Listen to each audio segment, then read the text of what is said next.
First time I started the stream a second ago, like 10 minutes ago. So I did horizontal, just for shits and giggles. This time, I'm doing vertical because basically nobody showed up vertically. That could be, horizontally, that could be not related to the orientation. Or it could be, regardless, if I basically get nobody show up, I think I had one person show up in 10 minutes, then I figure maybe something's wrong with the stream, or I don't know. You never know with YouTube. It's like, whatever conclusions I might be drawing about how much traffic I'm getting for what kind of thing. It's all just really just wild speculation. Nobody understands YouTube, how it works exactly. Not even people at YouTube. I mean, what we do know about it is that the idea behind it is to get videos that people, for a given viewer, the video that they most want to watch, to suggest that to them. So, it's a viewer serving algorithm, which it should be. But there are some things that happen outside of that frame a little bit. Like, there was a stretch of time when YouTube wanted to promote vertical live streaming, and during that period of time, vertical live streaming got a lot more. It got put in front of a lot more eyes, and accordingly, there's a lot more traffic during that stretch of time. So the thing is, even that shift towards promoting that particular expression of YouTubing, it's still actually operated under the normal frame of putting videos in front of people that they might actually want to watch. It's just that it was more inclusive of live streaming than it is now, presumably. Anyhow, we're already doing better with the vertical stream than I did at the horizontal. I've got Bismarck here. Hello, Bismarck. How are you?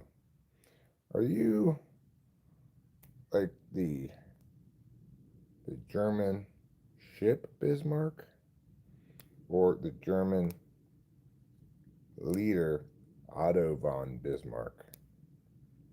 I'm good. Has anybody ever told you that you look like a Diddy Blood PDF file? No, Bismarck, nobody's ever told me that. What I've noted, of course, is that PDF files are very prone to projecting their shit onto other people, and I'm not particularly inclined to be welcoming to one such person. My best guess is you are what you accuse others of being, but who knows? Maybe you're just a shitty person. Either way, see you later.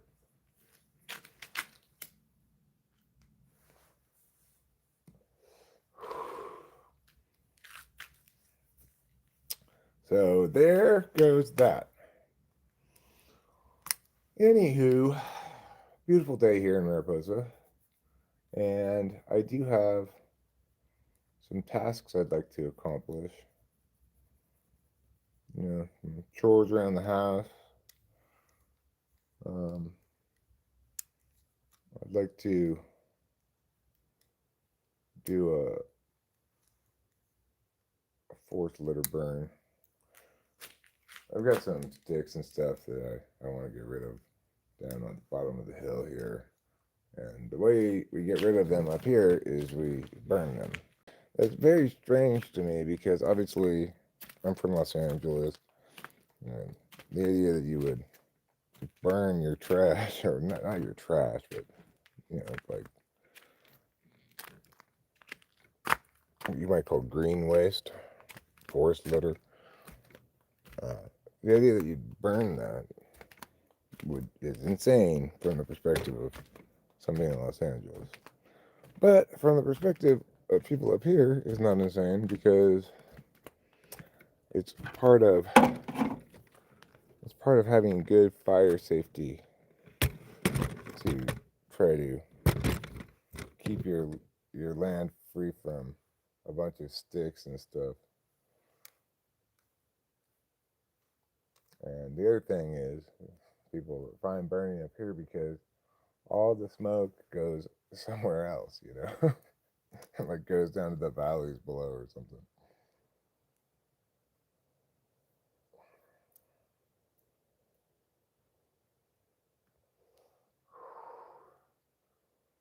And it's feasible to have that kind of approach when you've got a low density population like we have in Mariposa.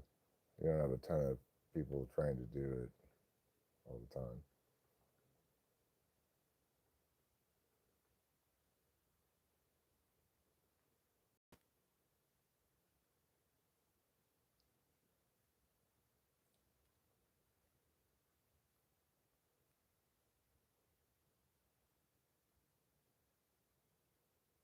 I gotta finish my pond and finish it pretty soon because I got myself, Rachel got me the pump I need for Christmas. Hi, Seavern. Thanks. They are nice trees. They grow right out of the ground too. It's amazing. Just add encouragement. Come on, you guys. You can do it. You can grow tall.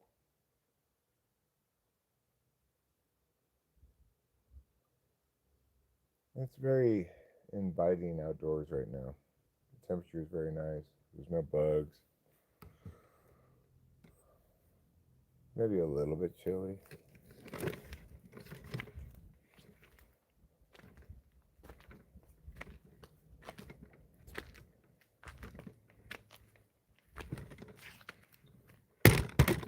But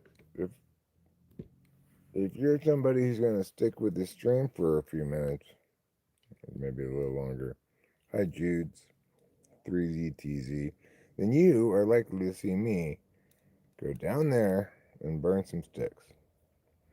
That's on my list of things to do. Here's some of the sticks I have to take down there to burn. There's also some more sticks there underneath that tree that I want to get.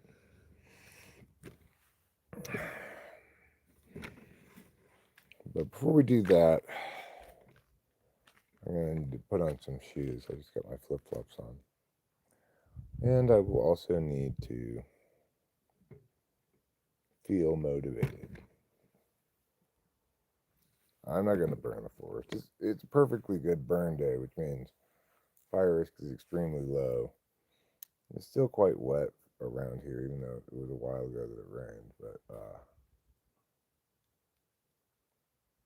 there's no wind also, and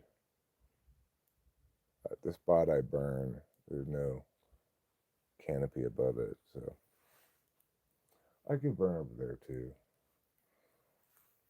That's what I did last time. There's this stretch of ground on beside the driveway. I don't know how wide it is, but it's just rocks. Like people, like the rocks you get to pour down on the ground, like not gravel, but river rock one probably. Anyway, that's a good place to burn. And look at this. Is this a little wild rose? Is blooming there? What is this?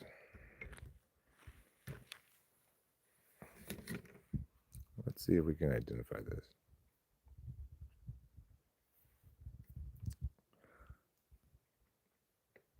No, William, I don't remember the name of that guy who caught you being a predator, but it wasn't me.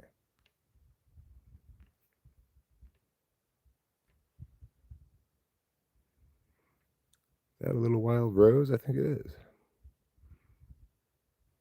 I do believe it's a little wild rose. That's cool.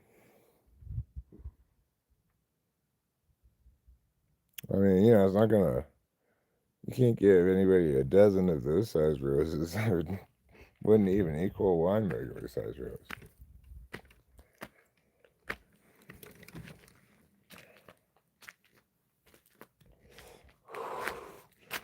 Another thing on the list today of things to do is to dig up my compost pile a bit.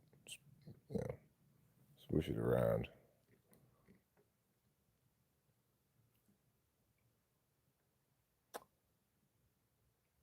Water it as well. Although we're supposed to get rain most of the day on Saturday and all day Sunday, so I could just wait for the rain to get it wet too. But all right, woodland friends, would you like some woodland cutlets?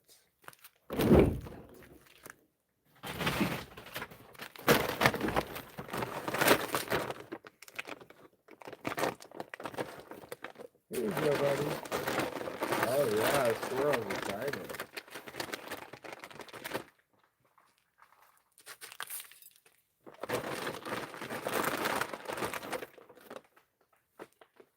Here you go, Mr. Squirrel.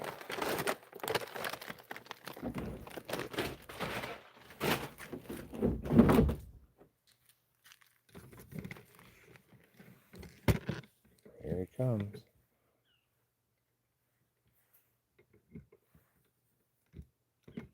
Yes, I put out some seeds for you.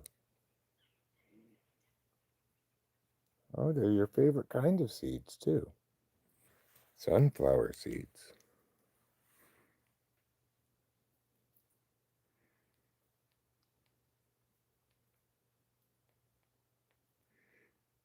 I thought SSS87 heart emojis were red flowers. Looks cool.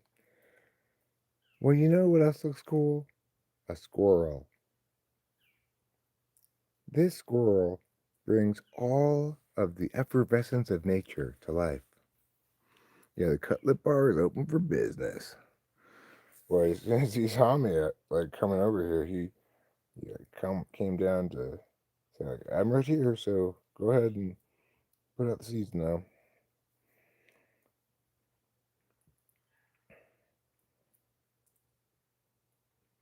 I mean, they did a little poll amongst the squirrels.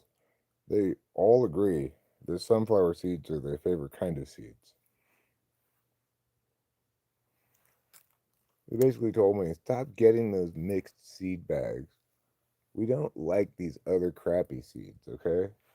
Just give me the straight sunflower seeds, uncut, pure Colombian, uncut sunflower seed.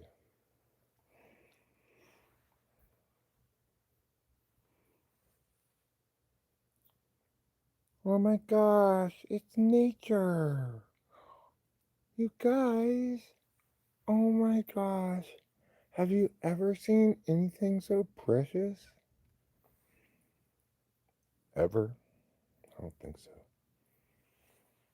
There's nothing as precious as a squirrel enjoying sunflower seeds. Fancy seeds for fancy squirrels, right? These aren't, it's like if you're feeding squirrels that live in the ghetto, then they'll eat those other kind of seeds, but I'd be happy about it. Be like, otherwise, we just got to eat dirt. But up here, these squirrels, they're a little bougie. All right, you enjoy your cutlets, Mr. Squirrel.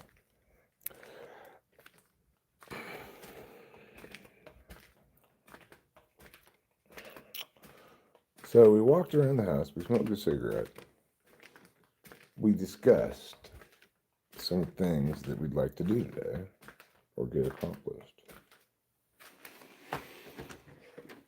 We've not actually gotten anything. We actually did get some things accomplished before I started the live stream. Bye.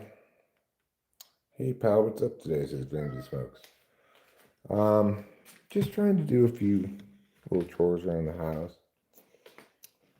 And maybe take a nap later. what do you, trouble? Can you just stop, please? I've watched you eat already. So one of the things I want to do is finish cleaning up the kitchen a bit more. But I guess we gotta be sidetracked into watching the cat eat. First we had to watch the squirrel eat, now I have to watch the cat eat.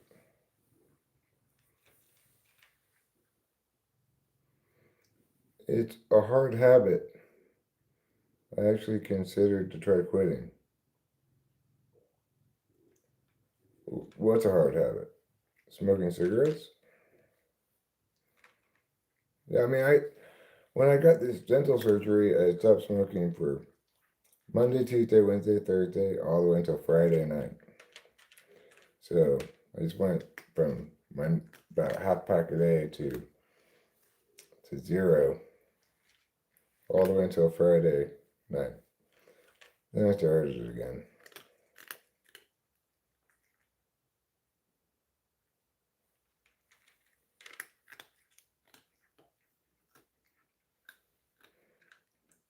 Yeah, well, I did even longer than that. Well, I did not even see threatening K, whatever, had a message. Let me see. Oh, here it is.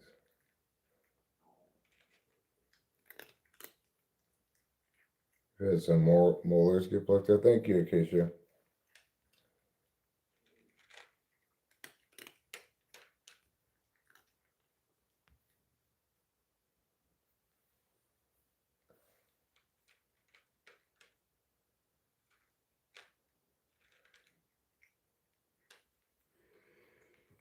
So I had a lot of serious dental surgery. They took they ground down my top jaw part and like made major changes to my face, really. But surprisingly, it's not been painful in the aftermath, and I seem to be healing fine. Reminds me I should do a saltwater rinse. I've been pretty consistent about doing that. It's now been a week and 3 days. I have my... No, I didn't have swelling. They did give me anti-inflammatories, but I took all of those. I took all of the antibiotics.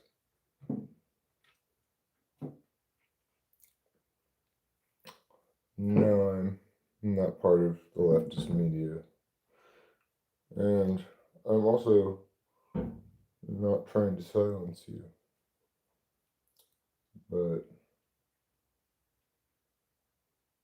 if you insist on mindless vulgarity, then, you know.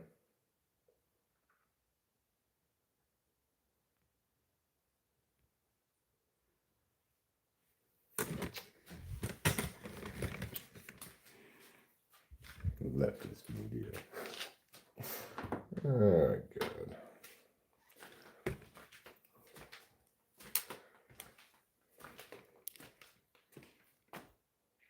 What a silly notion.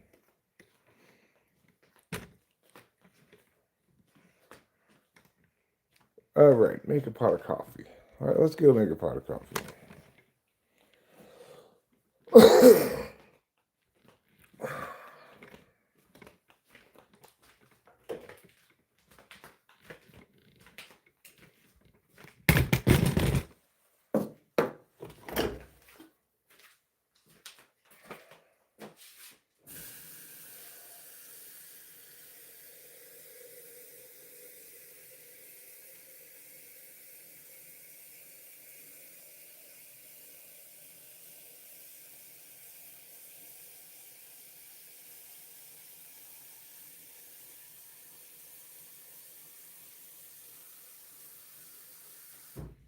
All right. The first ingredient in coffee is water.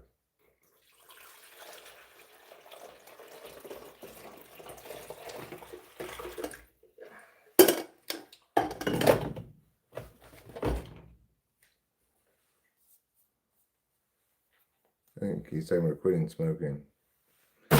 Quitting smoking is hard to do, I guess, long term. It's not particularly hard for me to not smoke for some stretch of time if I have a reason to. I didn't find it particularly difficult after the dental surgery. Although I did, periodically think, oh, let me go have a cigarette. Oh, that's right, I'm not smoking right now. And like even today, I'm making an effort to be mindful of how much I smoke. Because, well, I should be in the clear, hopefully. A week and a half after the surgery.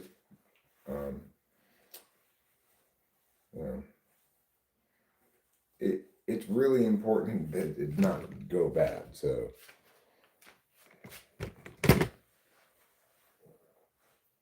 I really should have not smoked for even longer, and I have some kind of wincing thoughts about how I've gone a little more careless in my self-care since I got the Adderall,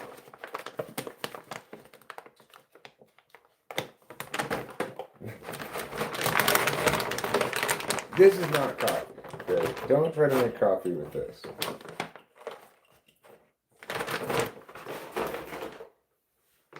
What you want to use instead is this stuff right here.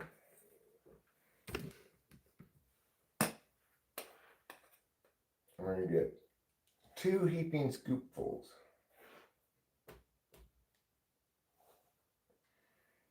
Hills Brothers. The Hills Brothers, famous for their coffee. Even more perhaps than for their other noteworthy accomplishment, inventing Hills. I'm at least as impressed by the coffee.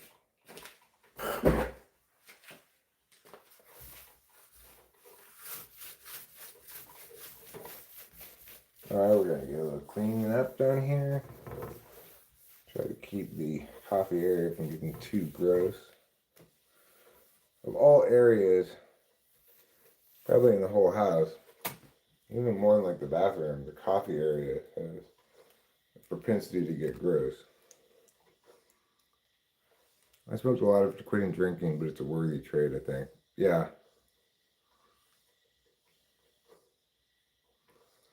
I was dealing with some compulsive behavior, drinking, sex, smoking, whatever, yeah. I think that you got 2 kinds of I guess you'd say, a problem abuse. Abuse that's problematic. One of them is alcohol. The other is opiates, opioids. Yes, you can have problematic amphetamine abuse. Sure. But it seems like the worst kinds of addictions, or I guess you'd say substance abuse issues, come from alcohol and opiates.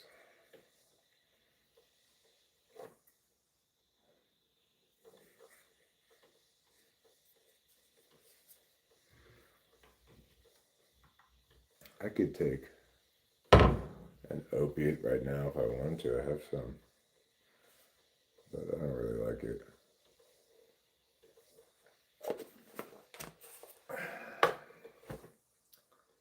It's called hydrocodone. The dentist gave it to me. I didn't need it at all, really. I just took like regular Tylenol on the first day. I did take one of them the first day, but I not because I needed it, really, just as assuming I would.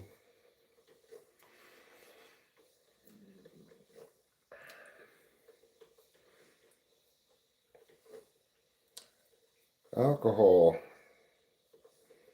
tends to correlate strongly with poor judgment, bad decision making, regret. Whereas opioid addiction, it's, well, I don't know, you see those people who are addicted to fentanyl who are all like bent over all the time. That seems kind of bad. And once you get addicted to that, sometimes people, they just go on methadone.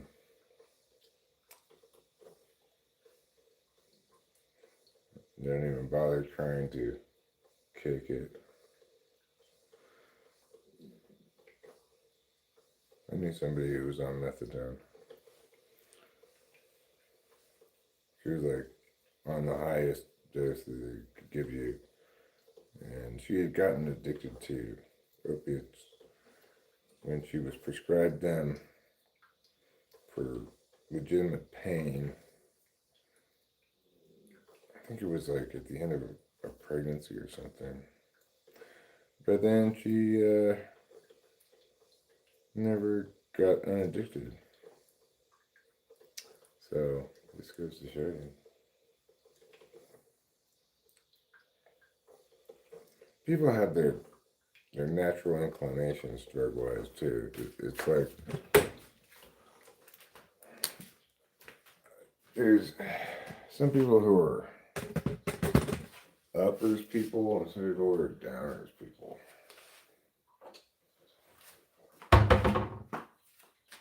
I'm an uppers person. We need to get another one of those big salts.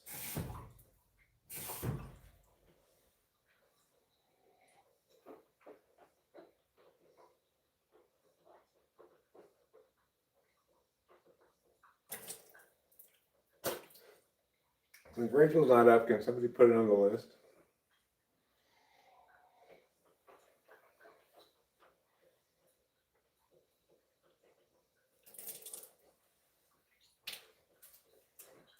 We also need pancake mix. I should get more toilet paper. I hope you guys are writing this down.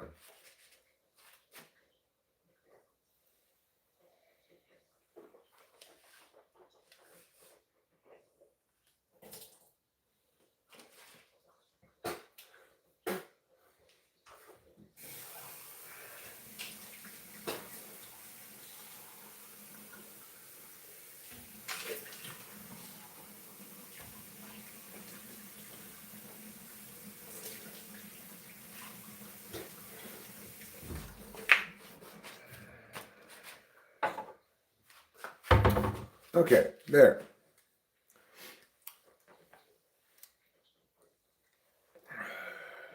Salt, pancake mix, toilet paper. Correct. I'm torn on the idea of being an addict. Careful identifying as something others want to label you. Well, yeah, I mean, I don't typically call myself these days a drug addict very much, but I kind of am, but you know. People can label me however they want to label me, as long as it's not counterfactual.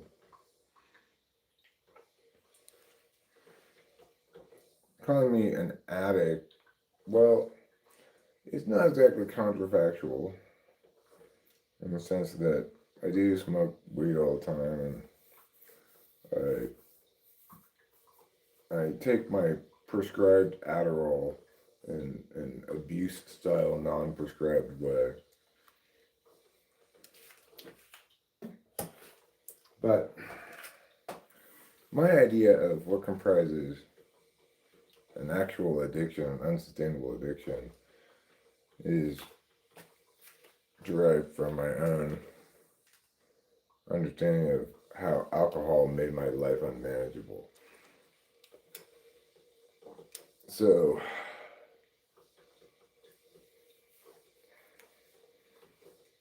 I guess I think that what's relevant isn't the question of whether one's addicted per se. It's hard to say what that means even exactly, but rather whether one has sustainable or unsustainable relationships with their habits.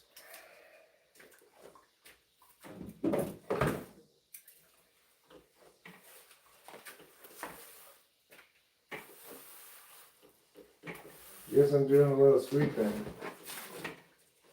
That's good. Just let the action happen, Eric. And then gradually things will get done. Just let it happen.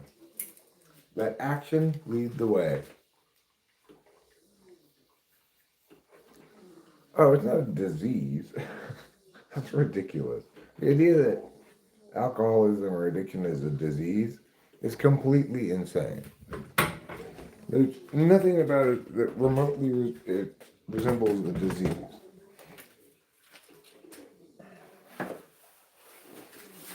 I think maybe South Park defined it best as a dopamine management problem.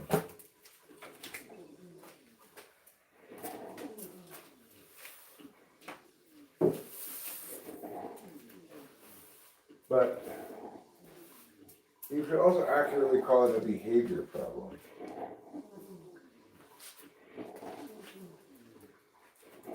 What you cannot accurately call it is a disease. Let's get nuts.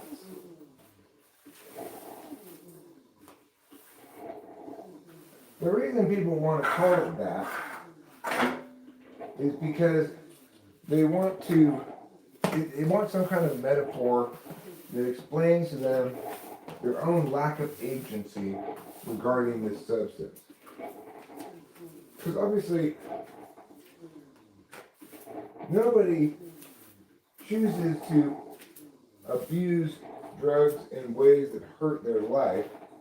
They just can't use them in ways that don't.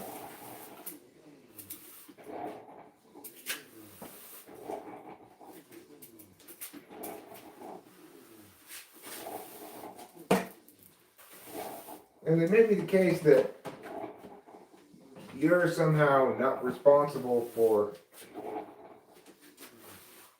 states of being that are diseases. Like, you know, if you have cancer and you feel sick or something, well, that's out of your control. So the thing is, they're trying to say, same thing with substance abuse. It's out of your control like you have a disease. It's not out of your control because it's a behavior problem. So all you have to do to cure your disease is stop choosing to do that thing that's causing you all these problems.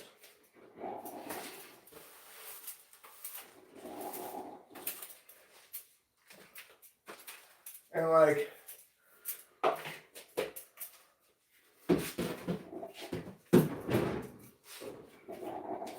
the fact that I can't trust myself to drink alcohol is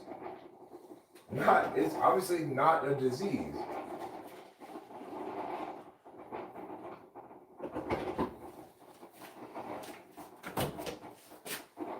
It means I can't handle my liquor.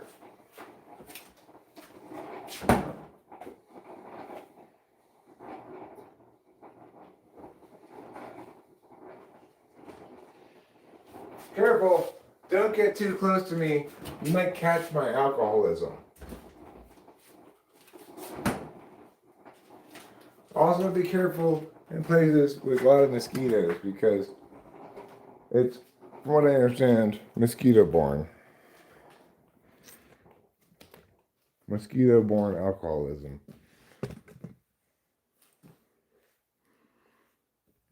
Hi, Zingji. Oh, it's you again.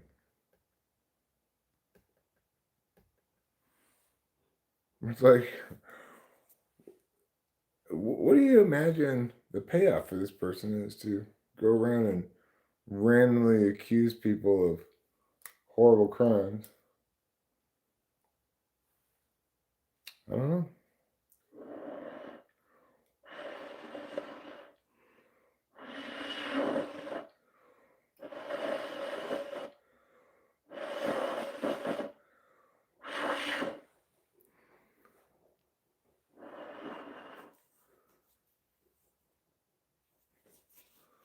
Sober addicts, they identify as being fucked up for life internally.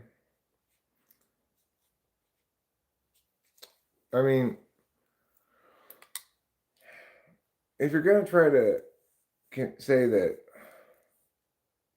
this disease of addiction expresses in ways that don't involve compulsively using a given substance, then it just means nothing.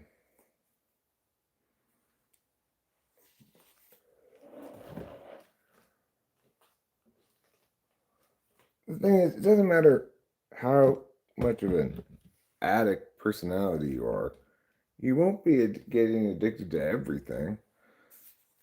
Some things you won't like that much.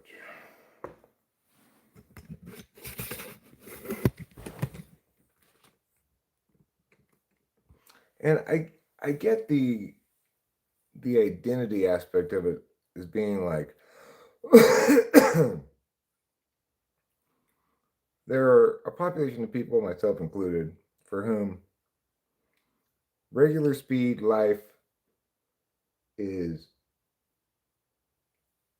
too slow, or where we have trouble finding satisfaction in the normal, ordinary joys of life. We want to control how we feel.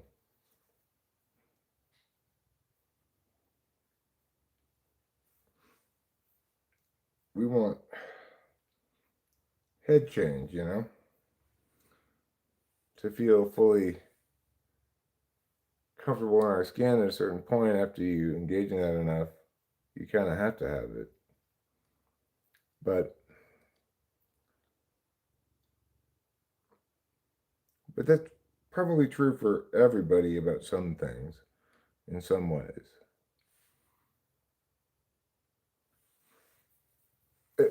The fact that my relationship with alcohol will never change is true. Like, I'm never going to be able to successfully drink alcohol. But just because I have that quality about me that makes it such that I can't handle alcohol, and the fact that that's not going to change, it makes it more like part of my personality than it does a disease.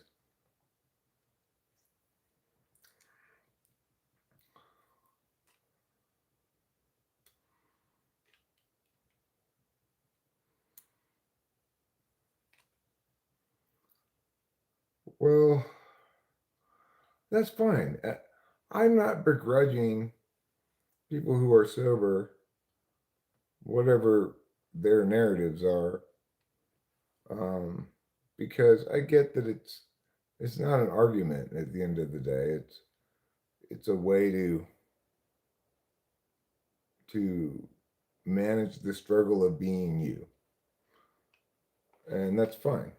It's more important that you attain abstinence where you need to attain it than it is for you to justify it correctly.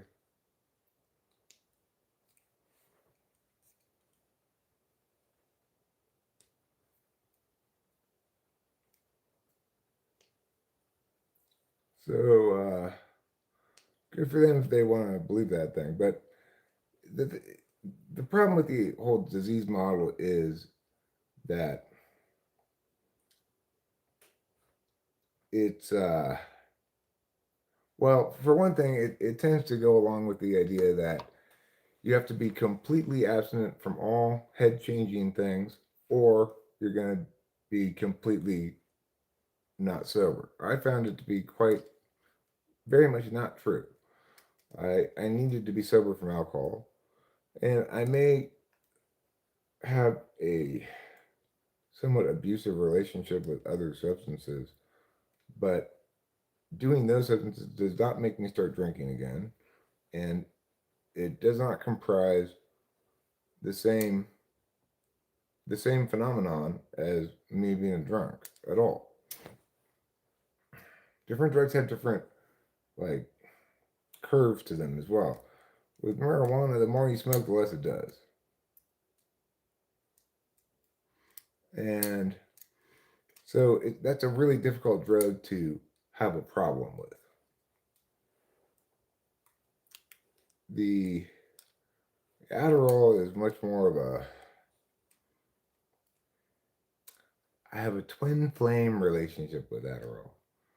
We we're very passionate for one another, but there's a lot of volatility there too.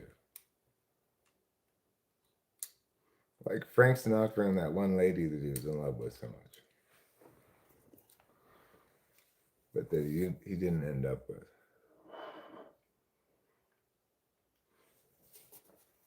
The thing is, I'm not at all convinced that we're doing anyone a service if we, meaning a community of like sober people, are sending the narrative out there that um, you can't say just quit drinking. You can't just quit opiates. You have to quit everything. That I believe is probably doing more people a disservice than it is doing any good, because there are probably a fair number of people who are like me that are going to find it that they're more successful being sober when they don't try to quit everything.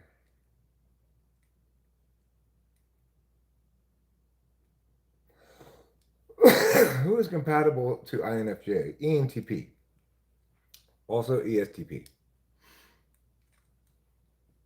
Am I talking about? I was talking about myself mostly, but I'm talking about the qualities, addiction in general.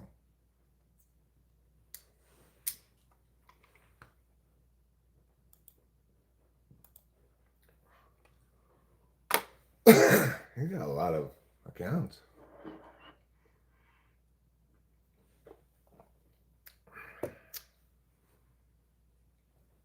ISFP is not going to be particularly compatible with INFJ. INFJ will feel as though they've got good compatibility with anybody in the quadra: ESTP, ISTP, ENFJ. Um, but if you're talking about long-term romantic relationship, the ideal choices are ENTP or ESTP.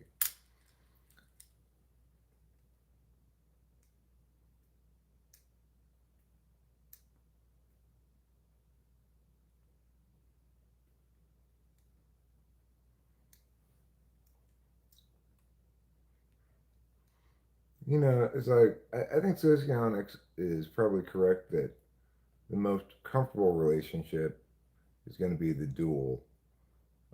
Rachel has long conversations with Kami, who's an ESTP, and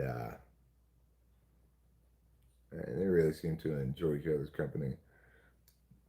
A relationship INFJ ENTP is going to be,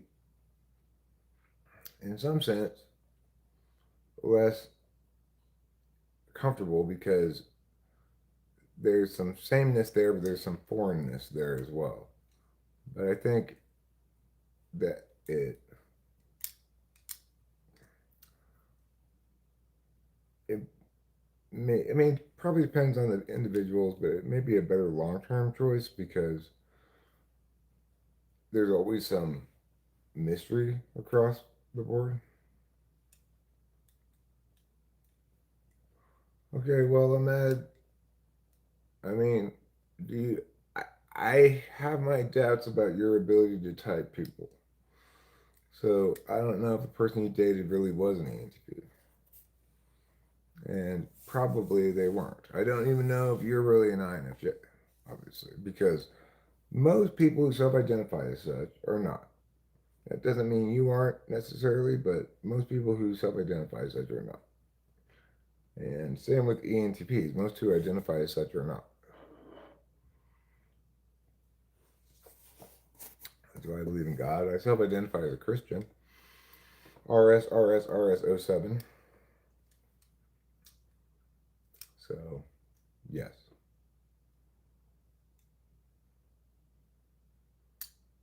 How about you?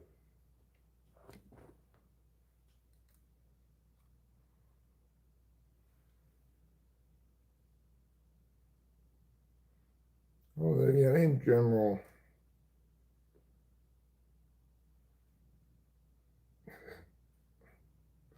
as often as they want to.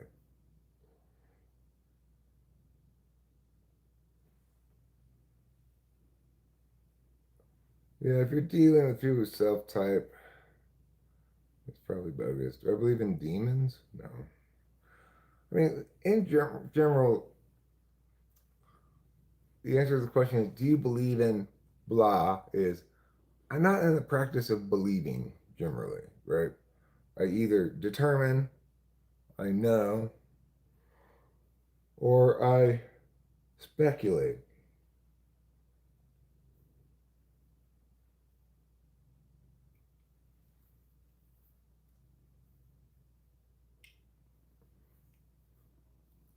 Okay, well, you can't trust those tests at all.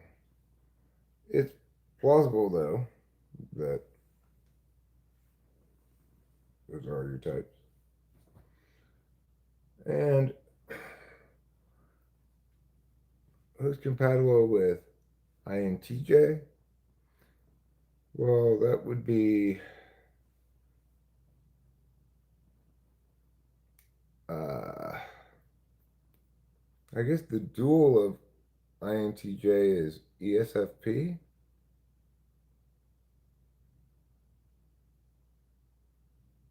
Yeah. And the Mirage type for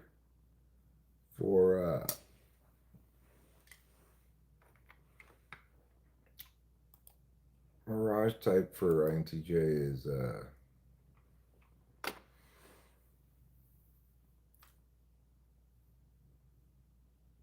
let's see, cool. INTJ ENFP, I guess. There are things we know we don't know. Well, yeah, like unfortunately, most people don't like to know what they don't know. They want to know what they do know. They want to know an answer regardless, you know?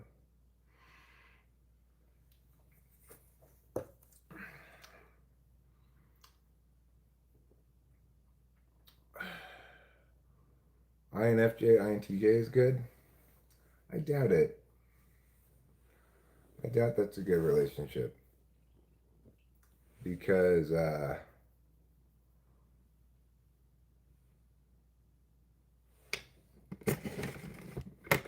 they've got each other's polar as their tool functions. So, you know, how an INFJ goes about doing business is going to fall on deaf ears on the INTJ and vice versa.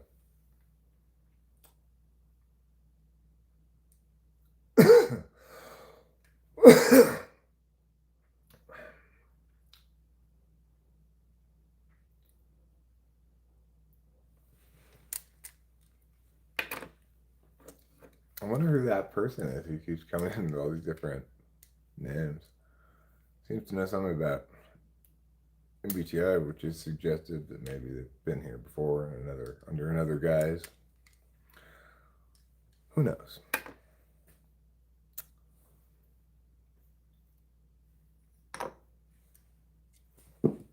We don't get to know things like that, I guess.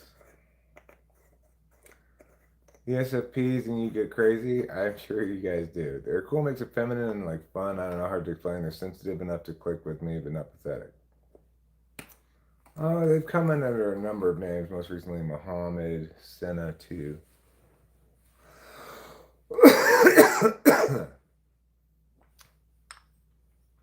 All for the purpose of trying to position me as some sort of predator. Which obviously I'm not. The furthest thing from that.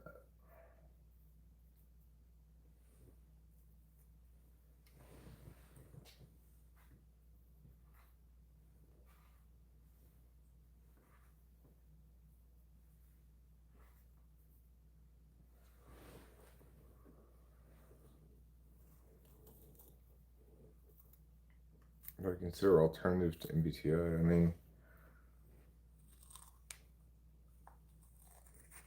there's only one correct way to explain personality, and that's via how people pay attention.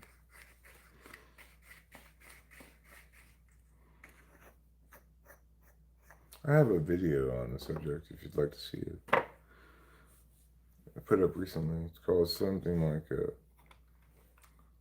I have a typology dream or a typology personality manifesto or something. A little link. It should answer your question. But yeah, I have considered all conceivable possibilities regarding personality, personality type, different explanations people have, etc.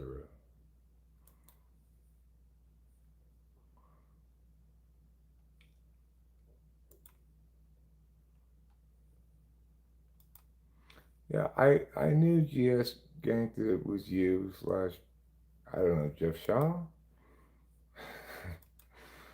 but you know that's the cool. That's what's so cool about me, right? I just answer your question anyway.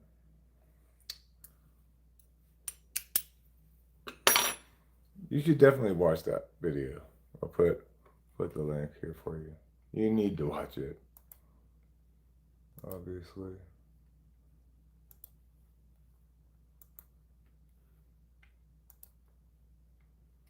so that you can learn something.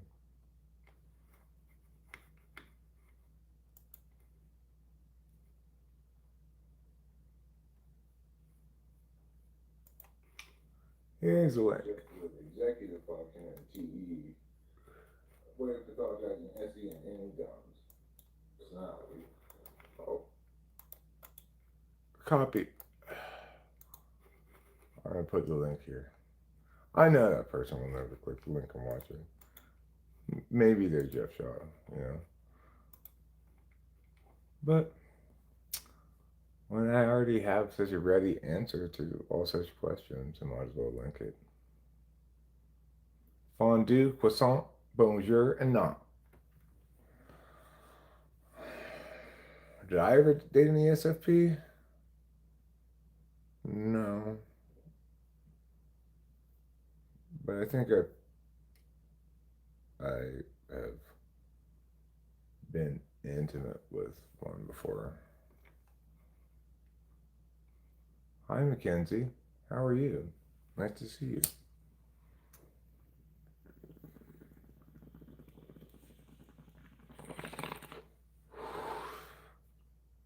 I mean, who hasn't, right?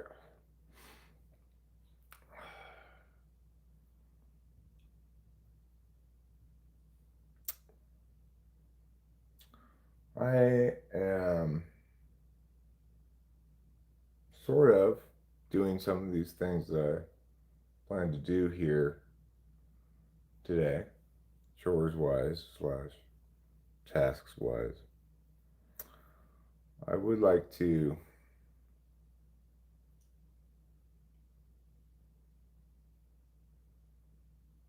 what am I going to do next? I guess I would like to do next the sweeping of the dining room, maybe, which is long overdue. I finally processed all the weed.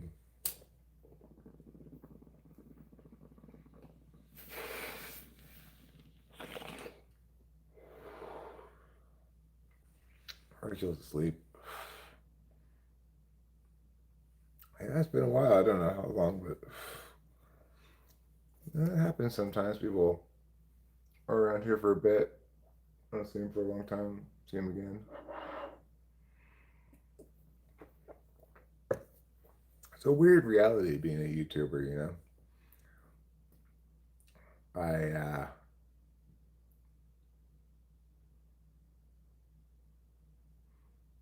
Of course, I understand it from the other direction too.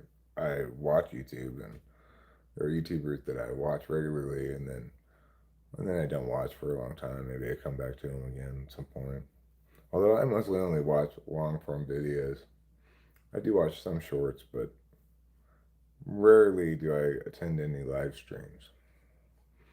Although I did briefly stop in one the other day just because I was like, oh, I wonder what this lady's doing. She was just sitting on her couch and she had a Christmas tree in frame a little bit. I thought, oh, that seems kind of nice and Christmassy. Turns out she was from Africa. It's like, wait a second. You have YouTube in Africa? Apparently they do.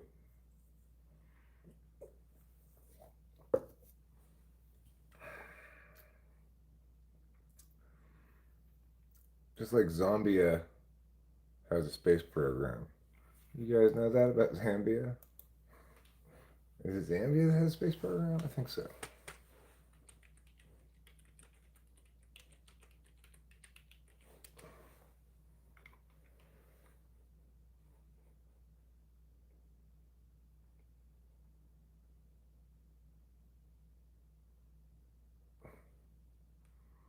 Okay. To advance its technological capabilities and foster economic growth, Zambia is developing its space program.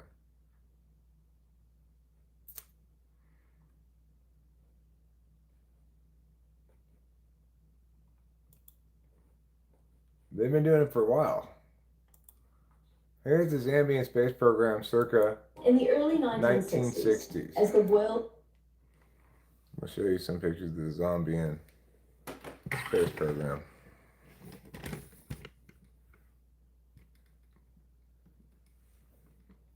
You can see they had space capes. They had like things to jump through.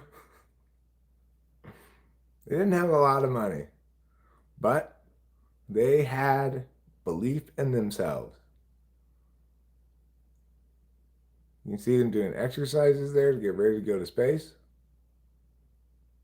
At space camp. Just like cosmonauts and astronauts from America did. Lay back down and sit back up. Got the helmet on to protect its head in case the spaceship crashes. Learning to walk in a line. The whole 9 yards. Everything you need in a space program.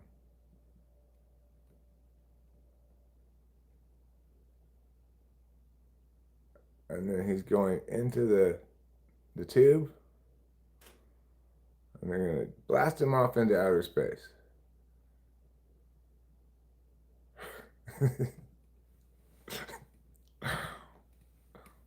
What? Right? This is real. This is not bullshit. It's not like AI generated or whatever. This really was. Now they are swinging on a swing. This really was in 1960 the Zambian space program, funded presumably by the Zambian government to do space exploration.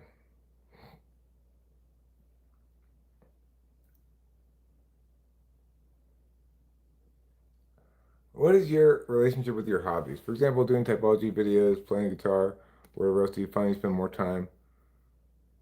The more time you spend, the more interesting, or is it boring now?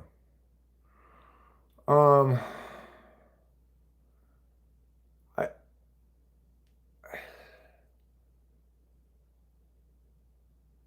I don't think that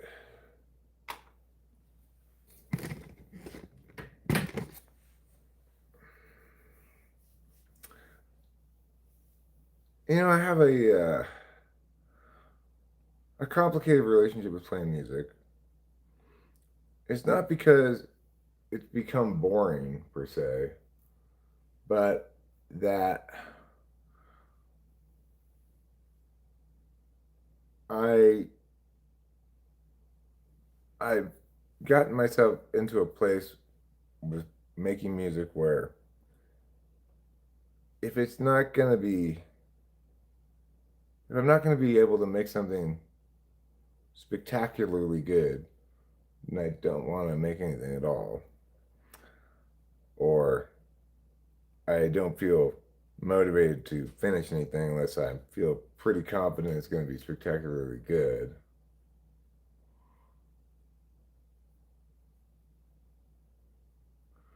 I mean, for me, what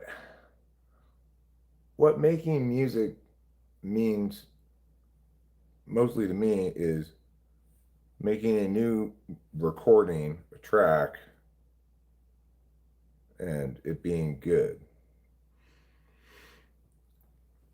As far as playing music, I actually don't really like playing music when I'm like playing the guitar that much because my fingers get tired. And I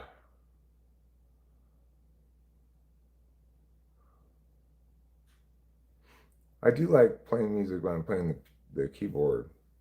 I'm just like making up little songs, stuff, using its like automatic chord playing buttons.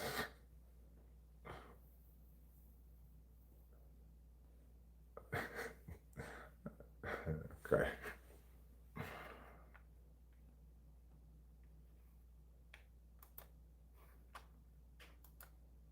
He's determined.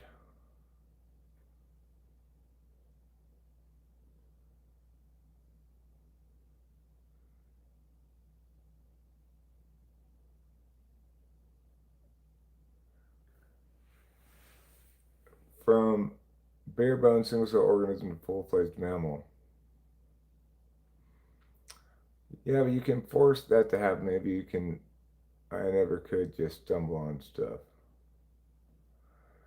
I mean, the thing that people have to remember when thinking about this with me is just how much stuff I've already done and made and uploaded and completed. Shit tons and shit tons, hundreds and hundreds of songs.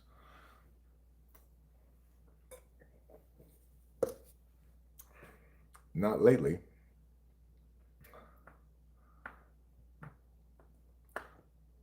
Pucker Tart Lemon Squeeze. That's the one, G.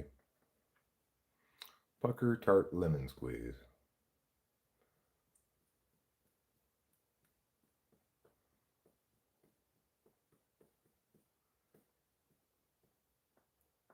I mean, I can, in theory, force myself to finish something, but that doesn't necessarily mean I can, I can, that it's going to be good. That's your favorite one of my songs, huh? Well, you and G are in stark disagreement with each other. For fun, or was I having an end goal? I mean, my goal is to make something that I think is like worthy of putting on Chappie Tracks or something. I'd like to make a track that is like irresistibly fantastic, so that everybody who hears it is like, "Oh my god, I like that song a lot," you know. I mean, I like Pucker Tart Lemon Squeeze too. I think it's a good song. I think that G is crazy to think it's a bad song. It's it's a very well written song. The I particularly like the bridge where it says, "But if you go to visit him for start, remember to bring something sour or tart. He's not a fan of sugary treats. That's why he's pucker tart and not pucker sweet." Those are great lyrics too.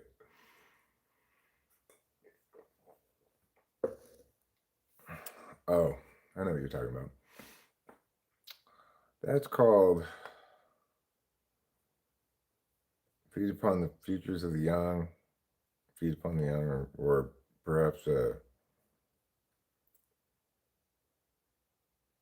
Sammy's song, Sammy's story. I don't really know what the title of it is. Busy as a beaver, busy as a bee. Yeah, the busiest creature. As busy as the beaver bee, the busiest creature that's busy as a beaver and busy as a bee.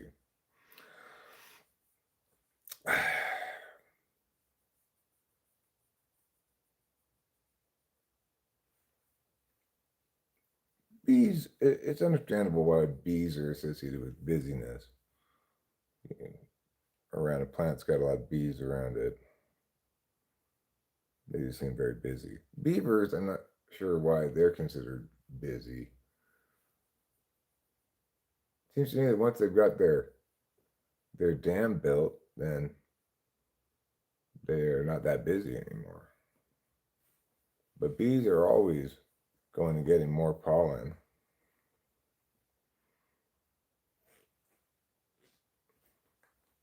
Is there one that starts with E? Is there a song of mine that starts with E? Like the title of it?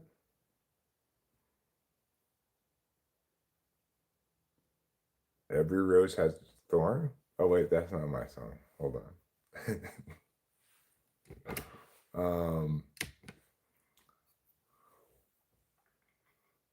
Like what inspires this person to spend so much time making all of these accounts just to come in here and falsely accuse me of horrible shit? Is it because they hate me? Maybe.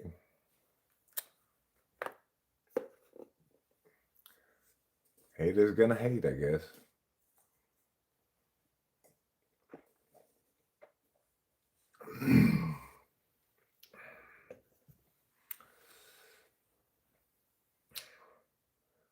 Song of mine, the title of which starts with the letter E. I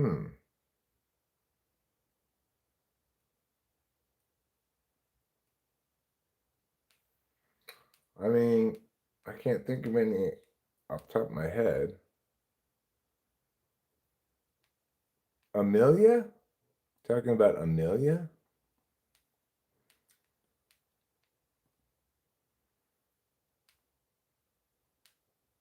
Could be you're talking about Ron. The song about Sir Ronald Ronchonchon's song?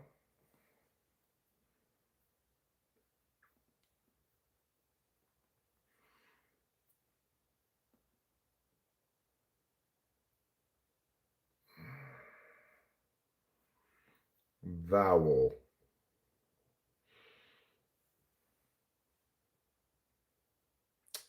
Something that starts with a vowel.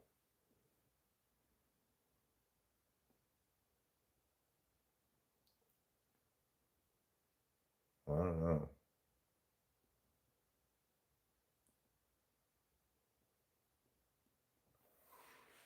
No, I'm not going to go to a studio and hire some musicians. That's ridiculous. Like, I wouldn't even know how to work in that way. I have no history of working like that.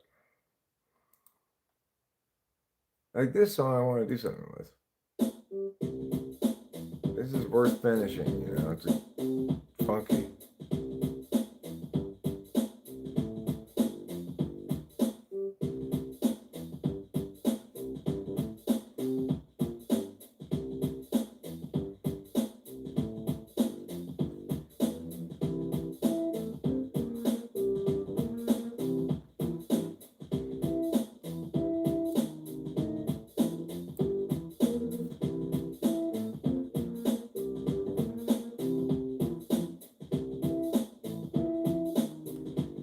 But I'm not really sure about this change here.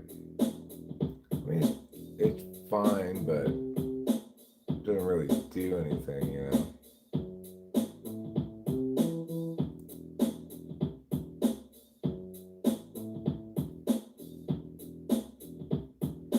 A to the E to the I to the O to the U, and sometimes Y.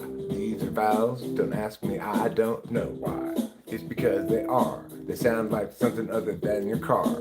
Your car sounds like a consonant with a C. There's a K in front of it, and you can tell that G. It's a goofy meow, you say.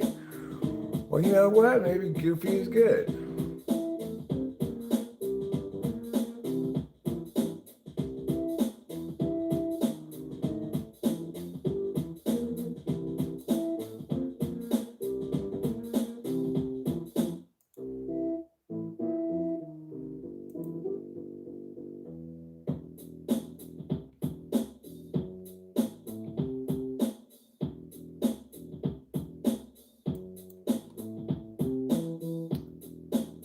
Mandela Vandals, Hong Kong nightlife.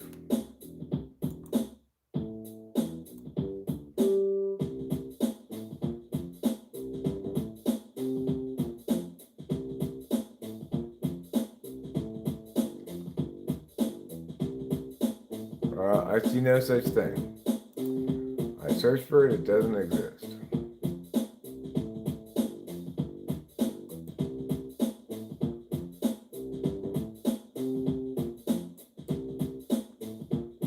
Well, they're doing a lot of work.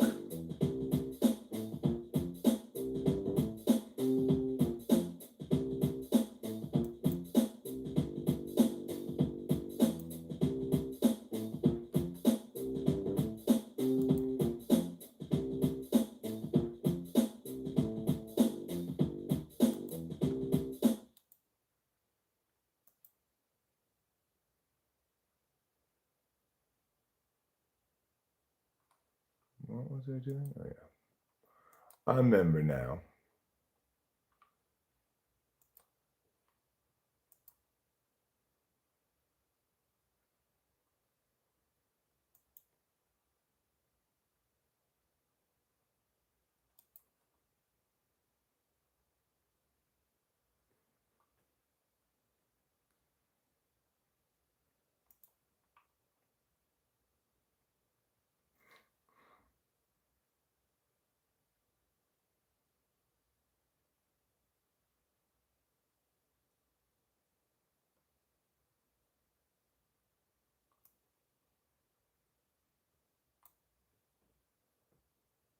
That's so weird. Well, who knows what motivates people? You know, like, how much work is this retard put into this shit?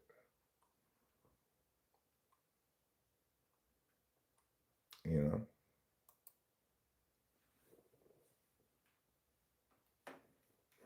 Like, that's impressive because, like, it looks exactly the same as me, except it come out yellow. But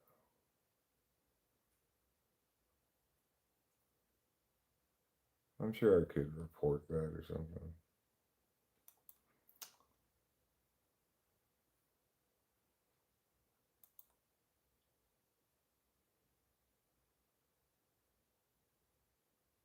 I mean, it says at Talking with Famous People, but it's actually not at Talking with Famous People.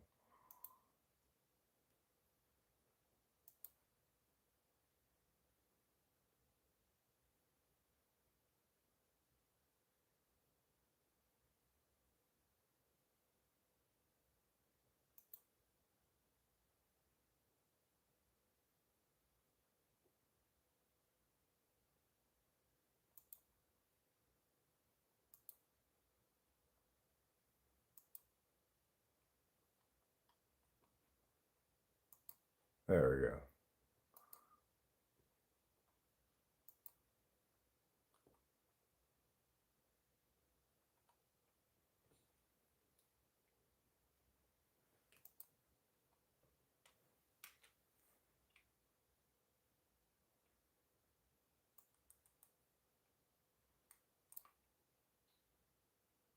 Like, so,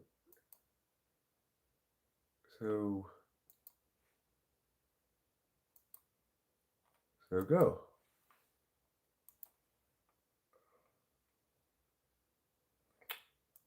Why won't it let me do that?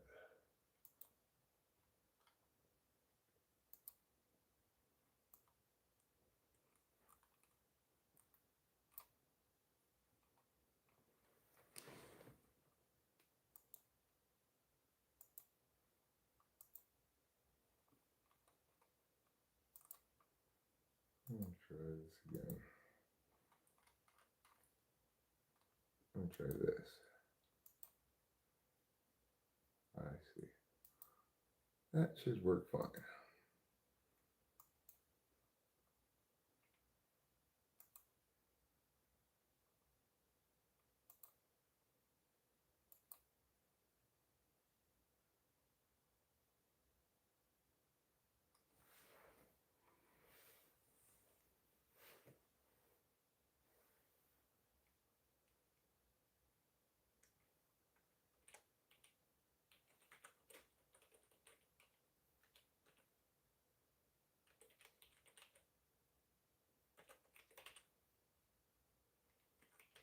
What do you call that? What do they call that circle thing next to your name? Ruben has a name for it. What do they call that circle thing that's next to your name? Does anybody know what they call that? Profile picture.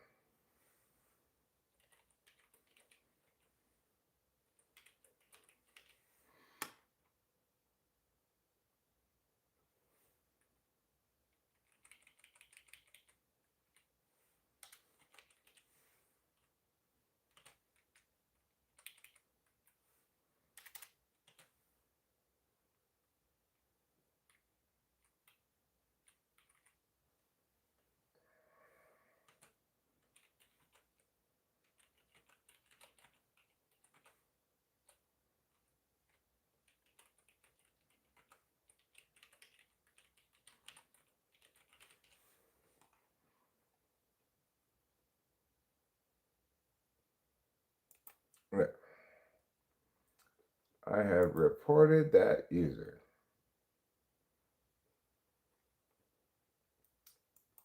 So that, fortunately, is easily reportable. They have like a choice for it.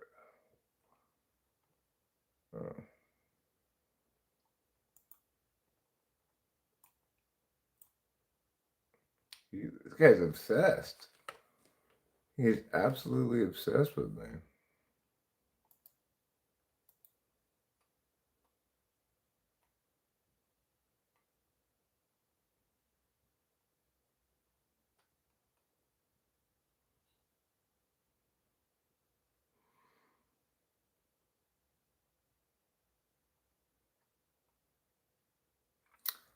I don't know. I'm explaining some people's behaviors.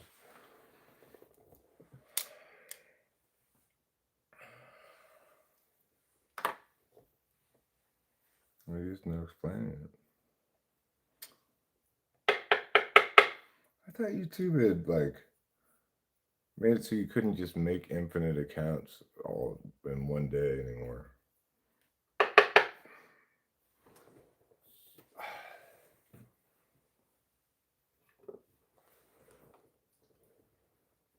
Like, what does he possibly imagine he's going to accomplish? You know?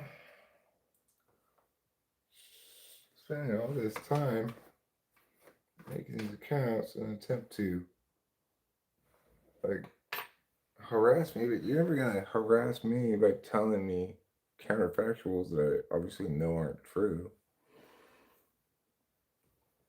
And nobody's going to believe what you're saying at all because there's nothing about me that's remotely like that.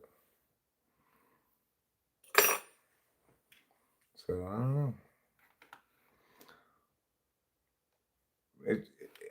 I will continually and forever be curious about this kind of stuff, though. Like, what makes somebody engage in such pointless spite? It takes a lot of time and energy on their part. It accomplishes nothing from their perspective, you know. And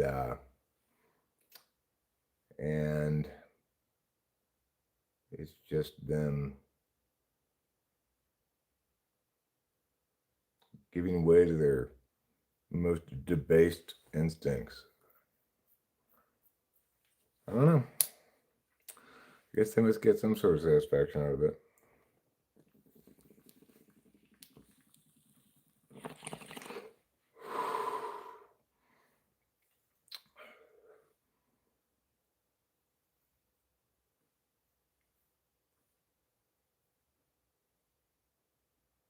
What sort of satisfaction?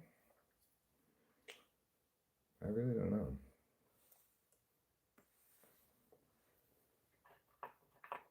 It would be one thing if they were actually successfully, like, causing problems or something. And they could say, aha, I'm doing harm to you. And definitionally, that's the purpose of spite. It's just harm doing for the sake of it. But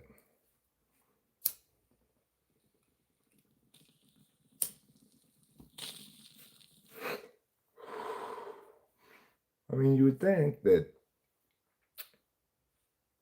he'd at some point think to himself,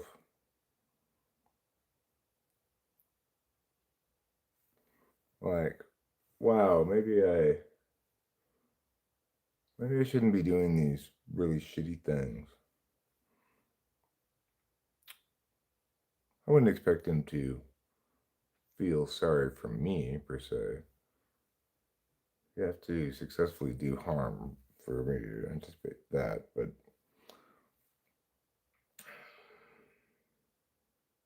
like everybody has to live with themselves, ultimately. And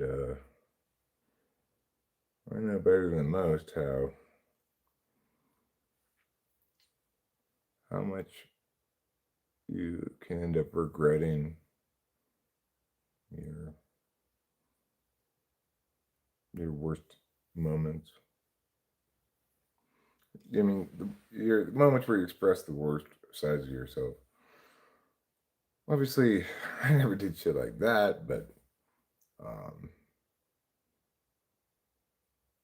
you know, I never went around falsely accusing people of shit and stuff like that. But I still have failed in life. You know, failed to fulfill the duties and versions of self that I ideally would have hoped to have fulfilled. You know, ultimately, when we do fucked up shit, as this guy is, we have to live with ourselves. It's not you're either in some sort of ongoing state of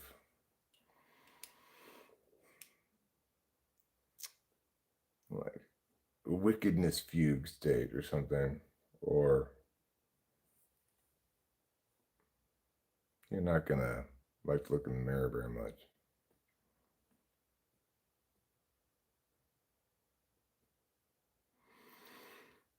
But sometimes people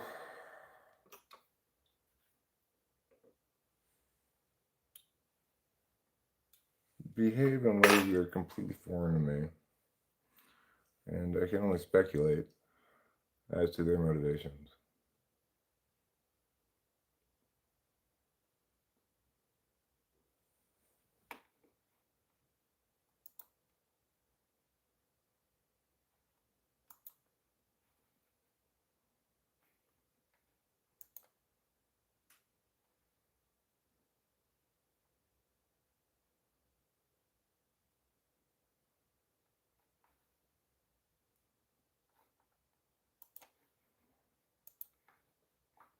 I don't really want to spend all day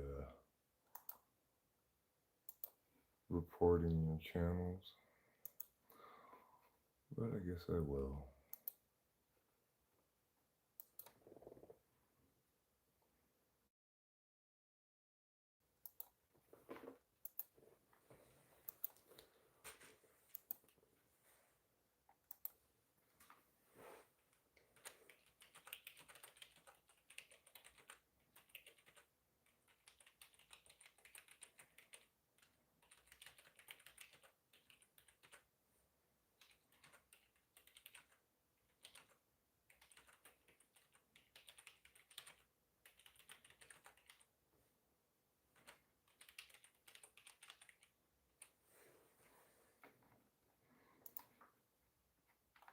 Okay.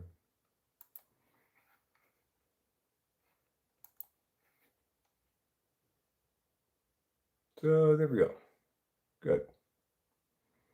I guess we're gonna play whack-a-mole today.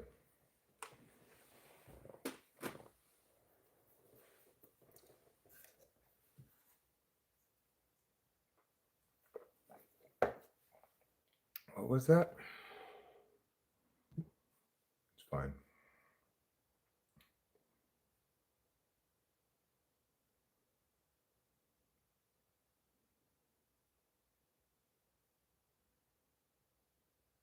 It is, I guess, interesting in a way to encounter such naked aggression from Jeff Shaw. I'm not sure. Somebody who cannot stand me, obviously, who hates me beyond all measure. And why? Who knows? Like, I'm not always the nicest person in the world. Sometimes I can be a dick, etc. But I'm always fair and honest, accountable, you know.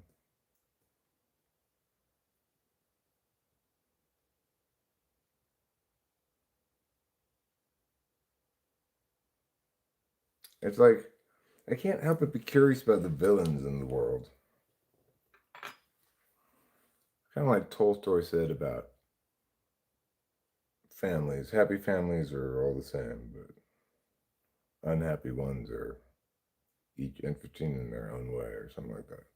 That's a paraphrase, but it's it is the case that people who have just kind of like wildly unconstrained um, spite behaviors like this, I pissed them off at some point. They want to take me down a notch, but there's no way you can successfully take somebody down a notch without saying anything true, right? It's like falsely accusing somebody else of horrible crimes. It's not a way to take somebody down a notch.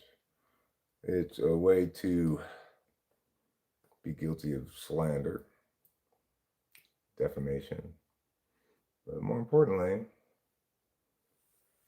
it's, oh, for God's sakes.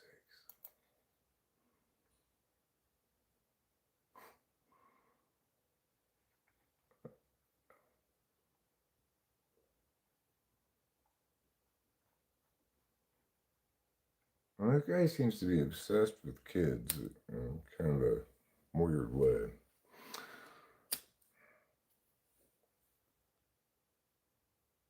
I mean, if he's this devoted to doing harm with lies, I mean, who knows what he'd do?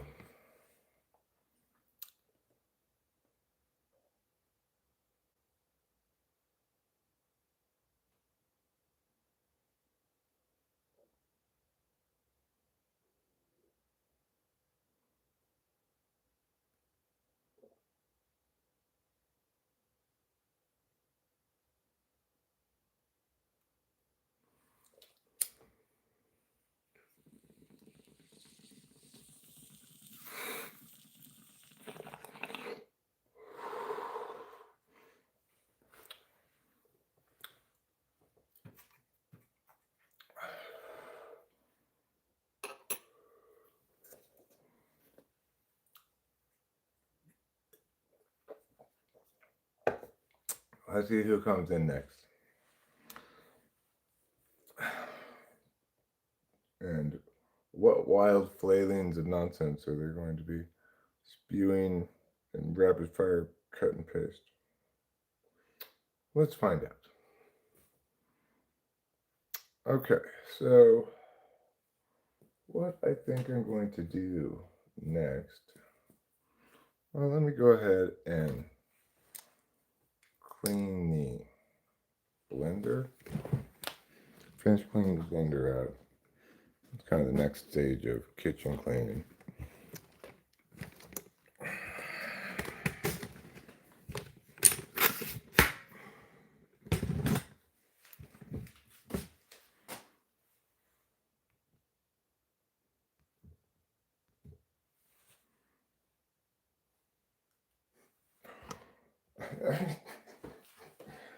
The thing I also also, I get that that's like a particularly horrific kind of crime. So I guess that's the appeal in accusing me of it. But the problem is, in no way, shape, or form is there anything consistent in my profile with that. I'm my third wife, for God's sake.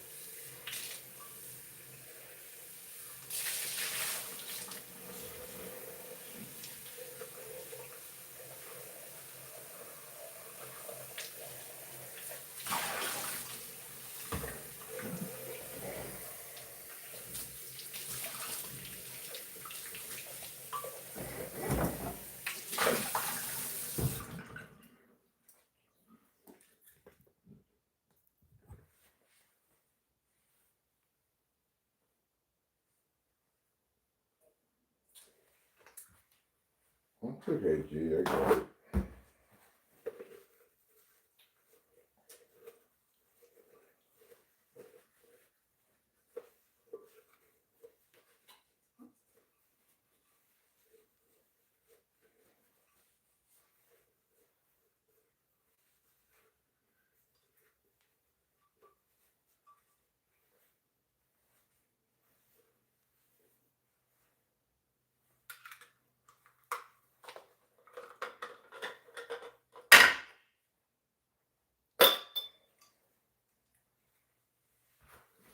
They're cleaning out the blender.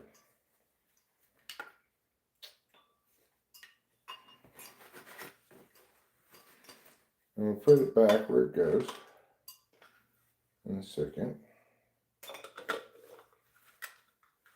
Over here. This is where it goes.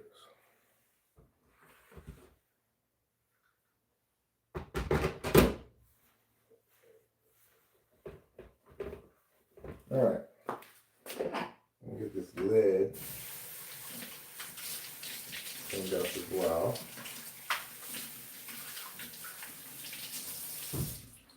And we'll put the lid over here.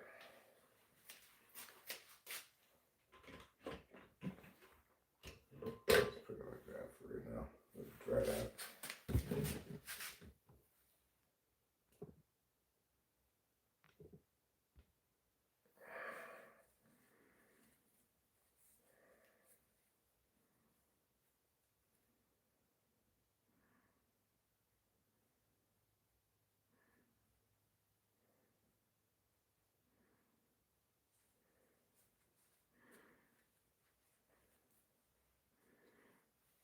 So, I hope we're all enjoying this battle of attrition here. I was under the impression that YouTube had shut down the capacity of people to make infinite new accounts in a given day. Apparently not.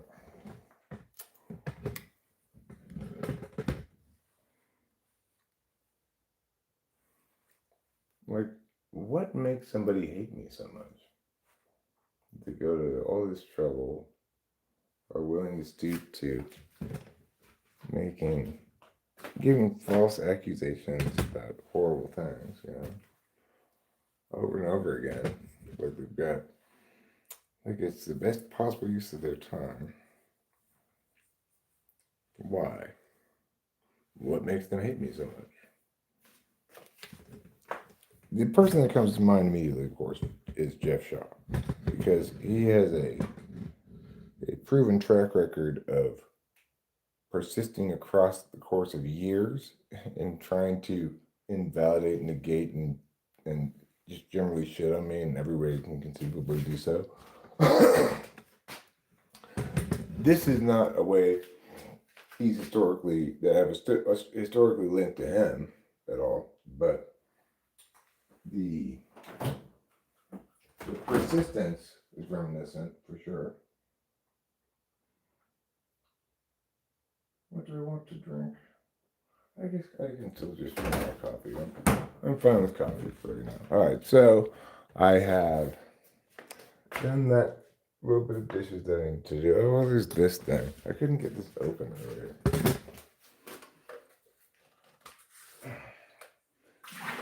because my hands were wet.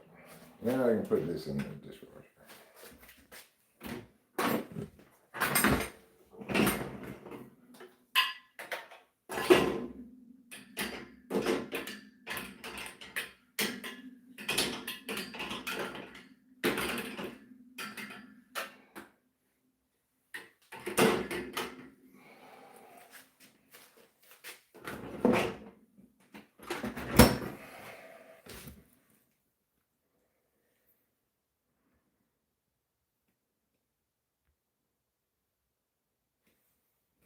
Okay. Now I've got that done. I guess the next thing to do is to clean the sink. This side of the sink. Cleaned this side of the sink the other day. Hi, Dead Boy class. Who won VFB playoff? I mean, Ohio State seems the smart choice. I'm assuming they're the favorite, right? It could be the favorite. Maybe Indiana's the favorite because Indiana beat them, but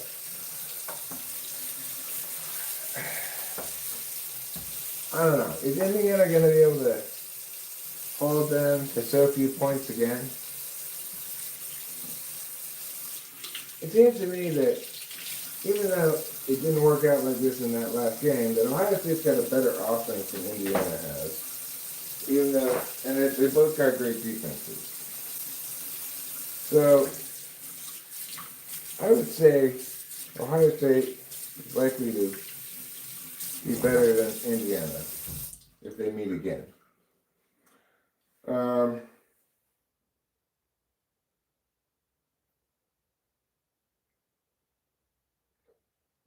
Is Texas A&M in there too? Texas A&M is in there. Miami. Georgia and Alabama. Are those the three SEC teams? Texas A&M, Georgia, and Alabama. And you got Ohio State, Indiana, Oregon. Those are the three Big Ten teams. And you've got Miami, James Madison.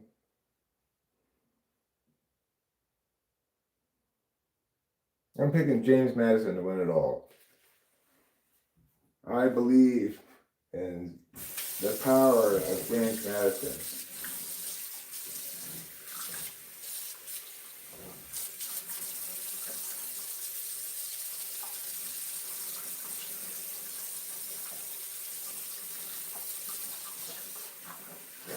You know what? I gotta say, I gotta give you the dark horse, okay? I'm gonna give you the dark horse. It's Ole Miss. Ole Miss made it, right? Or did they not? Yeah, they made it. Ole Miss without Lane Kiffin is gonna shock the world. Who's more talkative, SE Doms or NI Polars?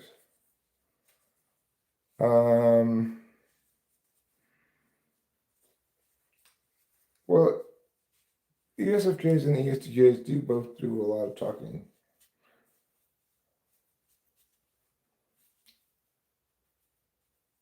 I would say third slot NE is more talkative than dominant SE. That's my answer. Don't wear it out.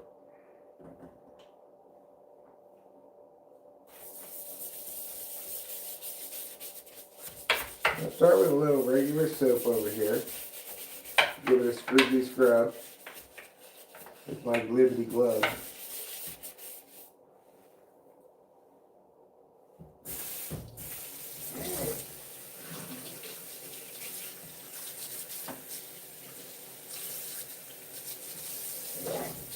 I wonder if Spike Monkey's tired of his spike mongering.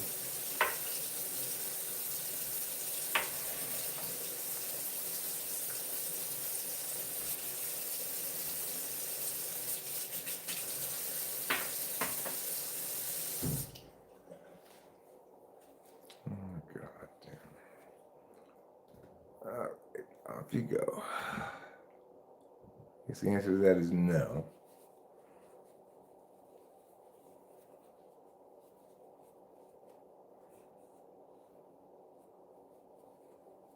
NE tool users or NI tool users?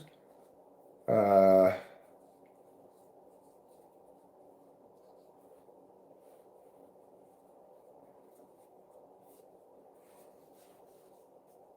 don't know.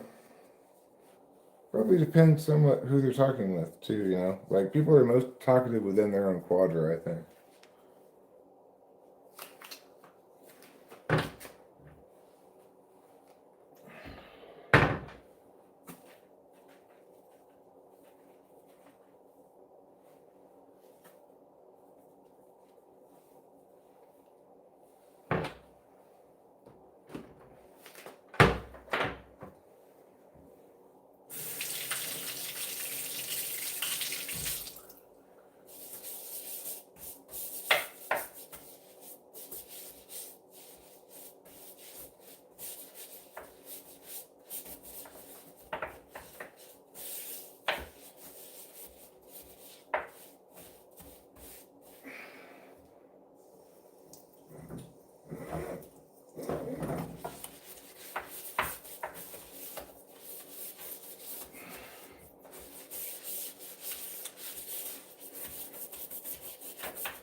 Well, thank you for reporting him. Yeah, I mean, I've reported him too for impersonating me because he also has come in multiple times now with an account called something very similar to or exactly the same. And I'm talking about 10 people with stealing my profile pic, etc.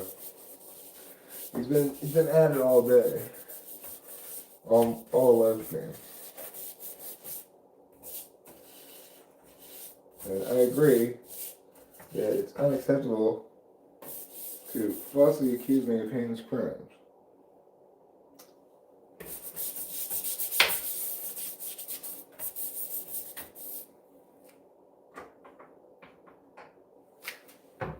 But this guy, whoever he is a real piece of work. I just like imposters too.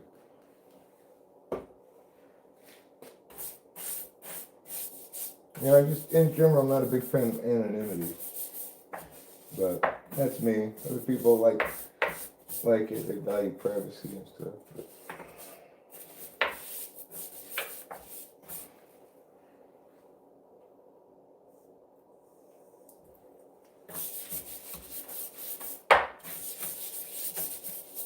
alright, we're getting the sink nice and clean. I'm gonna let this sit for a bit.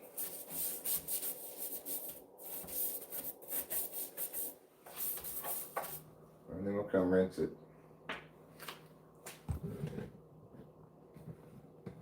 This one I already did the other day, but I just did a little bit more.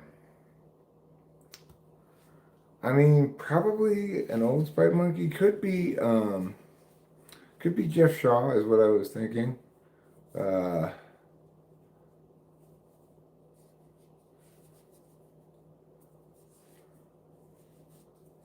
I like anonymity, but I stopped trolling when I was like 20, coincidentally the same year I got a girlfriend. Look, like I said, that's my perspective on anonymity. I'm not trying to invalidate other people's understanding of privacy and stuff like that. I get that people sometimes are very concerned about their privacy and being able to keep their actual world identity separate from their online identity, and there are perfectly reasonable reasons why you might want to do that, but you know, how do I define truth? Well,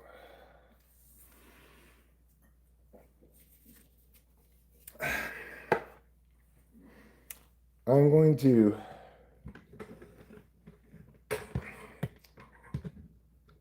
give you a few sort of definition-y things to say about it. One is that truth is a status that we afford to statements. so that only statements can have truth values, and truth values are true, false, and no truth value.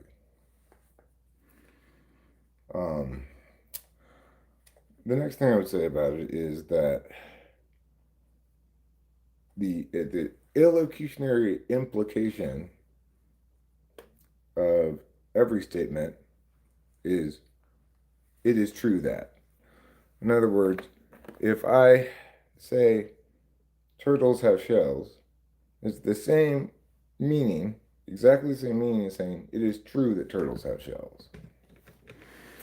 So every statement implicitly involves a claim of truth. And a third thing I would say about it is that in practice, truth is that which is true is that which wins the argument, substantiates in keeping with its own metric. So certain kinds of statements are going to have certain kinds of substantiation metrics, like a statement about where I was at a certain time and place will be substantiated by, say, checking surveillance footage to see if I was there, or asking people who were there if I was there. Whereas a statement about the nature of squares is different. It has different evaluatory metrics.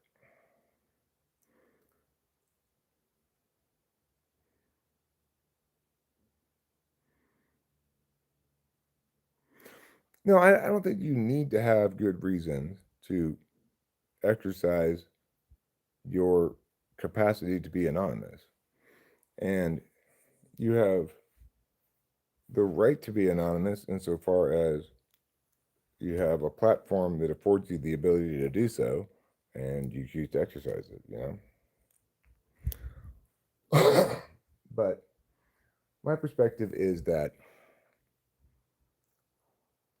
is somewhat of a constrained First Amendment kind of perspective, which is the First Amendment guarantees freedom of speech and of the press and so forth. It does not guarantee freedom of anonymous speech. And in fact, the court ruling that people so often misattribute this thing of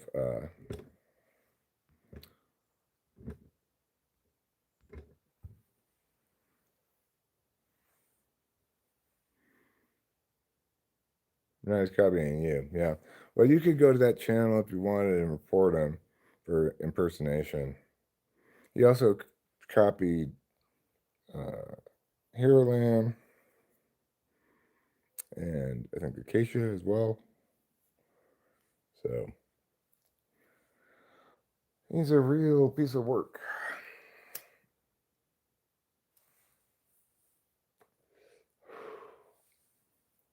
So, like,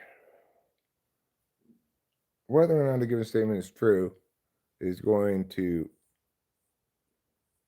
be about what kind of statement it is and what's kind of this sensible, standardized, or implicit evaluatory metric for that kind of statement. What's for dinner? I am not thinking about dinner at all right now. I don't know.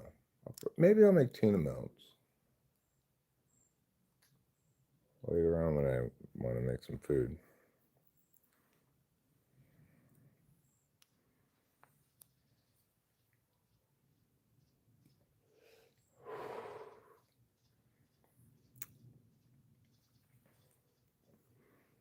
People want truth to be removed from the purposeful use of language in some sense, but it really can't be. People normally don't make an explicit claim of truth unless the thing they're talking about is in dispute.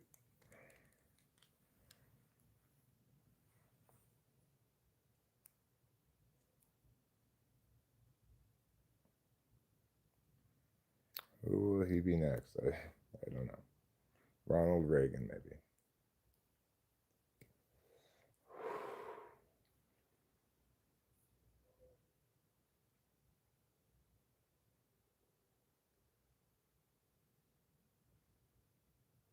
That's one of the kind of weird, mysterious things about YouTube is that like there's this whole story behind this guy, right?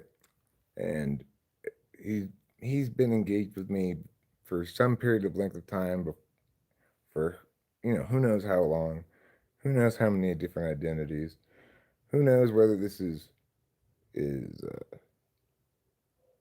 ongoing thing from recent shit or just like you said, somebody back after a long time, and I'll never get to know. I have no idea, Race Lever. I do not know what I did to trigger him. What are we doing here? We are talking about, well, we were talking about truth for a little while there, but we're also talking about this guy who really, really does not like me. So he keeps coming in and impersonating people and hurling horrible false accusations and such. And we're not really sure why.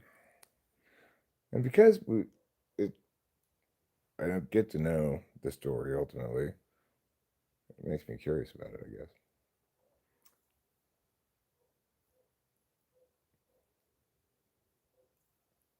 It's like if this were a TV show, the audience would get to find out all the backstory of what's going on here. But since it's real life, I don't get to know that. I don't think he's going to tell me. And if whatever you were going to say, I would have no reason to believe it because he's done nothing but lie all day.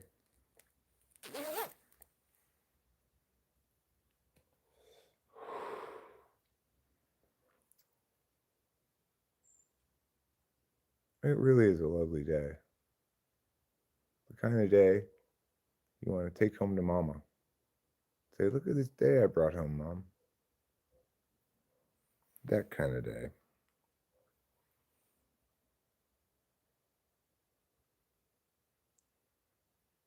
Well, I don't think I mean, maybe he's hoping people are going to side with him, but I don't think that anybody's going to think he's saying anything with any credence to it because he's not even making any specific accusations. Like, regardless, that's obviously not me. I'm not a predator in any sense of the word. I'm on my third wife. I have a grown adult daughter, and I worked in education for years. I never had anybody ever accuse me of anything. So I'm about as bulletproof as you can get on that front.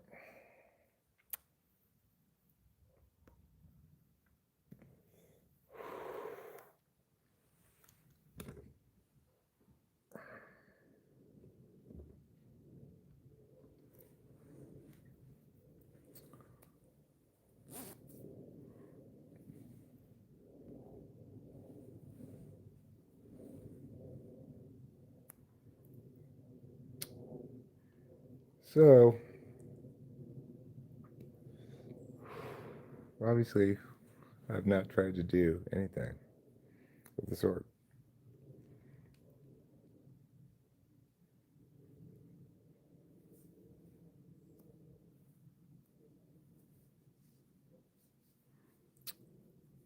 Darv. Dat boy. I understood what you meant. He stole Dat boy Klaus's identity, and you predicted you would do that next. Yes, I got it, even though you had the typos. Using my intuition.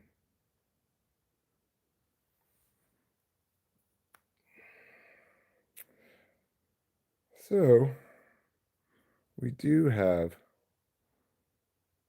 the ability, and maybe now's the time to do it. Bonafide or bona fide? I think it's the first one. I don't know. I don't know how you spell that.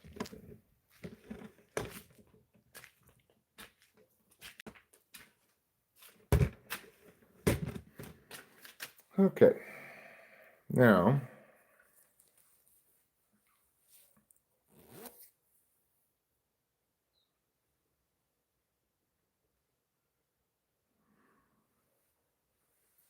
I think with Norfide, Fee-Fi Norfide. I'm going to drop kick voice to text today. Voice to text is really, it can be a real bugaboo. It really can. All right.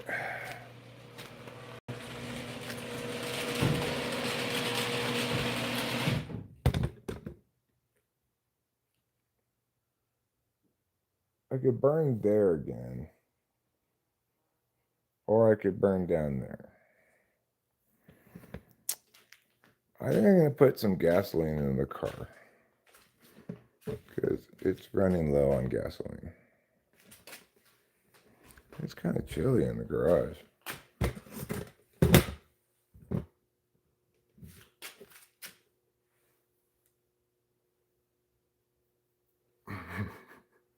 That's a sensible solution, Dead White Claws. All right, now I'm going to, before doing anything else, clean the cat litter. As you can see, those dark things there, those are cat turds.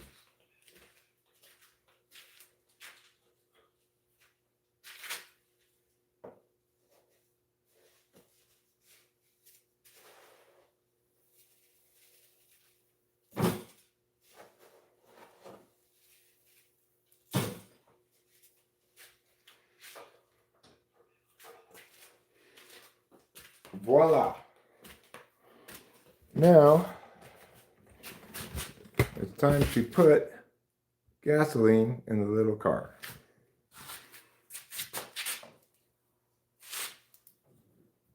This is the hole where the gasoline goes.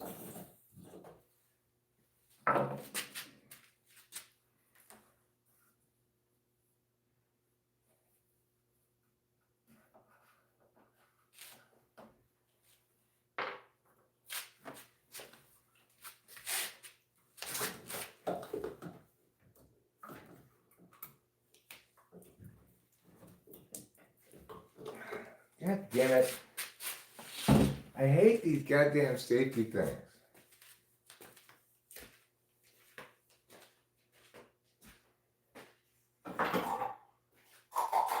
Can we just stop with the keeping me safe and making things not work accordingly? It's like the Benadryl the other night. Could not fucking open those pills to save the fucking life. Save my life. I shouldn't have to get like an industrial saw to open a packet of pills.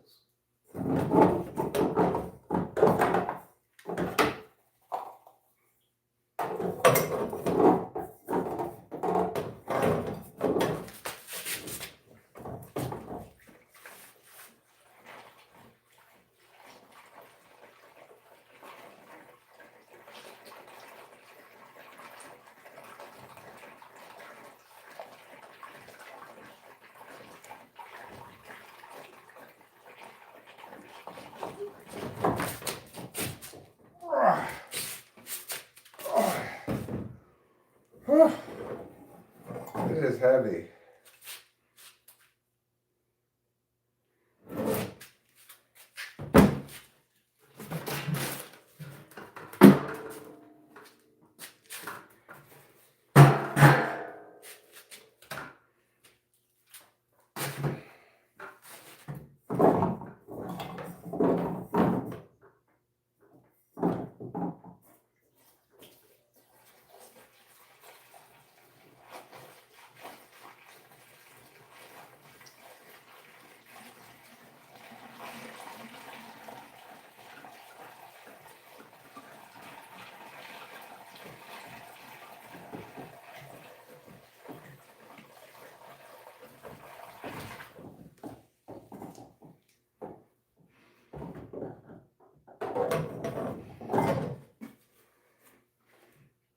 I'm getting gas all over the place.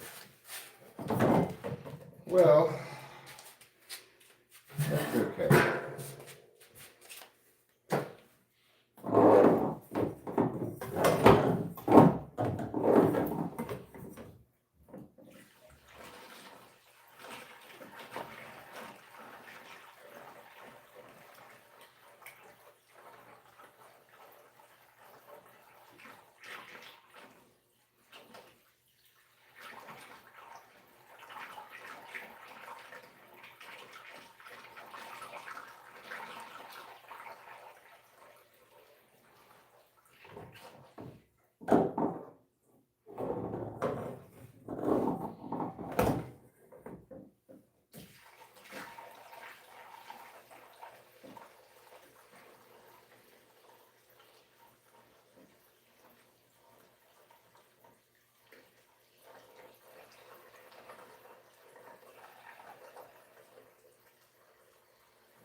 Okay.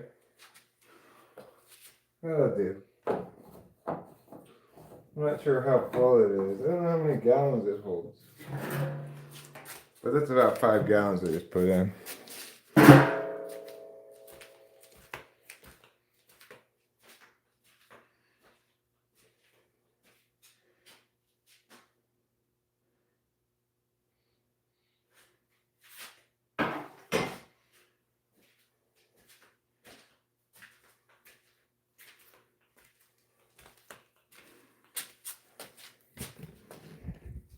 Okay.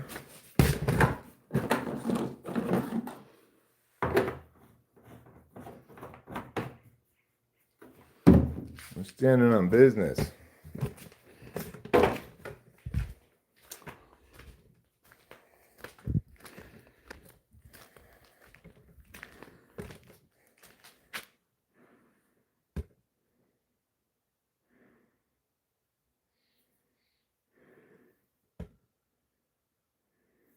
Yeah, it's not for going fast. It's got a top speed of about 30, 35 or so. It might go a little faster. I never try to push it to go as fast as it possibly could. Yeah, it's a utility vehicle. It's not for like off-roading, like like dune buggy style. It's for a different kind of off-roading.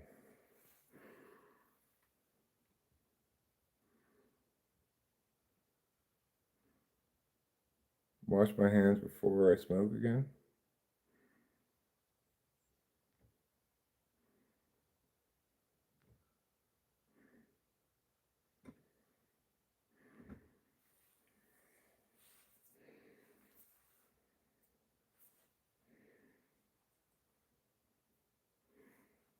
Who knows why?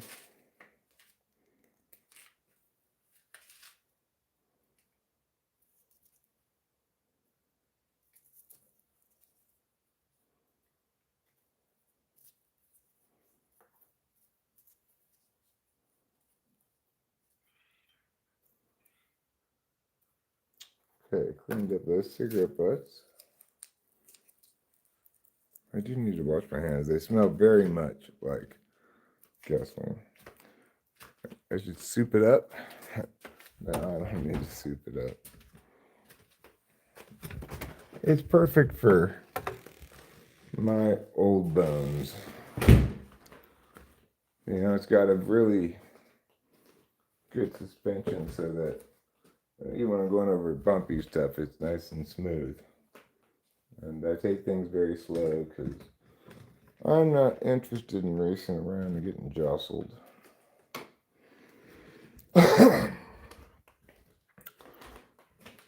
Well, while I'm here to wash my hands, I guess I can rinse the sink.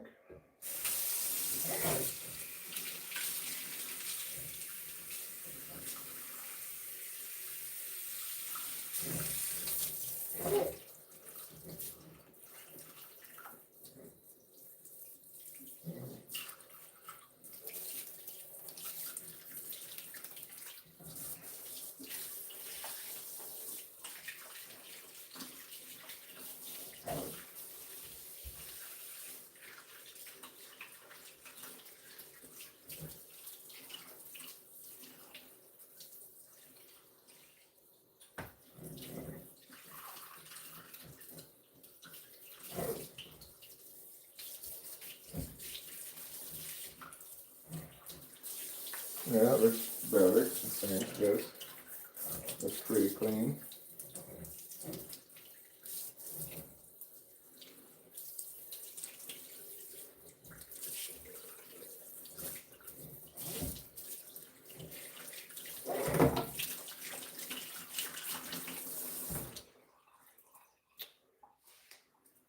Okay.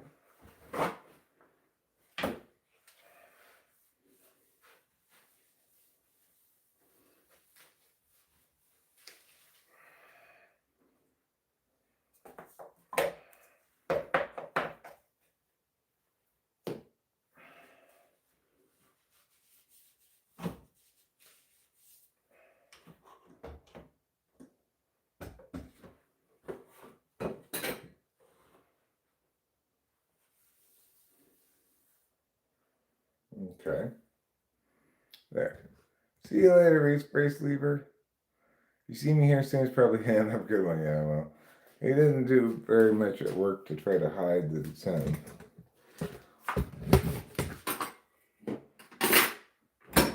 Have a good day. Don't forget to eat plenty of cheese. Okay. What am I going to do next? Having a pretty pleasant, quiet day here. I feel pretty happy, which is nice because I don't always feel happy. I have states of being where I feel, instead of happy, I feel either anxious or depressed sometimes. Not today. I feel quite just normal, really. Now we get to play Where Are the Keys to the Little Wilderness Car? They are always in this basket, but I can never seem to find them. Come on now.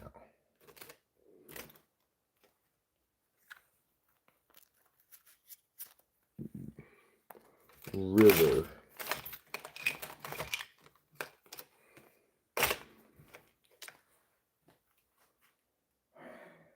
Well, I guess they must be in this basket.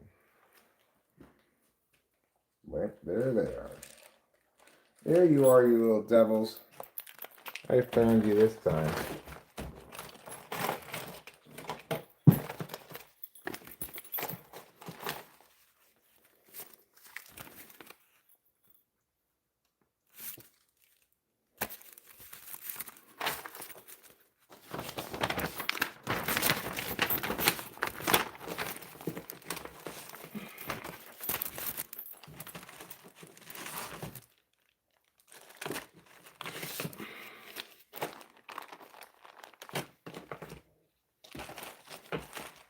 Bring that back here a little bit.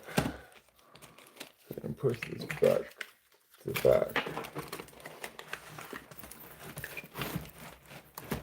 There.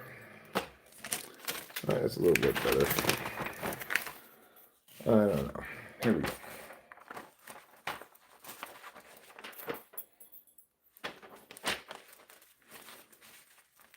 Put this in the closet.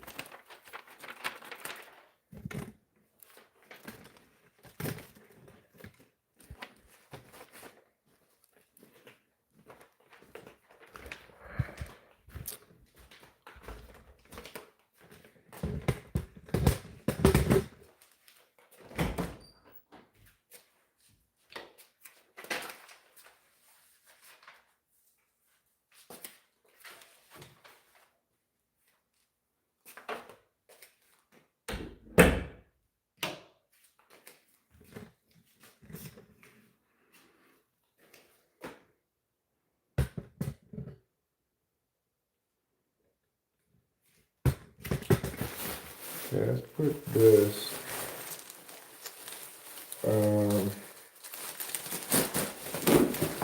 back over there.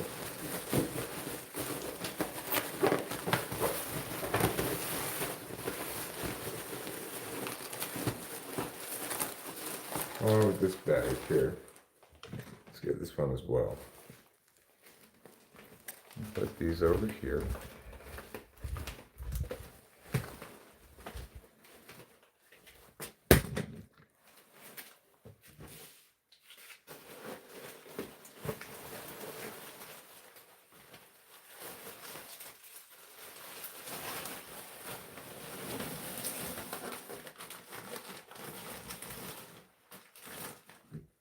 Okay. I'm done with that.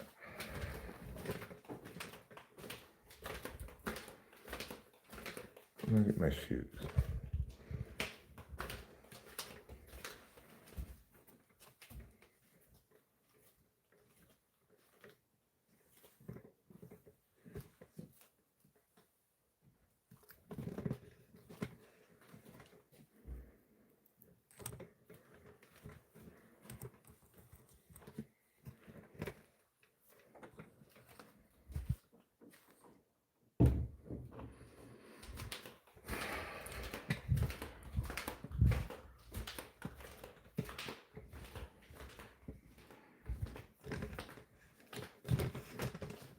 Okay.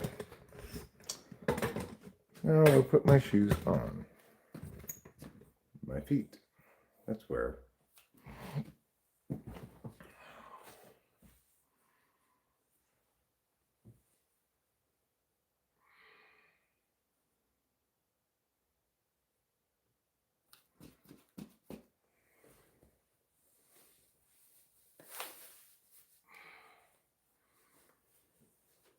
One sock on. And now sock number 2 is on.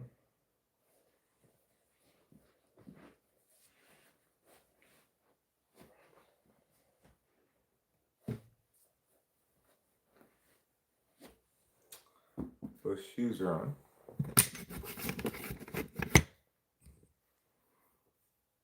And that's a pretty good start. So a sip of coffee.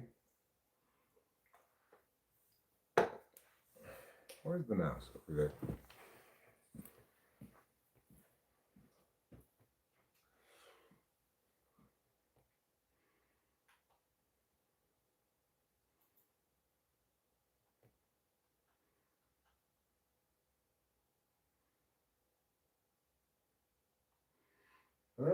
The first football game this weekend starts on Friday night. Alabama, Oklahoma. I guess I'd take Alabama in that one. Ole Miss will beat Tulane. Oregon should stomp James Madison. And I'll take Texas A&M over Miami. That's for sure.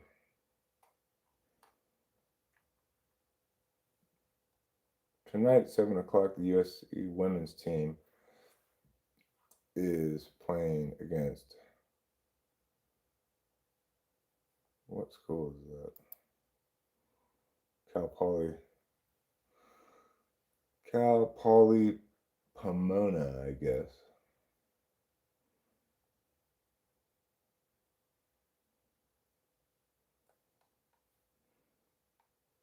SC is favored by 54.5 points. Wow. That's a big spread. We're favored by almost 55 points. I mean, I am confident we're going to win, but by 55 points. Wow. What is going on with the women's college standings?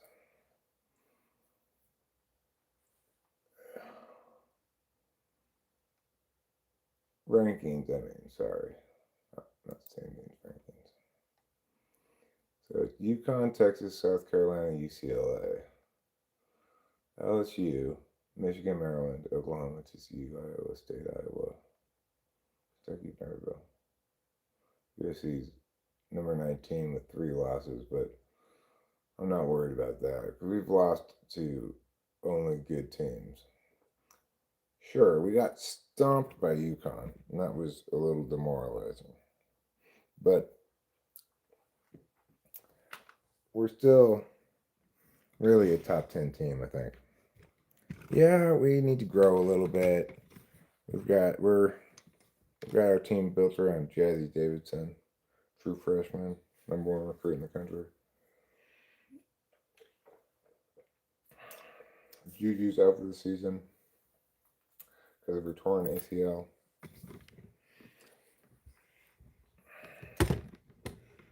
And we unfortunately lost a couple of good players to the transfer portal in Avery Howell and Kaylee Heckle. However, we've got next year's #1 recruit coming in as well in the whole country. #1 rated recruit in the country again. So we'll have Juju back. Jazzy is going to be a sophomore next year. We'll have this new freshman phenom coming in. I'm confident that next year we'll next year is really our year to win the national championship. That's the bottom line. And if all goes well, we will win it next year. We're not going to win it this year.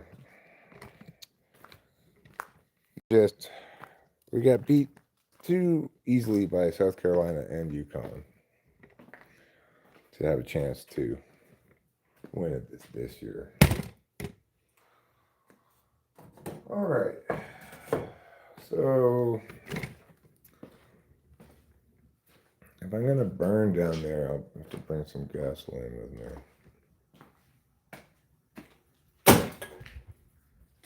I do have a lighter, but I don't have. It's not really ideal. Get a torch.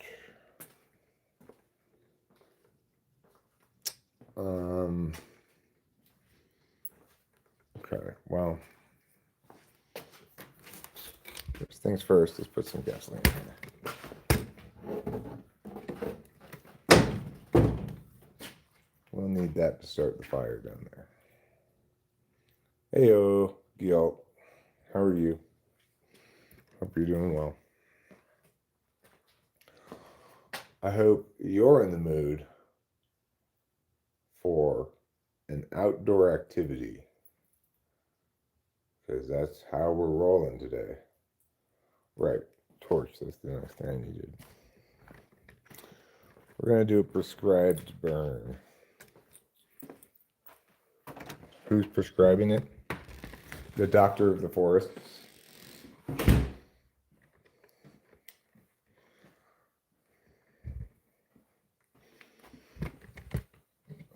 The doctor of fire safety.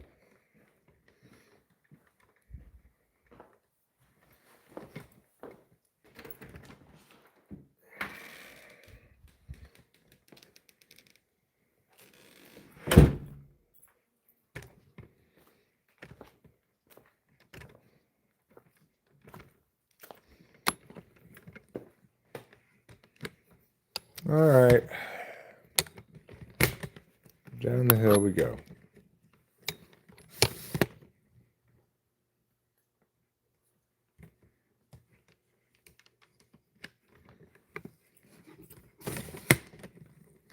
Well, sounds like you've got yourself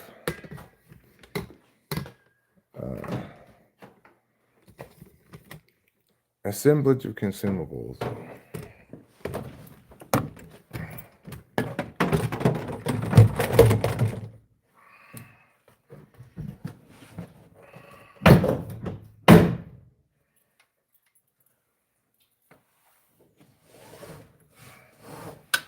Okay.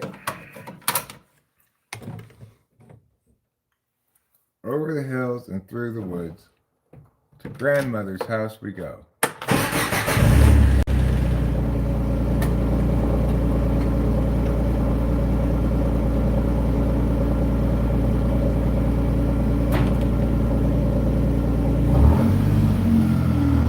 Just wait, Grandma. I'll be there shortly.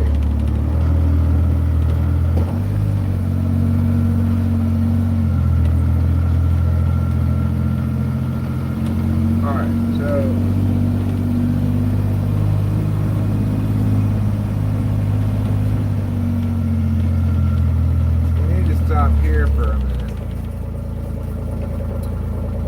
I guess I'm going front ways down the hill today.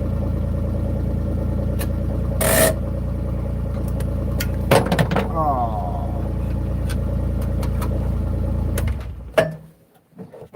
God damn it.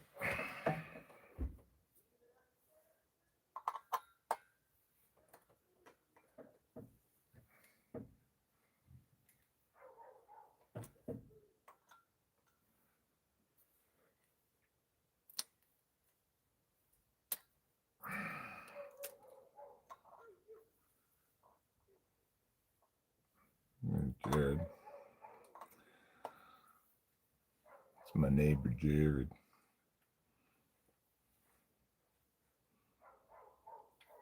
Oh my God. He went to Jared.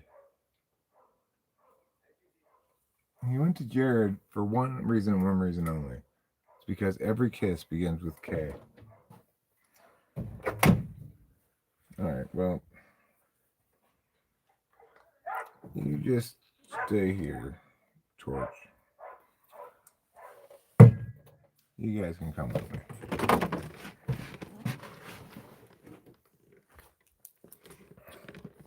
Okay, so got to get these sticks right here.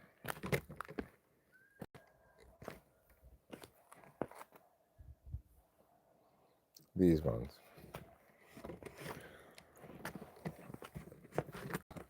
I have to get this Peugeot of sticks.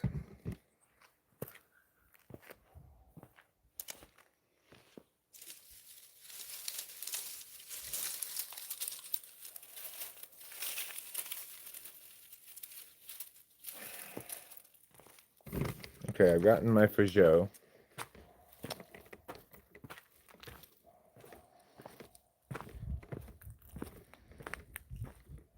I'm going to put these back here in the back of the little car.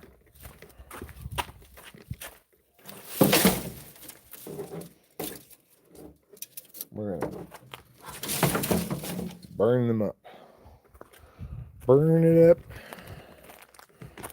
little darling. Like if I were really being serious about this, I'd get these things too, but I don't know. I'm not really feeling that.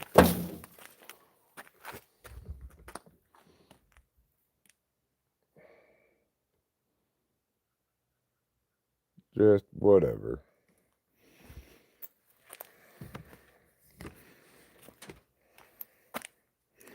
Just a week till Christmas is right.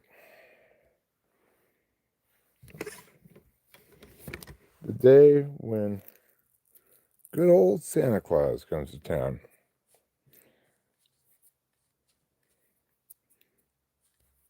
So, you know, be on your best behavior to make up for a year's worth of naughtiness for the next week or so.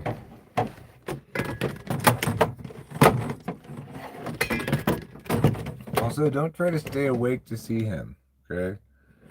He knows when you are sleeping. He also knows when you're awake.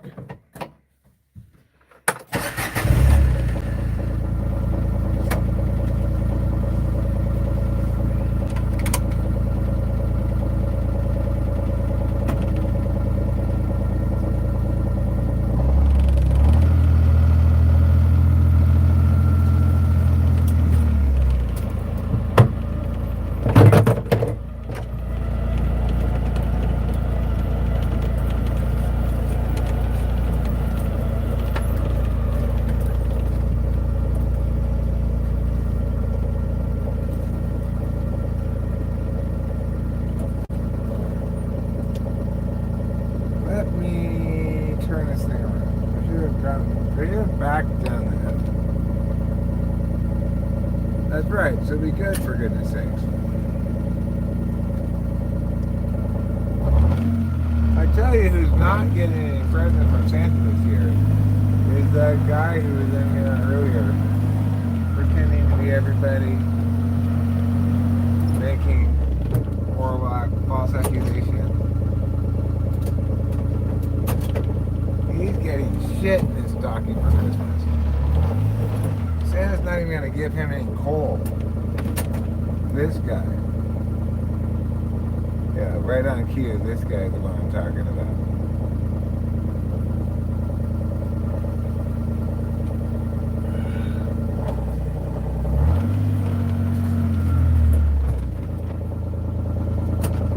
But you know, he's learning a valuable lesson today.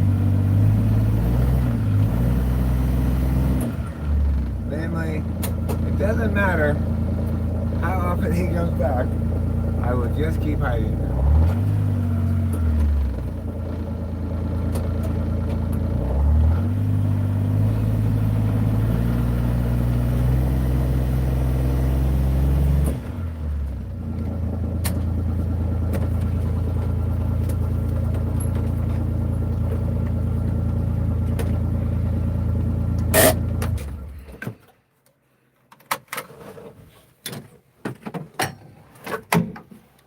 Okay.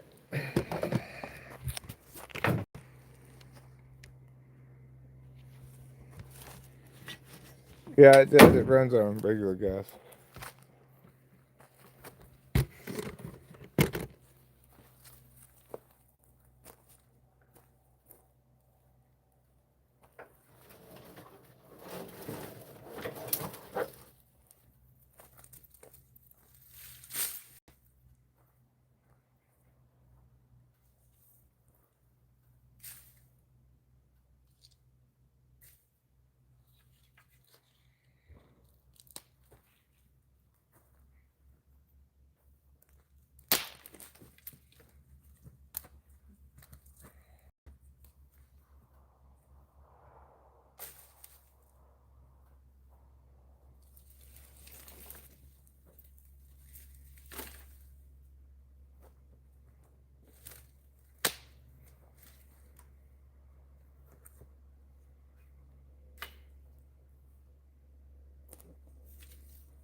Okay.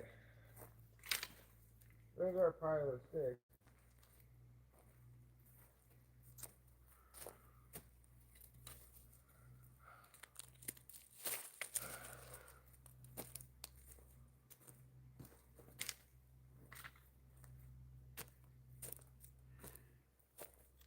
Now we're going to need to put some gasoline on that.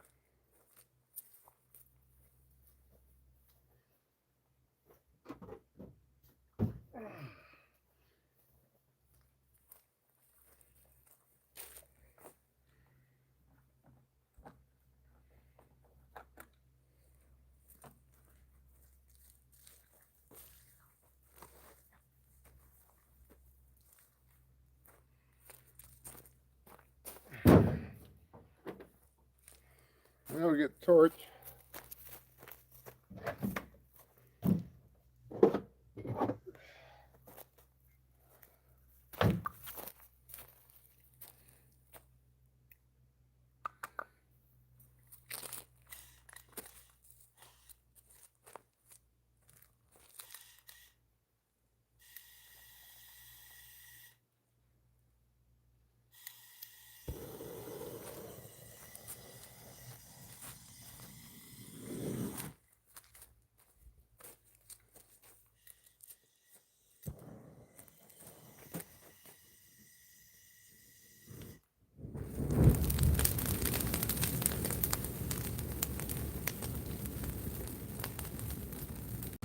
Wow, that was a little more extreme than I expected.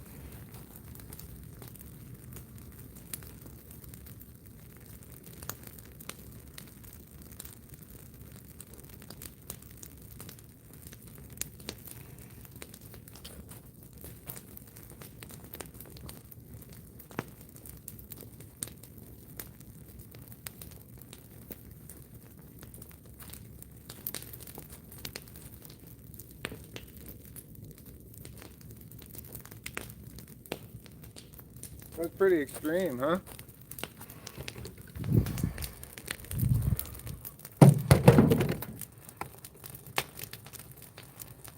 I'm just burning.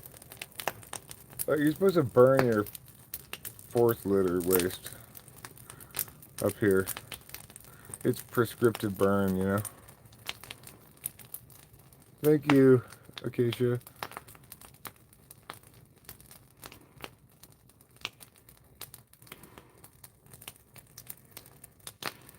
No, I'm not burning my house down. I was very surprised that the fire got as close as it did to the shed, though. I did not anticipate that.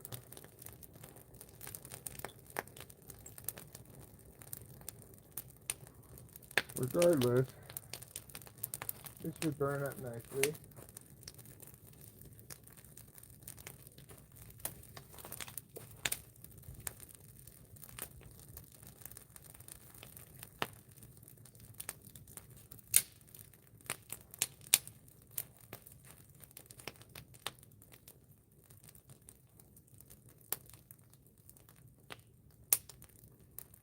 But it might not burn up that nicely, actually. I may have a rather haphazard pile of half-burned sticks by the time I'm done. You know what? Whoever said I was an expert at making a fire? Nobody. That's who. I'm not some kind of professional fire maker. It's a fine place to make it. There's no trees above us, you know.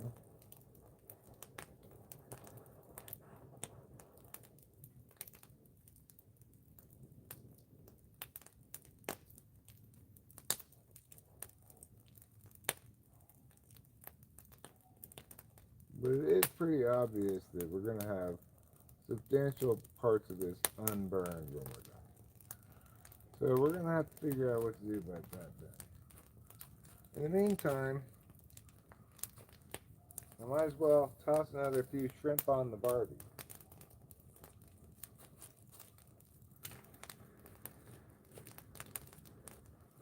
Barbie that shrimp.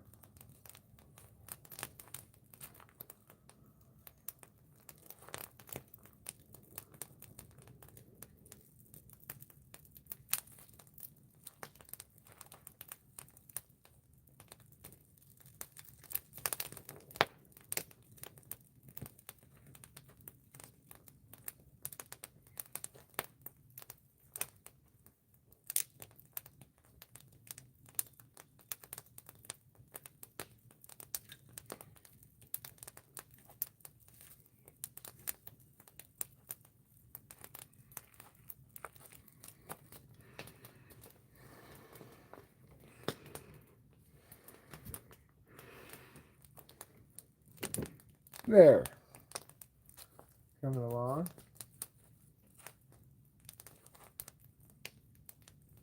Gotta move some bits a little bit closer. And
good, well, we're coming along. Making some progress.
Okay.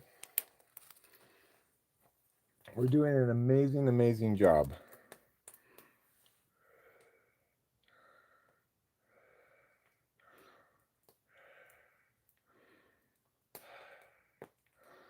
I don't have a fireplace, unfortunately.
Okay. Let that burn a little bit like that for a bit.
Well, we're kind of running out of fire energy, it seems like.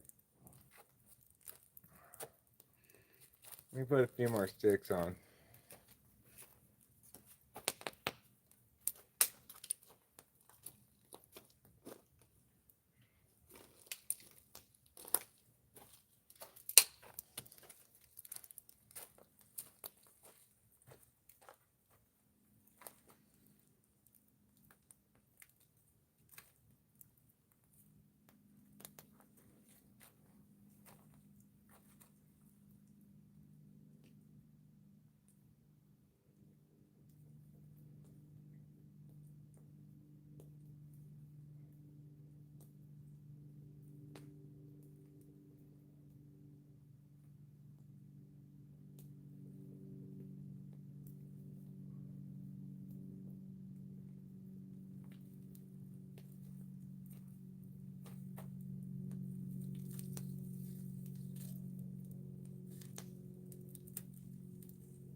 Well,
okay.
I think we're coming along fine. You know, obviously some of the pieces are too long to fit conveniently in the fire. Hi, Cindy Brim. Hi, Johnny Cats. Hi, Putty Cat.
I need to get more sticks.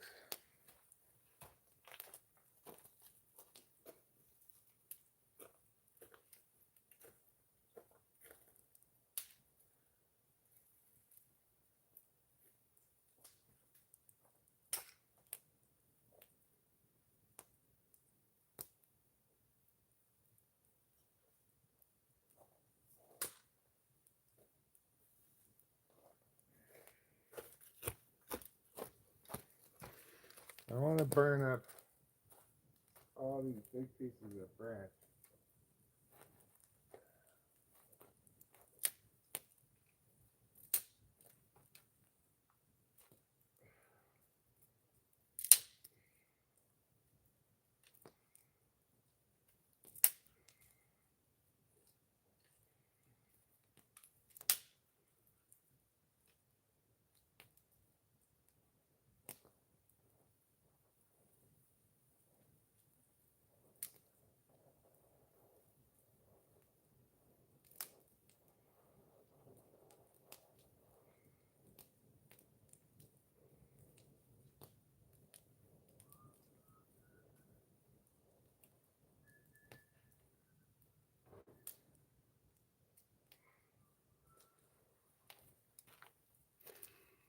Okay.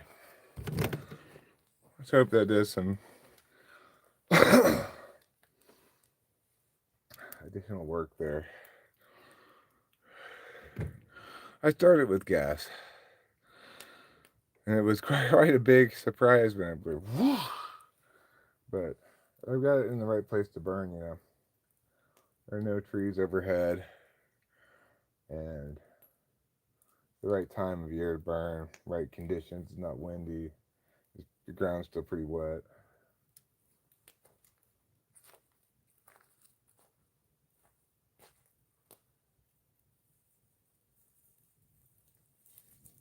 God damn it. You are the problem branch. That's what you are.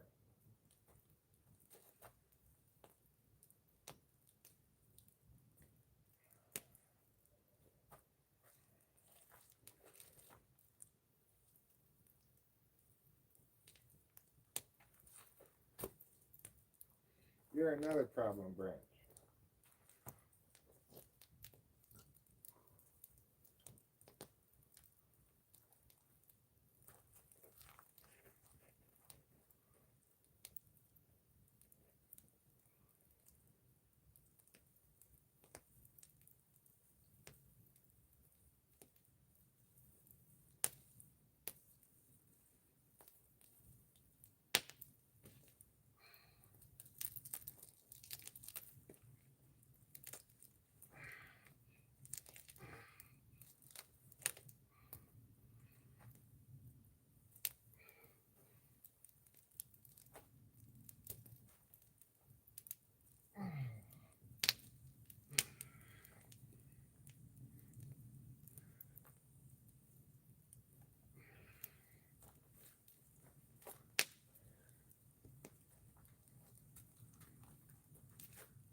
Okay. We're getting there. Might need a few more sticks.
Hi, Keisha. Yeah, it's pretty nice living out here. It's kind of satisfying doing stuff like this occasionally.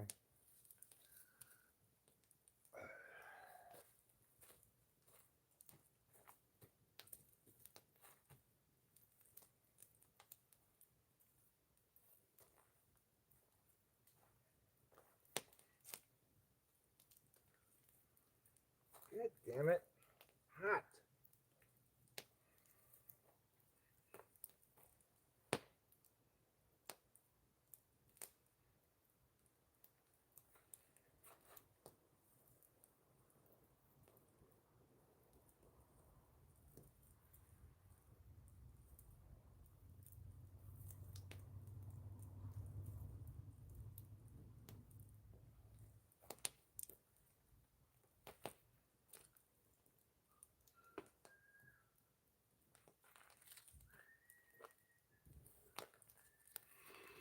I did kind of get myself all dirty. That's okay.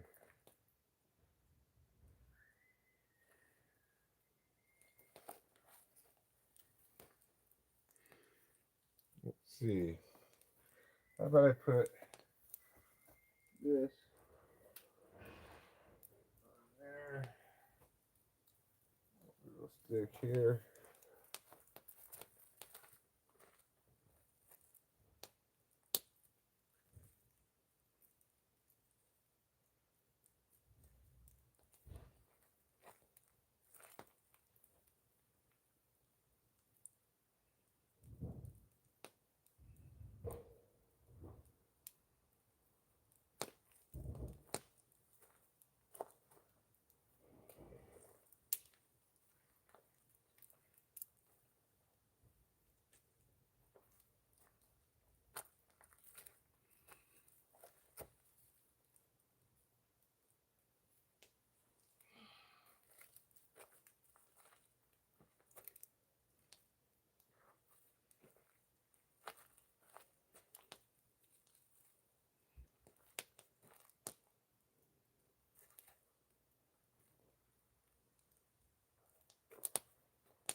There.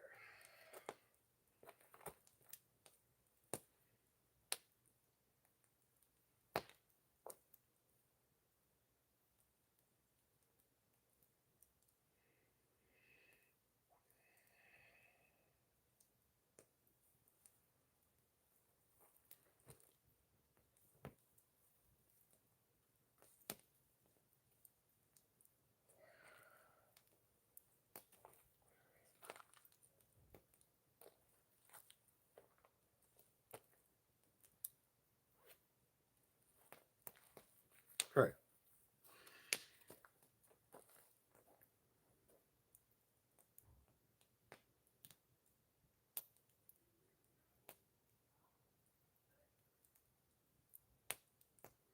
We'll just let that burn out at this point and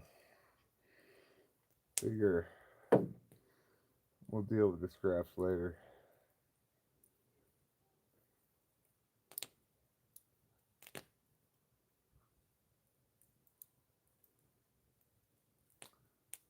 The part for my car is supposed to arrive in Merced tomorrow.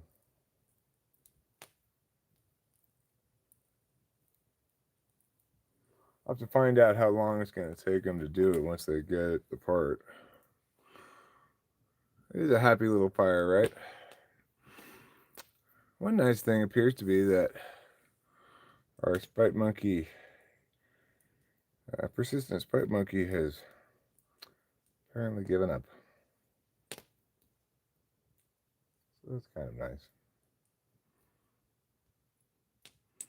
It seems weird that you'd be able to maintain the level of fury that's required for that for very long against me, because I can hardly be any more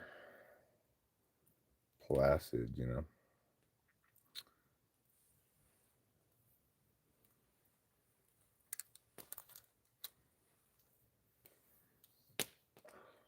I wonder if he even knows why he hates me so much.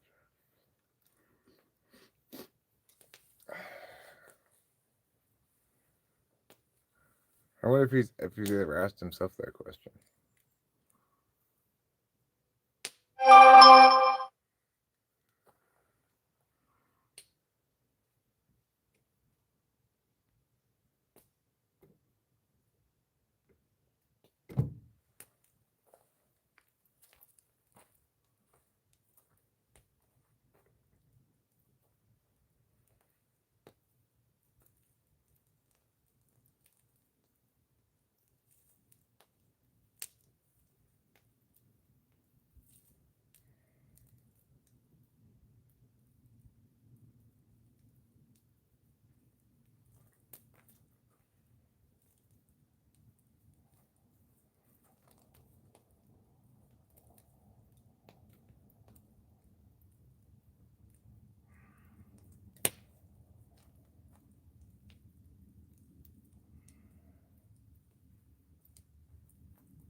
That's fine.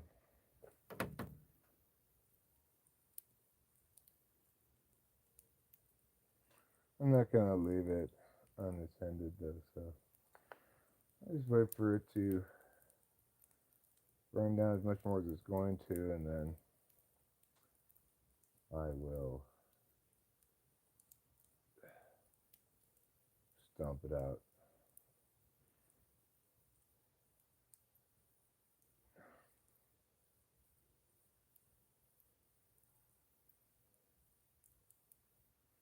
Pretty peaceful. I feel relaxed.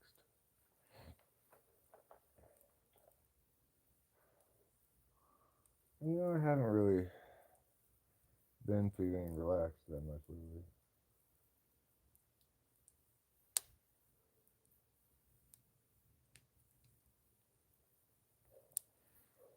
I feel a lot of things, but relaxed is not that common.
It'll take a little while to burn out, obviously.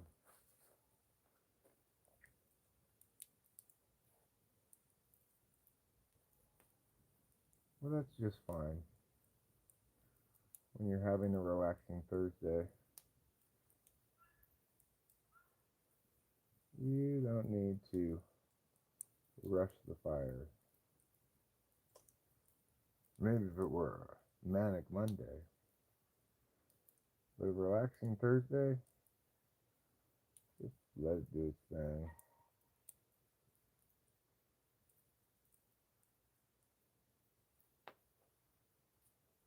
So far, I've done a pretty good job.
This is why they call me one of the heroes of the Old West.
Well,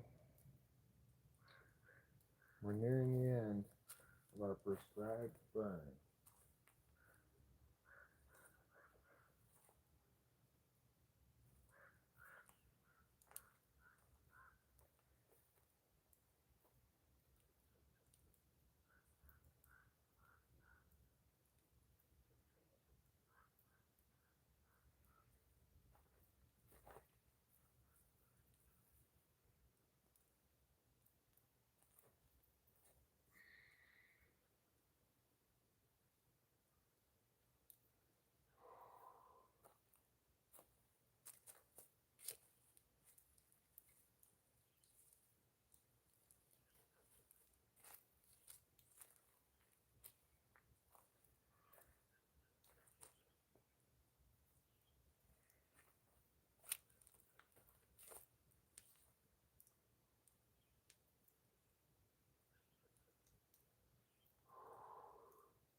I don't have that much left to go, but this last little bit's going to be hard to get.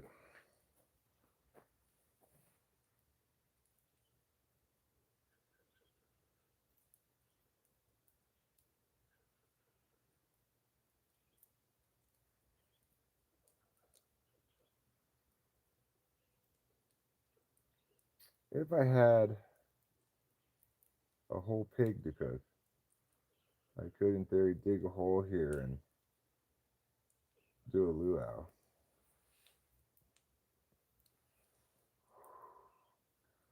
I don't currently have a whole pig to cook, but who knows what tomorrow will bring.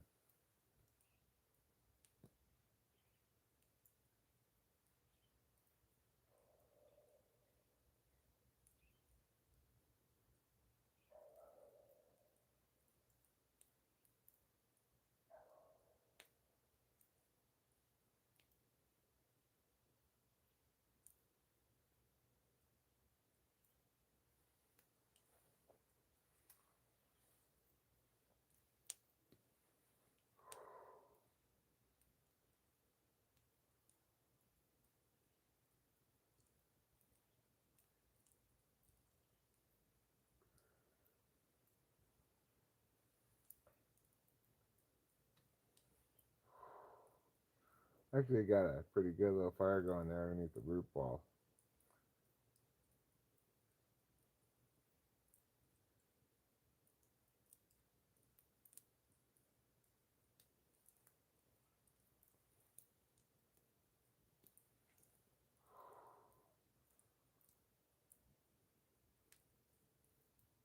You know, they say you should always extinguish your fire with water. But should you really always do that? Because I'm not going to do that. So that required me to go get the hose and bring it all the way down here. I could go get a bucket of water, I suppose, but it'll be fine. Just give it some time, watch it for a little while longer, and then we'll just let it smolder by itself for a bit.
A few more of those sticks in here.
Takes a long time to burn a pile of sticks, huh? What am I doing? I'm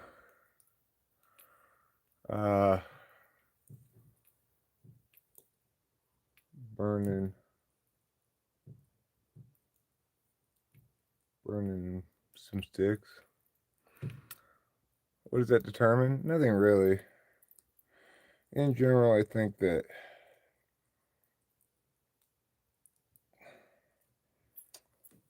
um,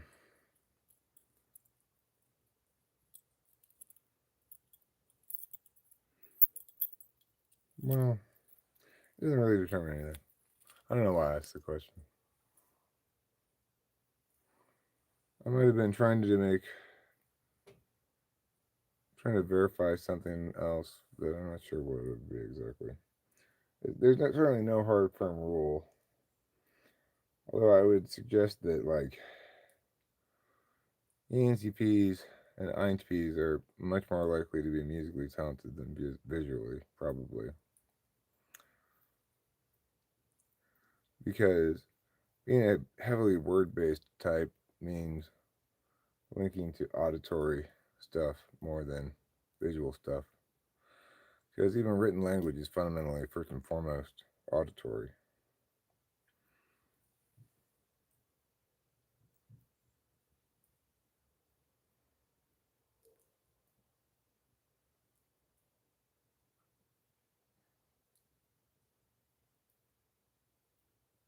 It's like you might have a dead language like Latin where nobody's really sure how stuff was pronounced. We still have some pronunciation for it.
It's probably pretty safe to leave by now, but I'll give it another minute or two.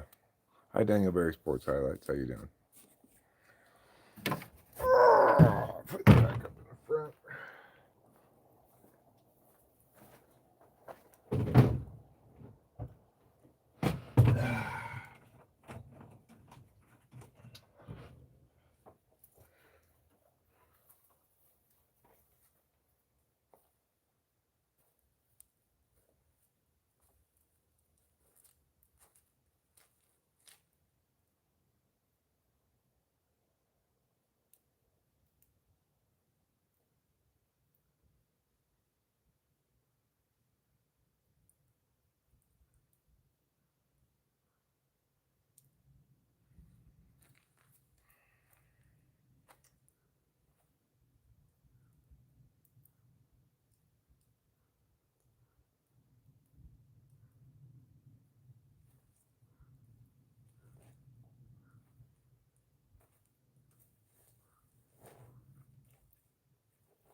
Sorry, Mr. Worm. Go over there.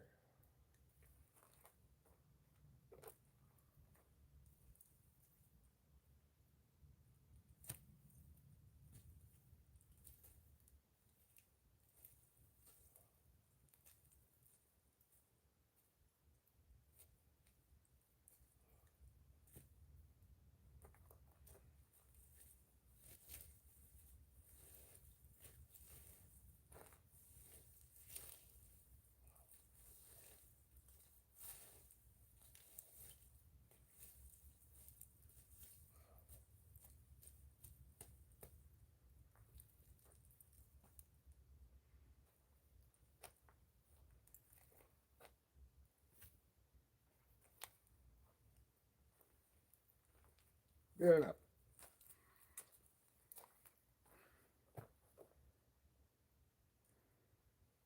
That's not gonna start any fires.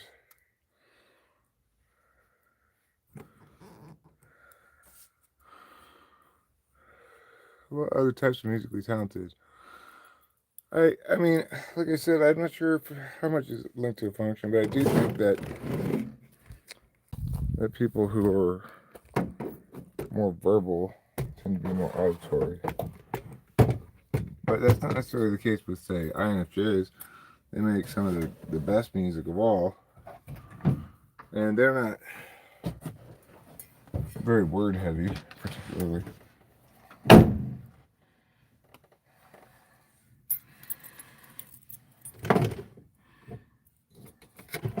I mean, as far as loving to sing goes, all I know is that I was constantly singing as a kid, all the way through high school and beyond. In my middle school yearbook, somebody wrote, "Why don't you join the chorus? You're always singing." I just walk down the halls, singing all the time. I still am always singing.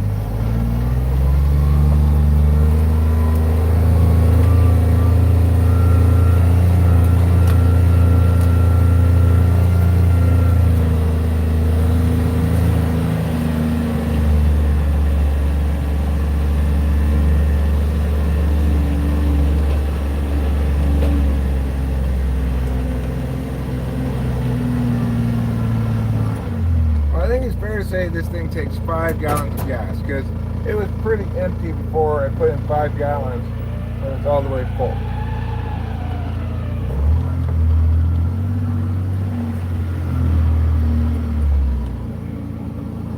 Hi there, Justice for Humanity.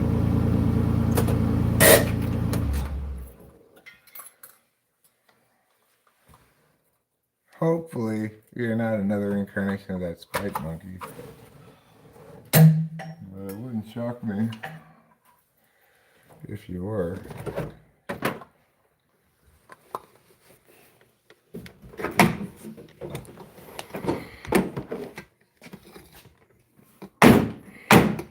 Okay, we did it. We made it back up the hill. We burned those sticks. We didn't start any forest fires. We're winning all the prizes. Oh, God. We lose this prize, though. God damn it.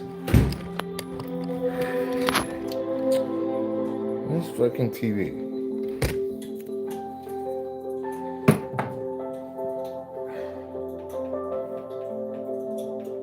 I didn't mind when it went to sleep and just put various pictures up. But then one day I started going to sleep and putting up sound. So I was like, I'll go take a nap. I forgot to turn the TV off. And then I'm rudely awoke when I was blaring like soft contemporary jazz music they play.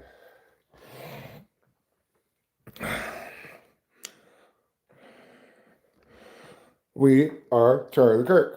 We are Charlie Kirk. I'm not Charlie Kirk. He's dead. Whereas I am all the way alive.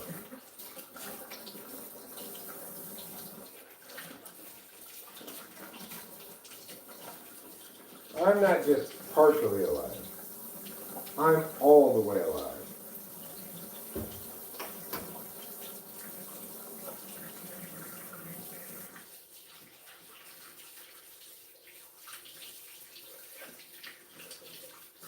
You've never seen anybody as alive as me before. It's true. Now you have me in Xanadu. Hi, Winston's mom.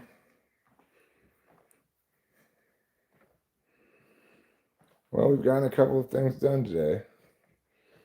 That's a start.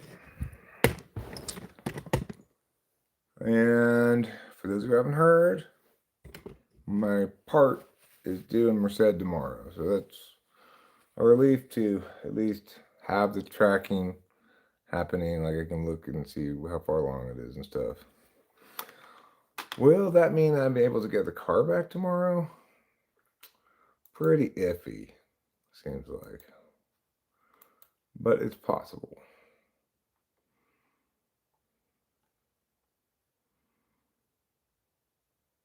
Yeah, I'm happy about that. It's been causing me a fair amount of consternation.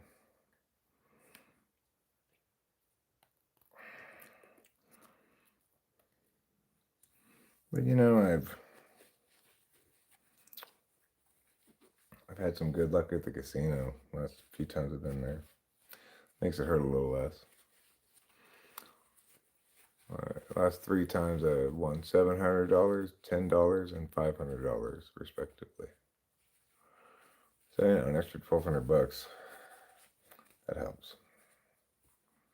You might say, well, Eric, if you are worried about money, you shouldn't be gambling. I don't know. I don't gamble like a very large amount. And I seem to do consistently not so badly, you know. Obviously, the house always has an advantage, but how you gamble can make a big difference too. Like knowing when to leave is important.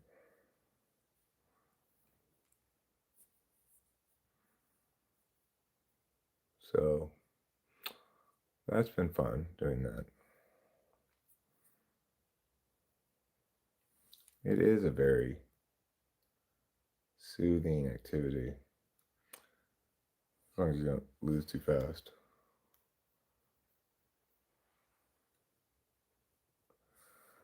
Yeah, blackjack is the game in the casino with where the house has the least advantage. But I'm no card counter, so I'm not going to play blackjack. Also, I'm not going to end up playing blackjack perfectly. Like, I don't always do what the card says you should do.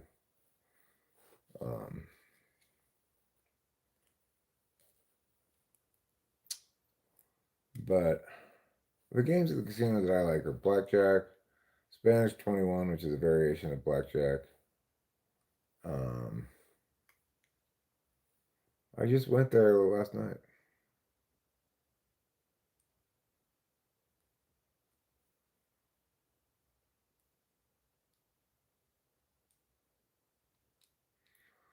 Well, all tricks, you definitely can lose.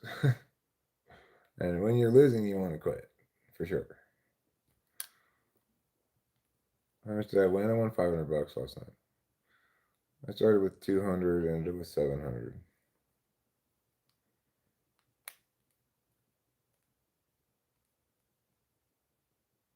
And plus, we got free dinner there too, using my points.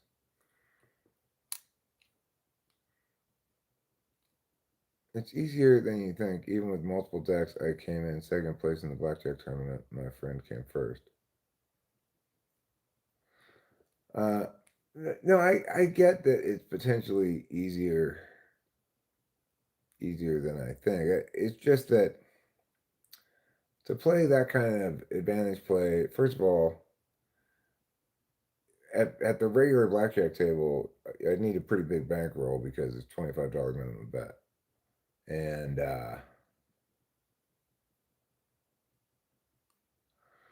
so, you know, if you're going to be playing advantage like that, then you got to kind of be ready to sit down, play a long time, pay attention through the whole 6-deck shoe or something. 6 decks in the shoe, I think.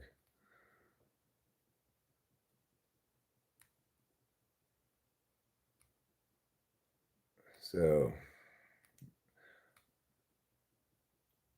there is a very countable, quote unquote, side bet on the blackjack table.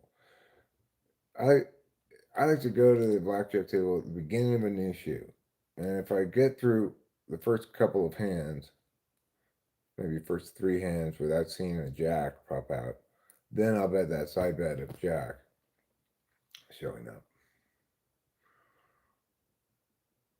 Makes sense to do it at that point.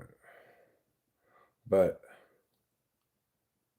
because it can be either you or the dealer having a Jack show. The other thing is, I prefer to play blackjack. If I'm going to play it in my optimal consideration, it's at the start of a new issue and there's nobody else at the table. But I'm also not planning on staying at the table very long. Like, I'll go in with a plan of playing exactly 8 hands or something. With my plan to bet the side bet if it works out that way.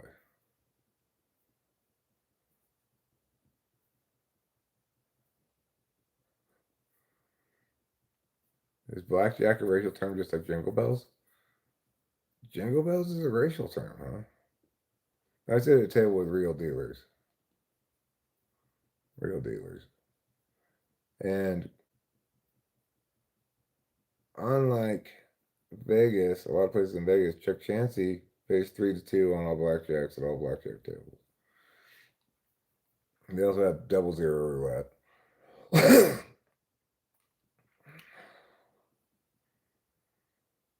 But yeah, I like to play the variations of blackjack. Spanish 21,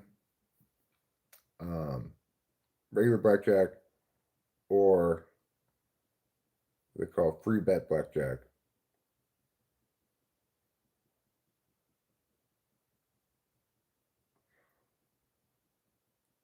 Well, what was Joy Reid's justification for Jingle Bells being racist?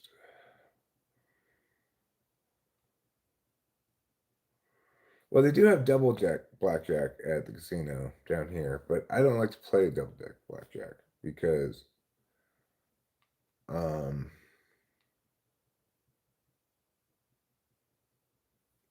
you go through the shoe too fast. I don't know. And I'm not playing it like that. I'm not counting quite all that.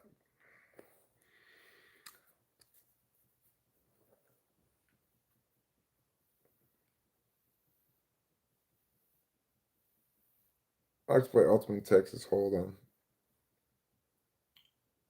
That one, it feels like if you play it right, you've got decent odds.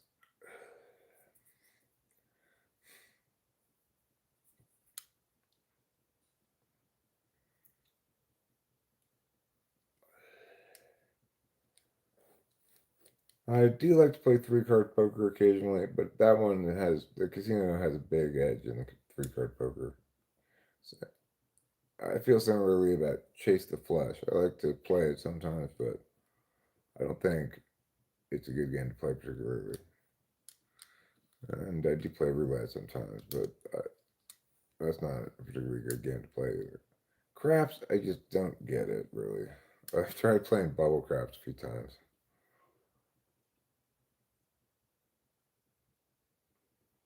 Apparently, the song Jingle Bells was first performed in blackface. Oh. Can I render any song racist by performing in blackface?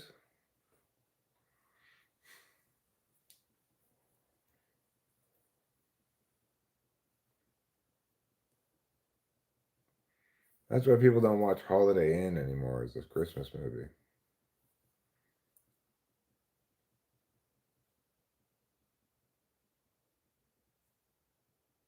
What have you been playing, G?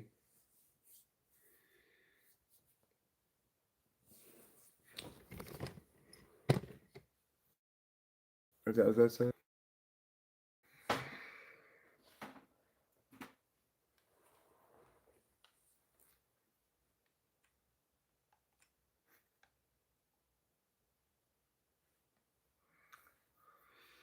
Oh, is that right, Johnny Cash? That's the only reason. Congratulations. Enjoy your $1,775.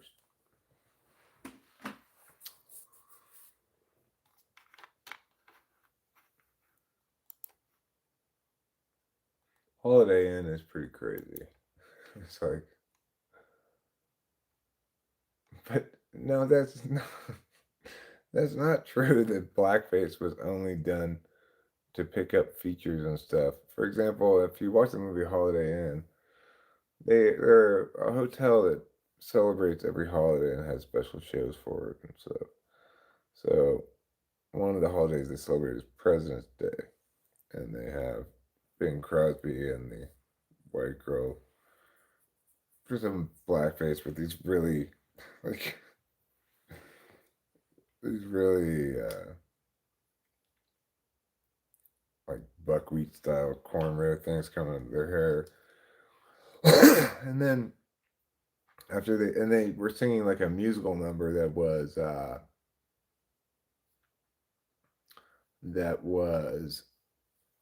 like an old Negro singing kind of style. And then afterwards, the the mammy kind of character, the maid lady, like the big black lady, she is holding a couple of black children next to her, and she says, "Thank you, Mr. Lincoln, for setting us free." So, you know, can we listen to the best song that you will ever hear this year? What's the best song I will ever hear this year? I mean, do you want me to play what I think the best song I've heard this year is? I don't want to get copyrighted. My grandma was proud of her minstrel shows.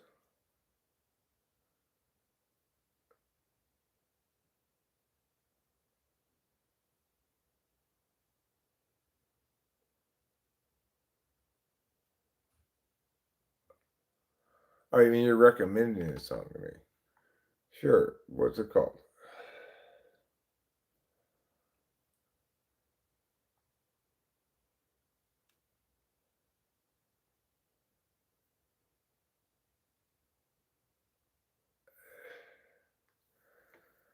I mean, who cares if that's how it was performed, right? The lyrics are indicative of nothing like that.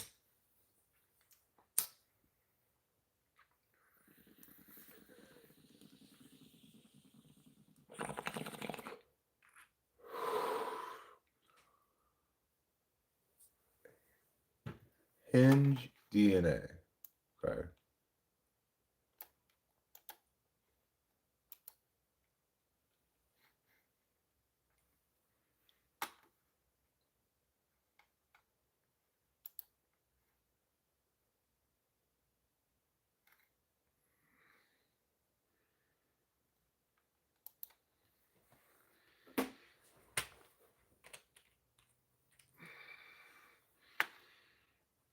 Well, I see the live version of it.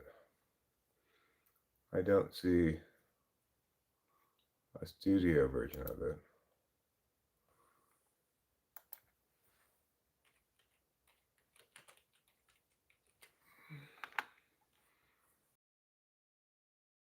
Okay, let's listen to it.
Okay.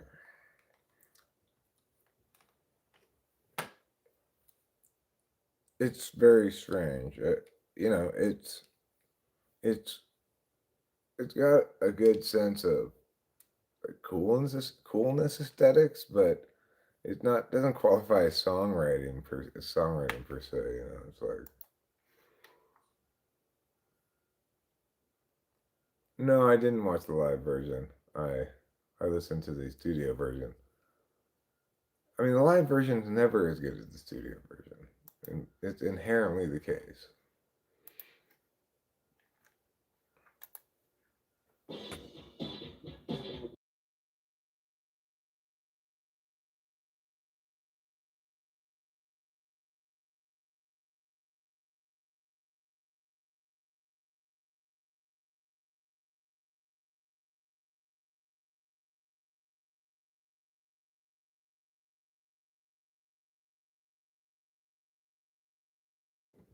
they're very clean. Like they're very good at playing live because it sounds just like studio version.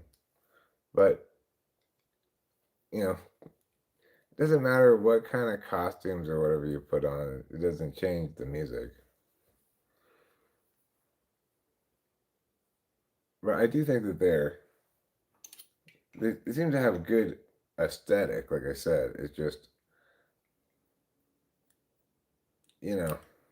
ultimately you gotta manifest real melodic identities. You can't just do that.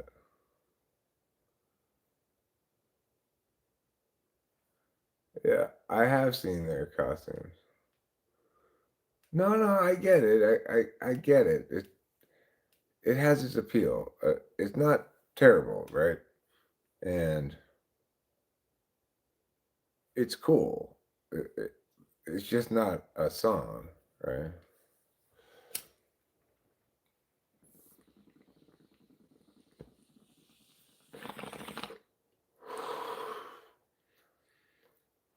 It's the sort of thing that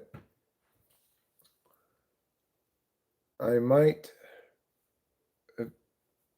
I'm not going to, but I could see myself putting on Shabby Tracks temporarily to listen to it for a while. You're right. I did not listen to the whole time, and that's.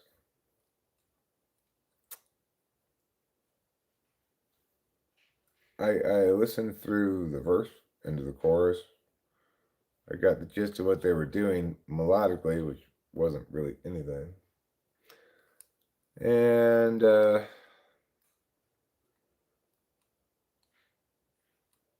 you know, I believe they could make something fantastic, but that's not it.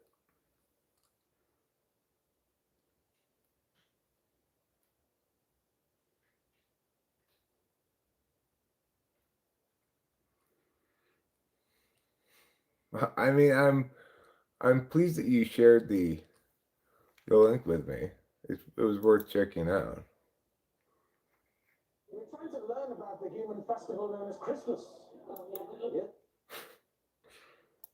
Yeah. Look at these decorative objects. Greetings, human. Today's a ring.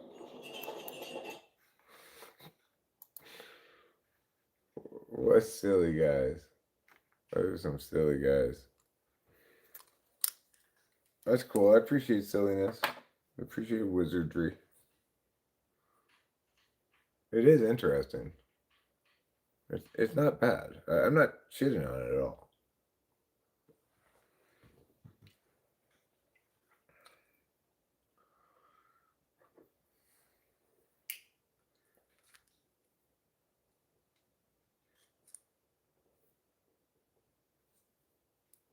And as always, I want to stress when I critique something, anyway, I am not saying I can do better.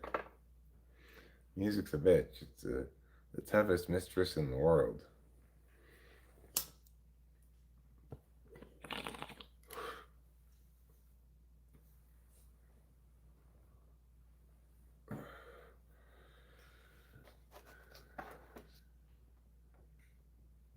Alright, this is all clogged. Where's my fucking poker? Oh, damn it. Fine. You can be my poker.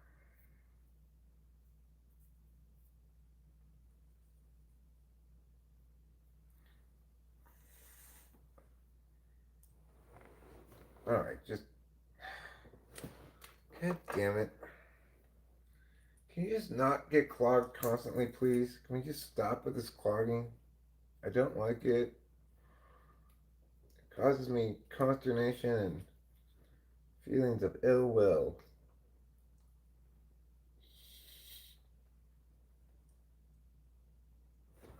I'm still not even like properly unclogged. Alright, let me try this one. This will work a little bit better. Yeah, I mean, I enjoy experimenting with different stuff too. And sometimes I make stuff that sounds pretty cool, and sometimes not so much, you know.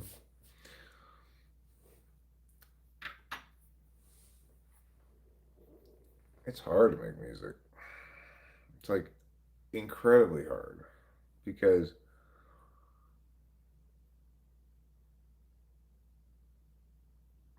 anybody can make something that's not fantastic.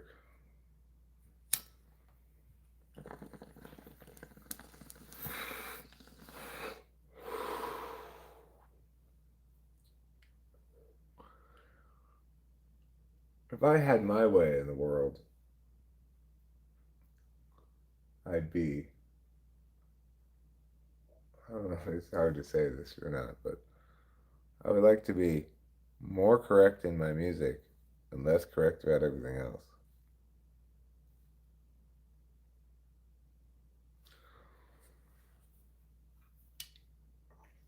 Like, what could be more satisfying than making hits?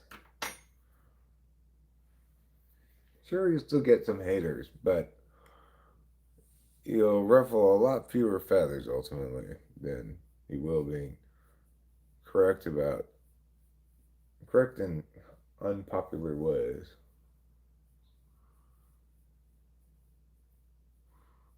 And if you're correct in popular ways, well, then probably the thing's not even in dispute.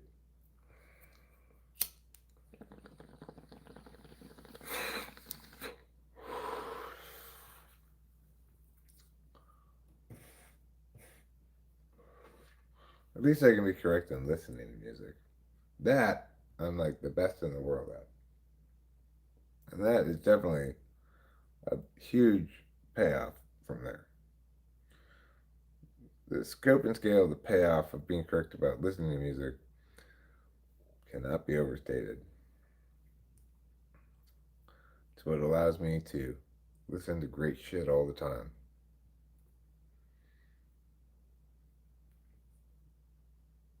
But, you know, that's a lot more feasible because you get to know about something that's completed and done. Whereas when you're making music, you have to know before it's completed what it's going to be or figure out what it's going to be one way or the other. Makes it, it's like, well, you know, it's like what's his name? Heidegger said, we are thrown into the world unawares. It's like with life, is so too with music. We have to make decisions and become who we are before we're remotely qualified to do any such things. It's pretty crazy, really, to think about it. It's like we should get a practice life that we get to remember before we start our real life. Hopefully, this is our practice life, right? And we get to, when we get to our real life, we get to remember this life so we know what mistakes to avoid. I think that'd be great. That'd be fair, appropriate, just.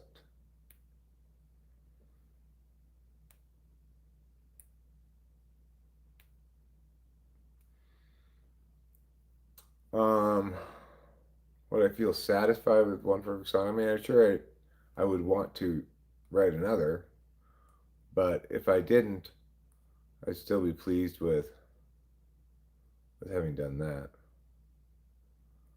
I am pleased with some of my songs. I think they're great. I've got some great songs, but I don't necessarily think I've got great tracks, recordings. Sometimes I'm okay with the way they sound. Watching the bowl games tonight? Who's playing tonight? I was planning on watching the USC women's basketball game at 7. Isn't it Thursday?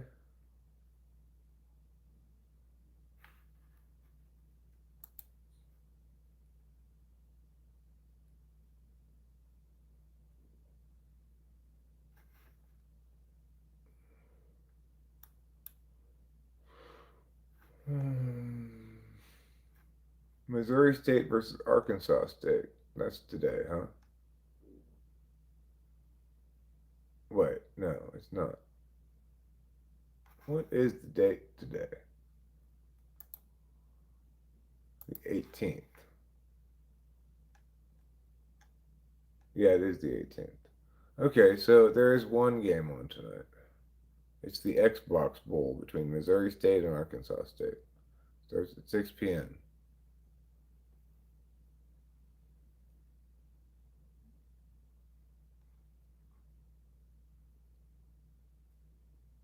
Old Dominion beat South Florida. Delaware beat Louisiana. And bowl games that have already taken place. Tomorrow, of course, first CFP game is on. Alabama versus Oklahoma.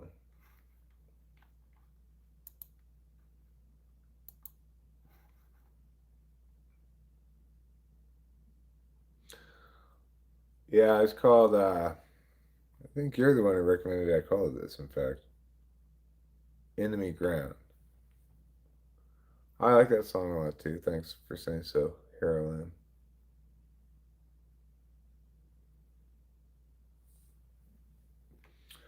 The slope presents a fork. It's not easy stopping short. Too far along to go around. To turn around. The map's another course. Was headed ever north. And then the better force. Enemy ground, enemy ground. Yeah, it's one of my favorite melodic things I've ever come up with too. I'm not sure if I love the other part of the song that much, but it it does its job, I guess. The song seems a little wordy to me, perhaps, but I do have a pretty good recording of that. I could record that again. I lived in Arkansas for a few years, very pretty state. I've been to Missouri, it's just not a very pretty state. Snoop Dogg is performing at halftime during the Christmas game of the Detroit Lions. Well, good for Snoop Dogg.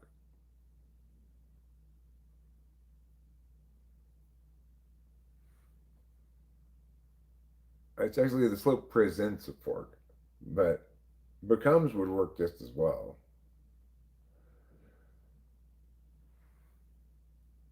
Maybe better.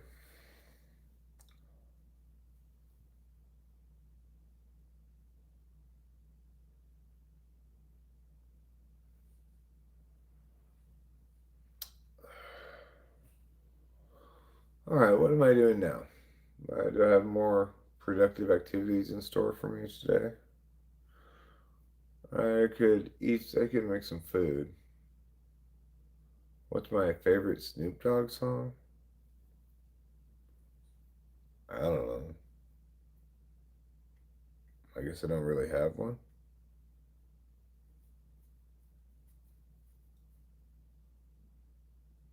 I can think of some stuff he did collaboratively with other people. The only Snoop Dogg song I can think of is just him is Gin and Juice, which I don't particularly like.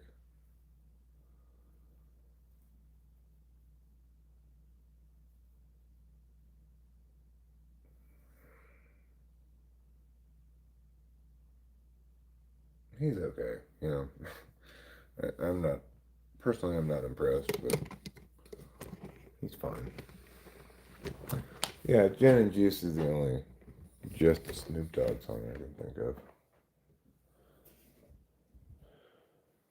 Mostly what I think of Snoop Dogg as being is the guy who was constantly being shown at the Olympics last Summer Olympics. Like NBC paid him God knows how much money to to make the Olympics cool, I guess.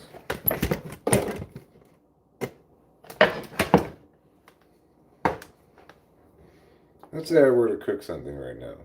What would I cook? How would I cook it? Etc. Those are all fair questions. All very fair questions. Am I really going to cook something right now? Also, a very fair question. I've got my doubts too, but I might.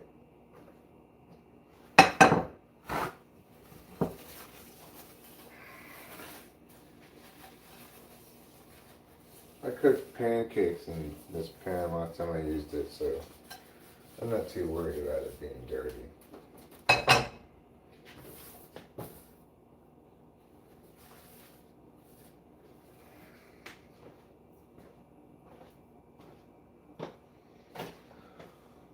Let's see what kind of bread. No, we do have the bread for it. Alright, I guess I'm going to make tuna melt.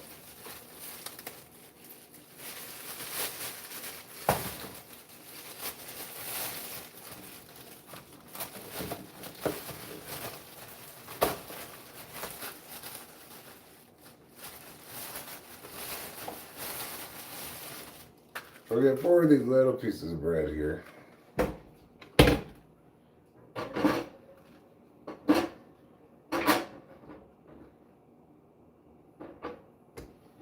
it right there. Put that on. And then we'll begin the tuna melt making process. If you've not borne witness to it before, you'll want to be taking notes. Because what I'm going to present to you is literally the only good way to make a tuna melt.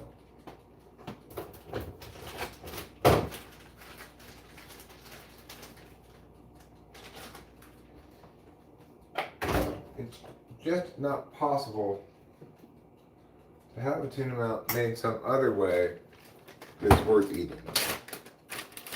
Now, I'm not sure if this cheese is going to be worth eating either. It's looking pretty old and moldy.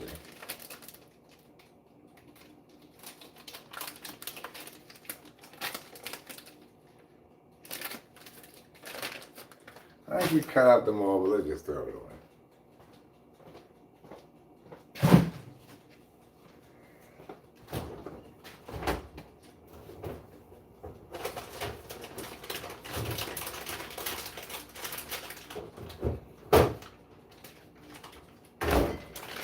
Okay, well,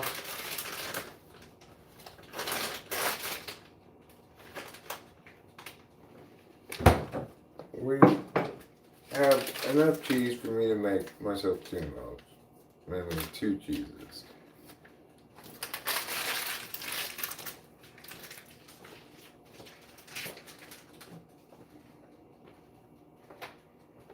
So, now let's turn your attention this direction, where we'll show you how to prepare the tuna for your tuna melt sandwich.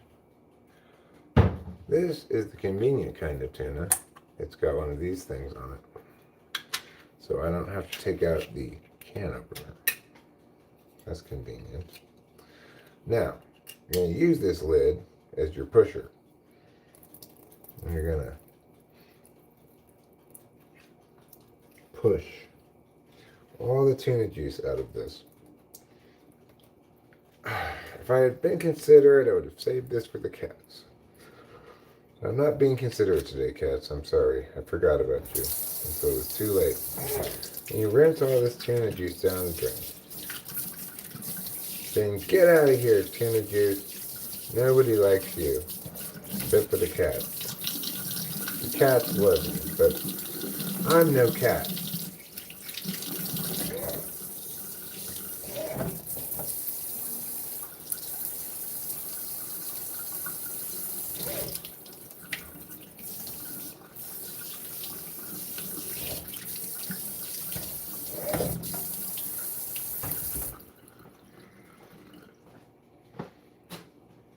Okay, now that you've squeezed all the juice out of the tuna, bring it over here. I'm going to put some butter in the pan.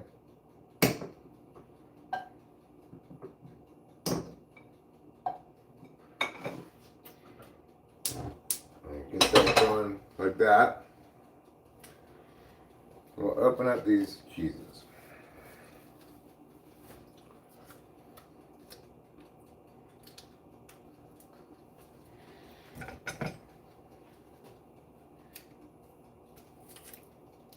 There. If you see what I'm talking about, gee, what I'm talking about, why, what I'm talking about, who, why, where, when? Talking about cheese, brother. Cheese. dairy product of the year for 2024 and 2025. That's right, cheese won both years. Dairy product of the year, which is a highly esteemed prize to win. Give cheese bragging rights over all the other dairy products for an entire year.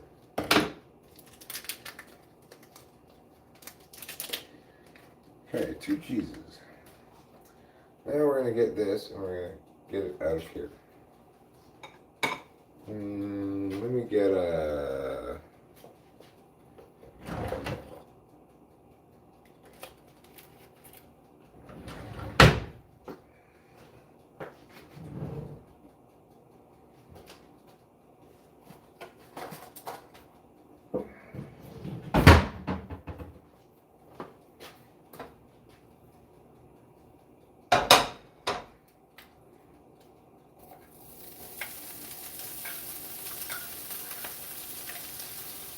So that's a nice dry tuna there.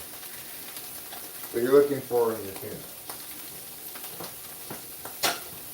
is dryness. Next, we're going to get out one of these bad boys. Let's go with this one. I'm going to break that up like now.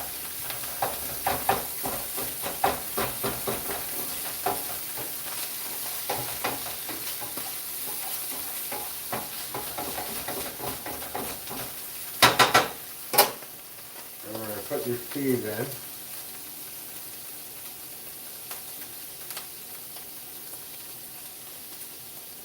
And this cheese in.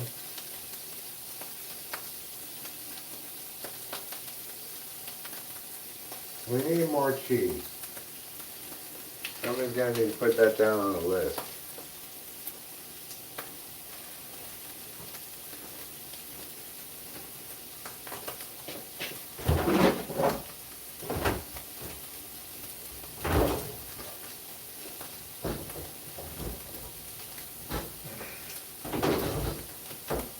Whoa, no, don't burn that on me.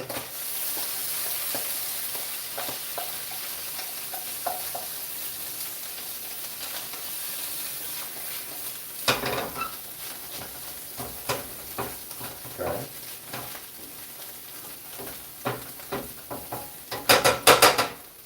If it's too dry, I don't really think it is, but put a little splash of wine in here.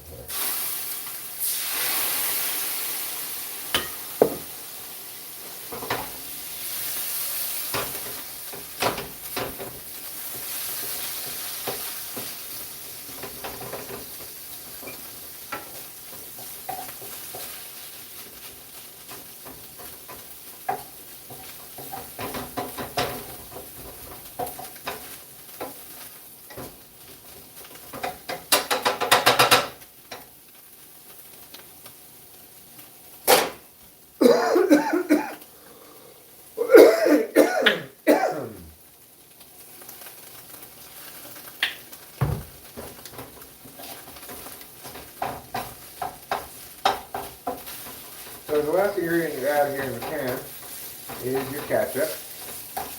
Don't be shy with it.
doing?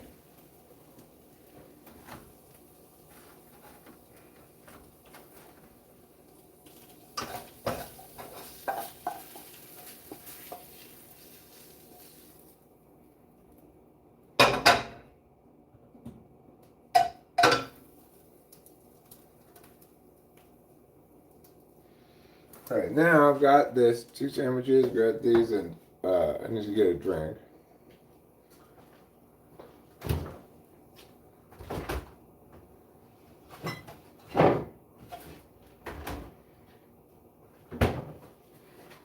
I'm going for El Corona.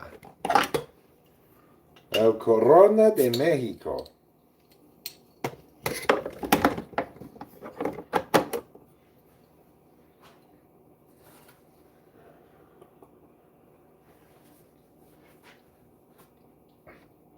Oh my god, it's so good. I'm so grateful for non-alcoholic beer. It's like drinking that first sip of this non-alcoholic beer. It is as close to as satisfying as a regular beer could possibly be without actually being quite as satisfying. Yes, ketchup. Ketchup is one of the secret ingredients. The other secret ingredient is squeezing out all the tuna juice.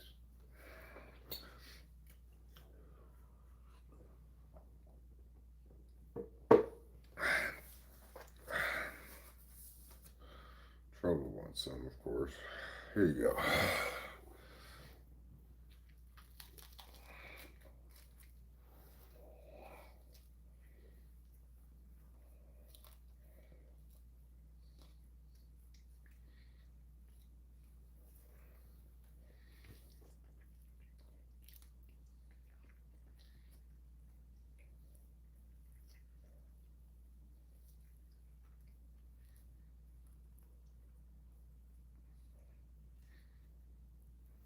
Well,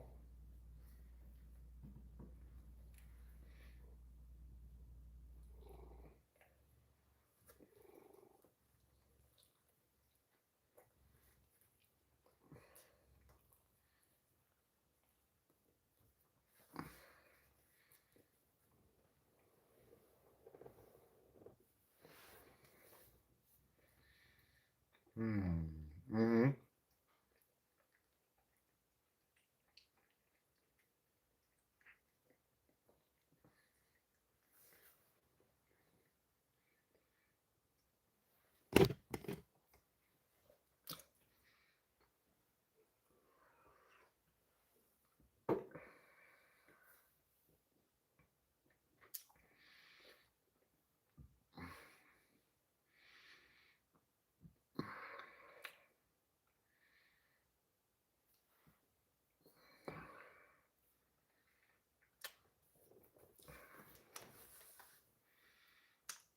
This is special.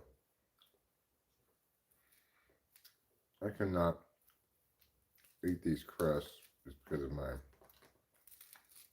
dental disability.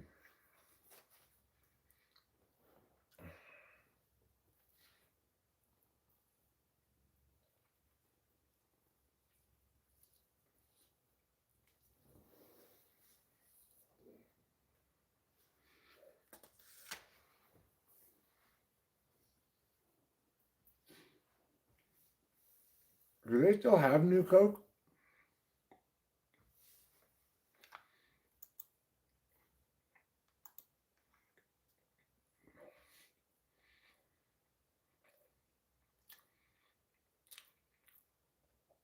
If I've been out at all, I've seen he's imitated me in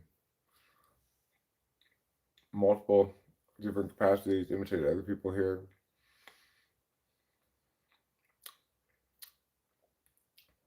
Somebody who's pretty clearly knows a little bit about channel. I don't know. I,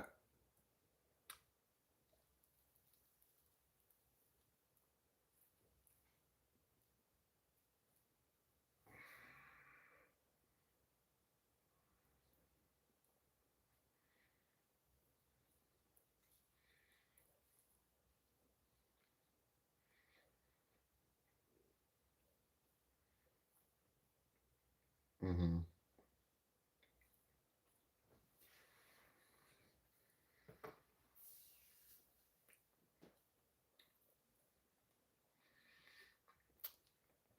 Oh, he's very dedicated,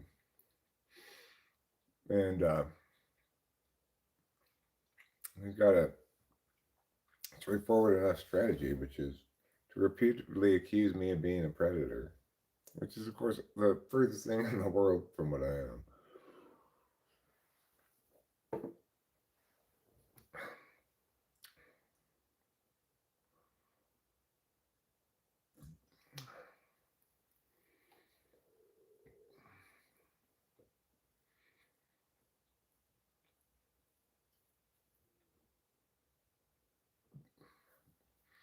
But I guess that's about the worst you can slander somebody, you know.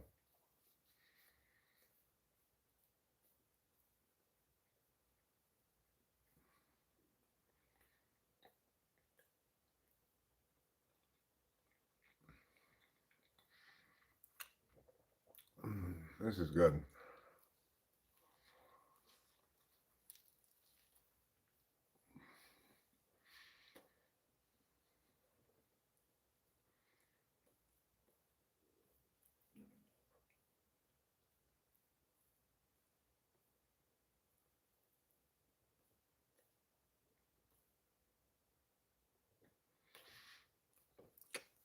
I wasn't surprised. Wouldn't be at all surprised they did. Because they did one for heroin,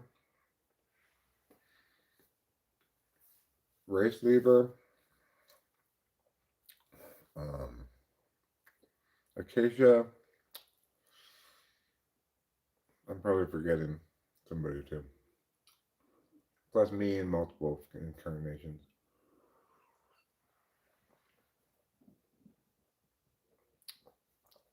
Yeah, I reported him for impersonation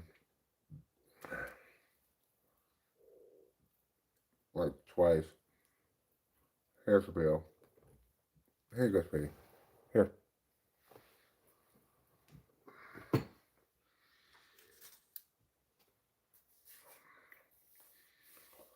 Well, I mean,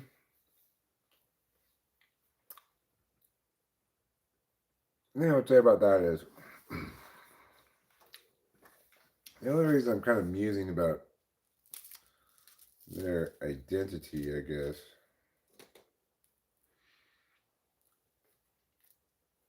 I don't know. You can't. One can't help but be curious as to, like, what what could I conceivably have done to make this person that mad at me? He just relentlessly slanders me throughout an extended live stream. Who knows?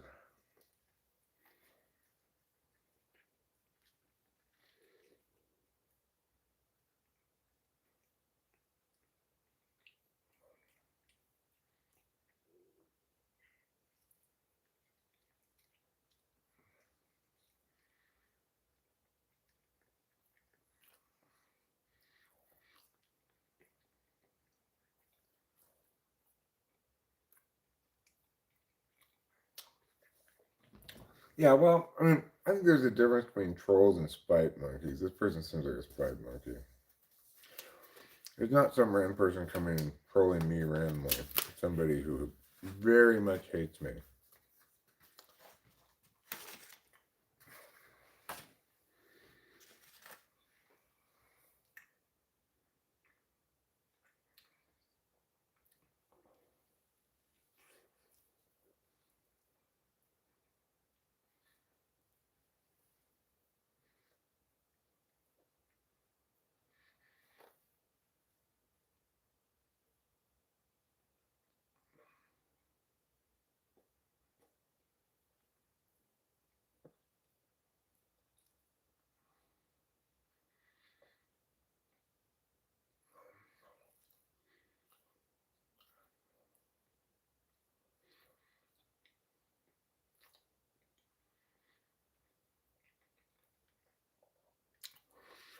I mean, I think it makes sense to say they want me to squirm in some fashion, you know. They want to take me down a notch and or make me feel uncomfortable live streaming or something. But you know, it's like, oh, it's not gonna work.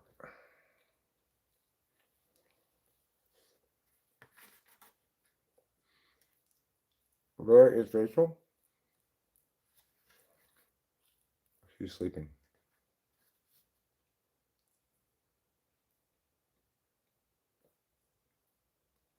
Right. Or if they did want to,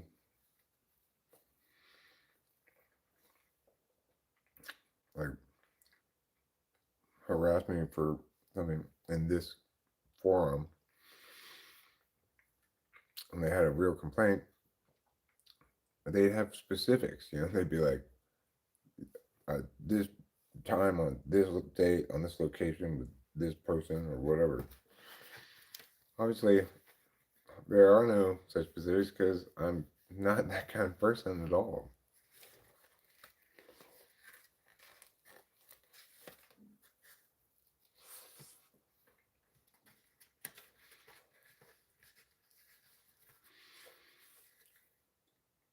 I don't think so. Figure it out. We've got rain this weekend, but not snow. We're currently experiencing what they call a temperature inversion,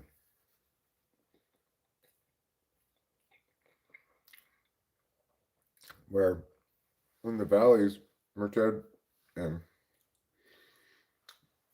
like that way towards Fresno, in the valleys, there's fog like all day long. And it's colder down lower than it is up here.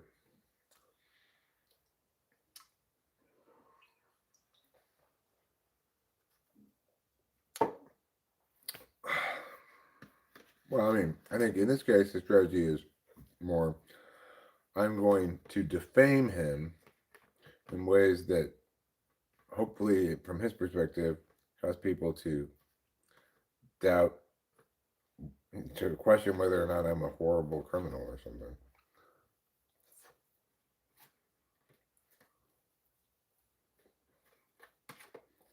I'm not.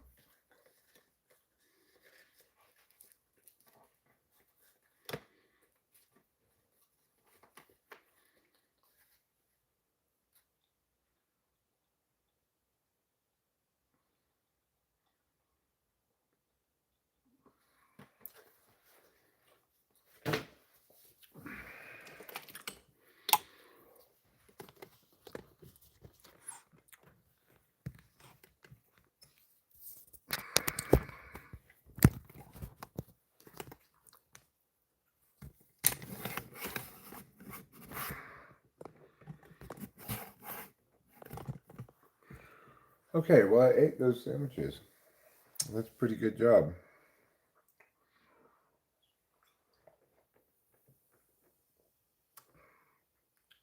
Engagement use is what engagement juice is what YouTube drinks, huh?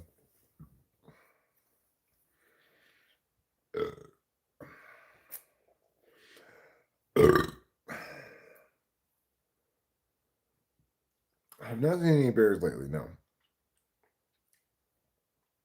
Which I'm glad about because I've been leaving my trash cans outside. Do re mi fa sol la ti go away spike monkey algo feeder of the gas juice.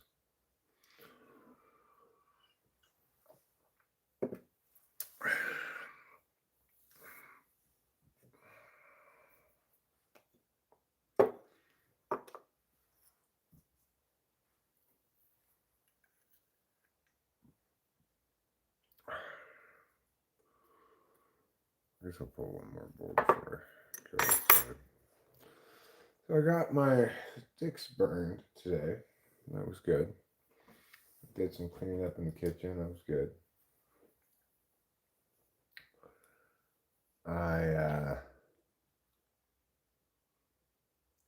would like to sweep up a bit in the dining room. I could go turn the compost as well.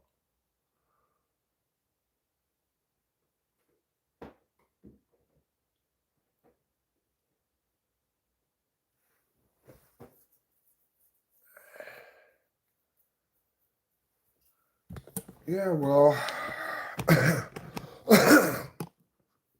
probably they feel as though they're trying to rectify an injustice. In other words, I made them feel dumb, embarrassed them, critiqued them in some way, and they're trying to attack me back, But I was never attacking them to begin with. I was probably just correcting them or, you know.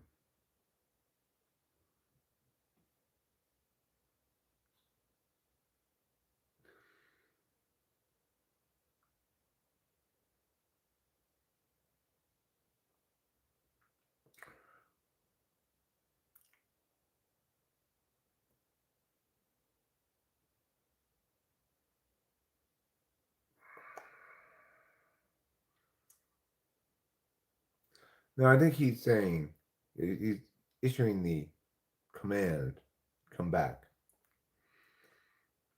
And he'll be back. I'm sure he will.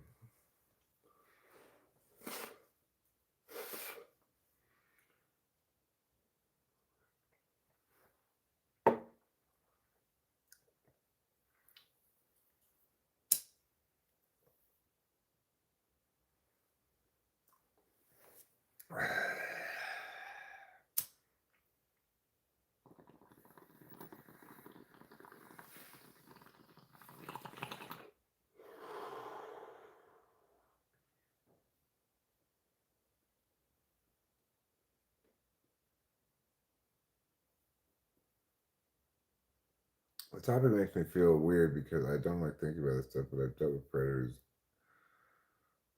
in a real way. Certainly wouldn't talk to them online. Oh, IRL. Well, yeah, I don't think I've dealt with, like, say, somewhat dealt with Marty online. He's a predator, it's fair to say. Not of children necessarily, but he's predatory in his dealings with people.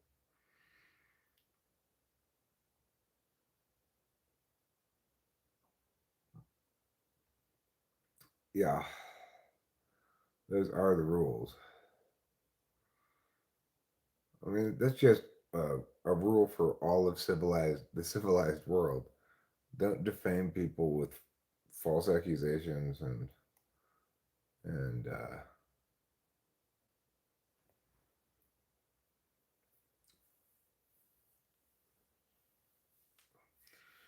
and there's not really anything more one needs to know about that, right? Even the Ten Commandments say that's a sin to give false testimony.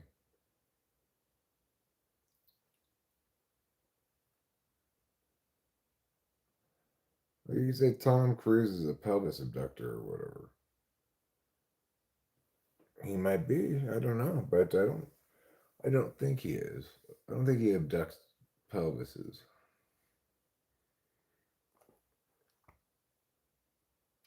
But regardless, I think that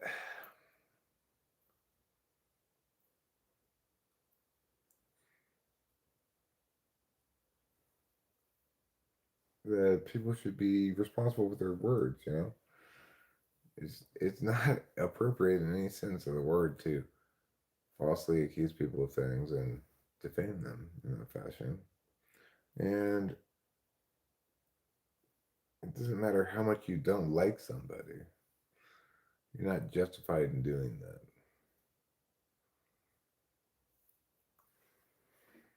Like, which is, I guess, why I'm curious as to why he doesn't like me so much.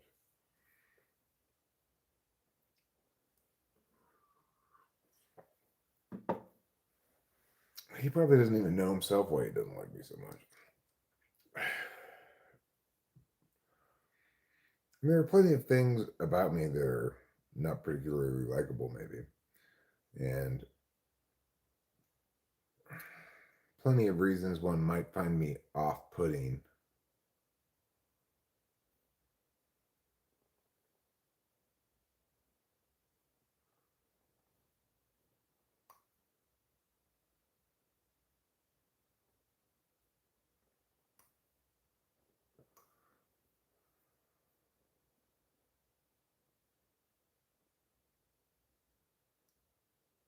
Right. Well, it's additionally a YouTube rule.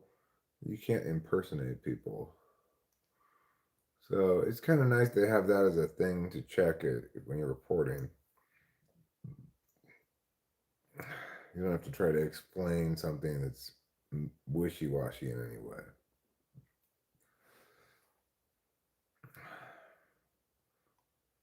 The Rob Reiner unaliving is becoming weirder by the day.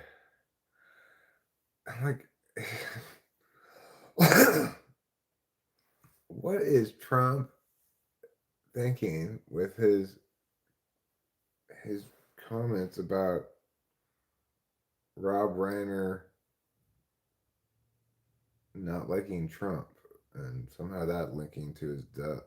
That is so weird. Trump, he's just constantly keeping under his smolder hat. Um, keeping under his smolder hat a list of people who he doesn't like, and well, I don't know. Trump was not thinking. He's not thinking. I think you guys are both correct. Ohio University football coach Brian Smith fired after affair with student alcohol accusations. I heard he'd gotten fired, but when I read that headline, there wasn't any details yet. I guess now those are the details.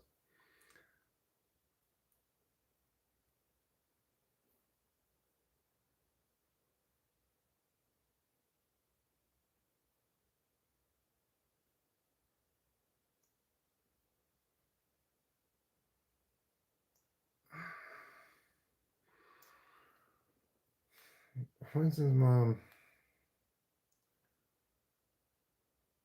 I don't think he was ever all there. I don't know if he's suffering from cognitive decline or not, but there's nothing about the way that young Trump was that would suggest that he was more there than old Trump.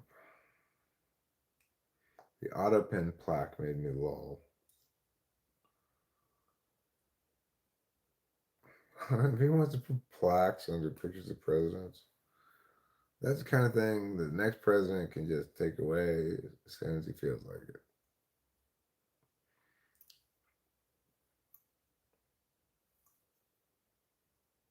He's a weird guy.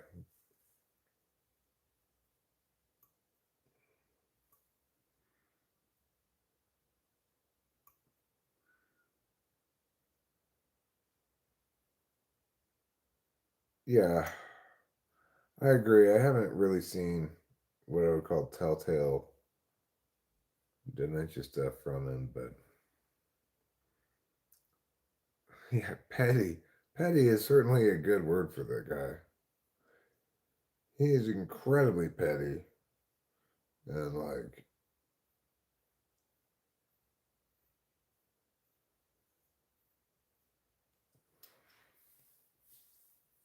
if he doesn't like you, he will talk shit about you for sure.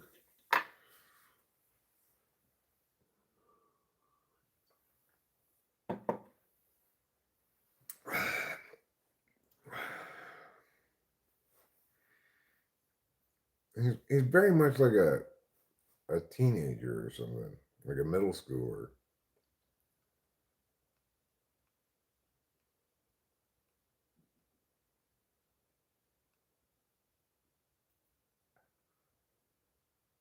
He seems sharper than I've ever been. Petty but quick and survives on such poor SI. I wish I could do that.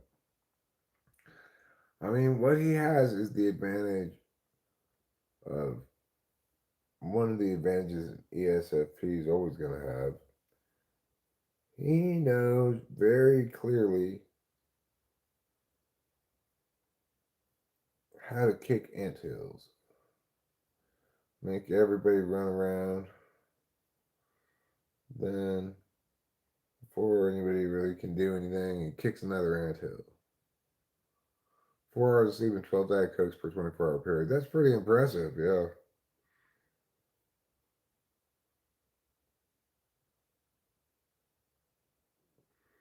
She says he has an alcoholic's personality. What does that mean?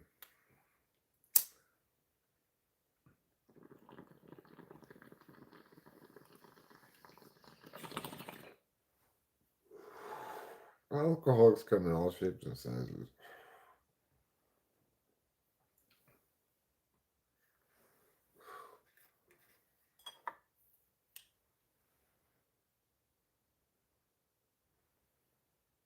And she did say she has tried to tamper down his retribution to her. Yeah, I guess he's just using his tool function. You know, he's not like that guy.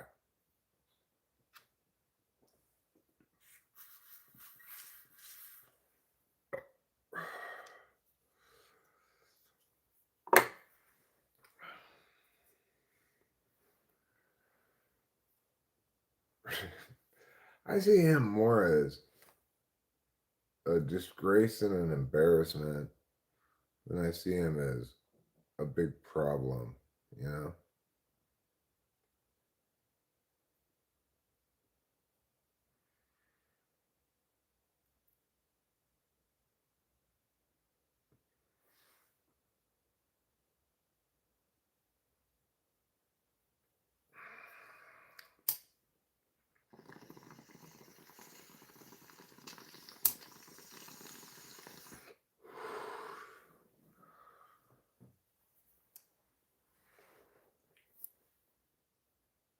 Well, you know, as far as conspiracy theorists go, there's nothing inherently wrong with a conspiracy theory. There are plenty of things that are, in fact, best explained by the reality of parties conspiring together to do something underhanded.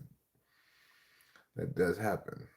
It happens plenty. We have an entire intelligence organization whose job it is to execute conspiracies. But, you know, it takes a pretty robust mind to make the distinctions between things that might legitimately provide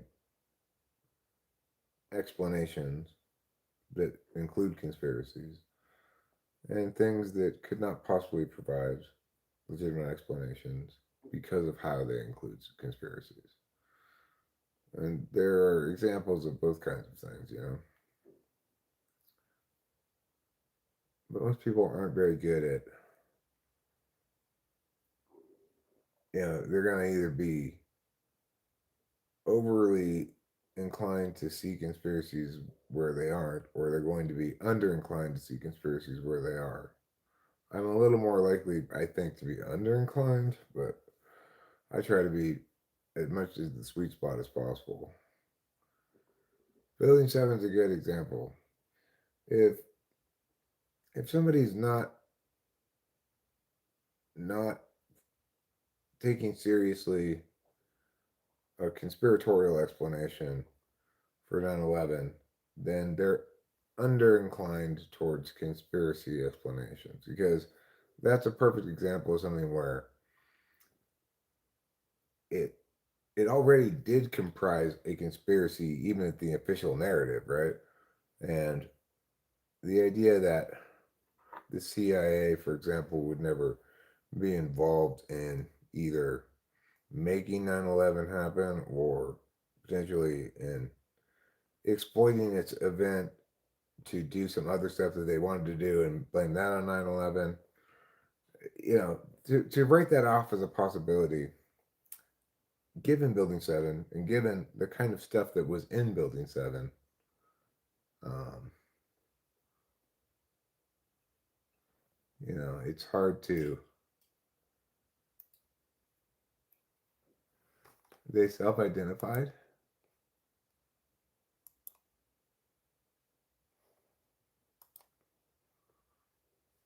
A spite monkey. Yeah, I see that. Yeah.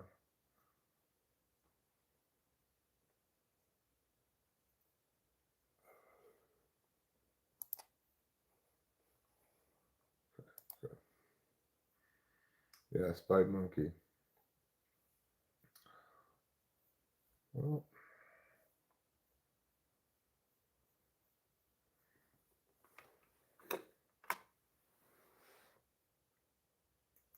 let's see who they come back as next.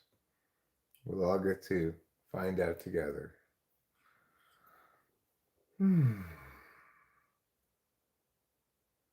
I guess maybe he's got other people that he likes to harass as well, so he could reuse some of these accounts for harassing that person. Because I'd hate to think that he went to the trouble to make all of these sock puppet accounts just to harass me, to defame and slander me. Did happen to see my 3-hour bag of beans suggestion? No, I didn't. What 3-hour? Are we talking about that invention I had? I remember the 3-hour bag of beans. What was your suggestion? Or did you leave them as a comment or what?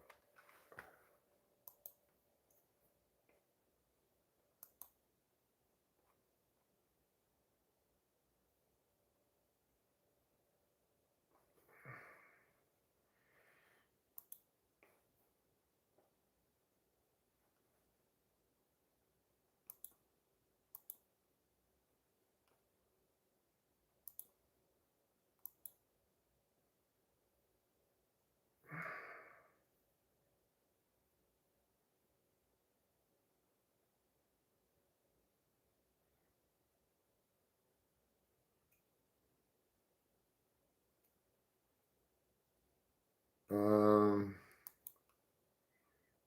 I don't see it.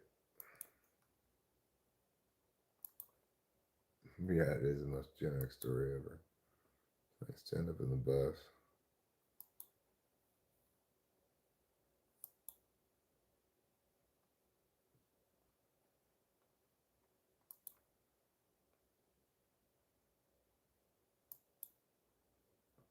Being intuitive is knowing what you won't do. I don't think that's being an intuitive. I gotta say. Although it is good to know what you won't do.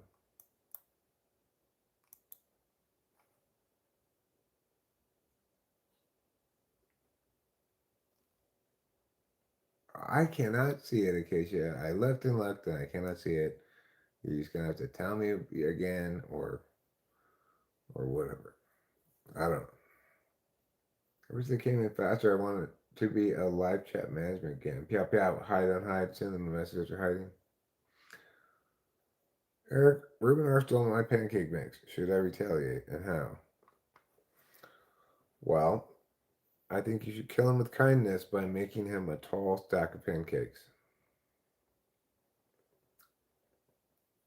It'd be like, what's that game? Tapper, where you pour beers and give them to the various people at the bar. For the time being, that's great. Fire in the Frihole. Yes, sir. Yes, sir. 3 hours bag. 3-hour bags full. Mix it in jumping beans. Burning a Frihole in your pocket. I mean, the first one's the winner. The first one's the winner. For the time being.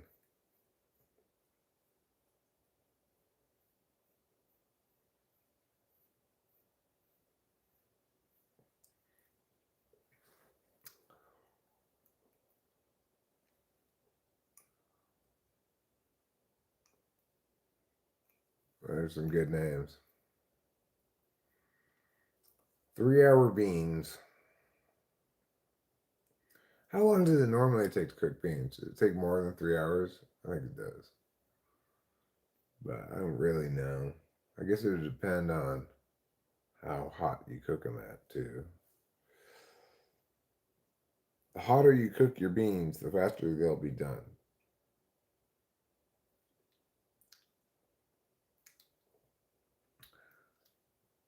Yeah, it's hard to say if this current guy, if this predator guy is Tuts or not. This is not Tuts's historic MO, but I think maybe he's given up on the other MO at this point.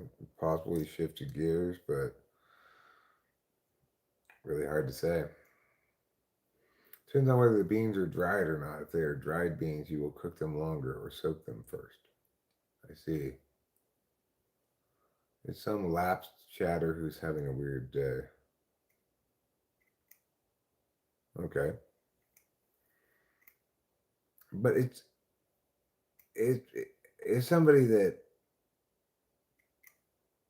obviously has been hidden before in some other incarnation. Um, yeah, I don't know. We'll never know. That's what makes it kind of interesting is the unavoidably mysterious reality that you'll never know. I wouldn't ordinarily bother a troll or even a flying spot monkey, but they're playing around in dangerous territory and they accuse somebody of that as a crime. Well, yeah, it's ridiculous, completely unacceptable, and obviously not remotely true or linked to anything that has any element of truth in it at all. I feel fortunate that I have lots of defense arguments in the sense that I, I worked in education my whole life, never was accused of anything, etc. But regardless, people shouldn't make those kind of accusations unless they have actual cause to.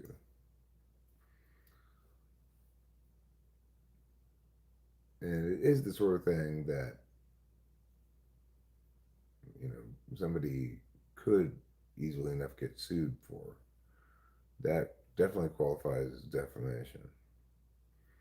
And it's the kind of defamation that you don't need to show explicit harms from, just that it's factually false and it's considered inherently harmful.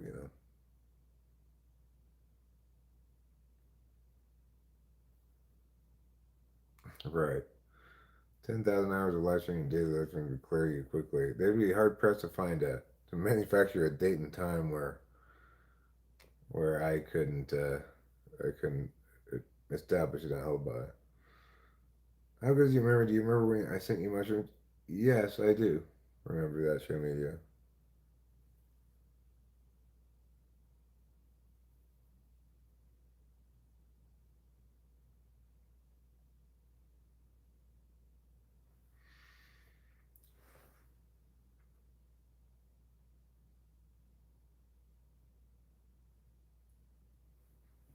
Mm. Ah, that's a real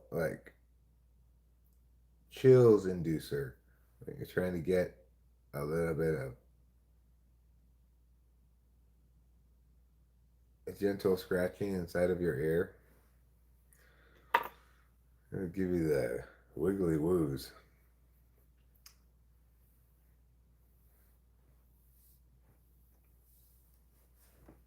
So,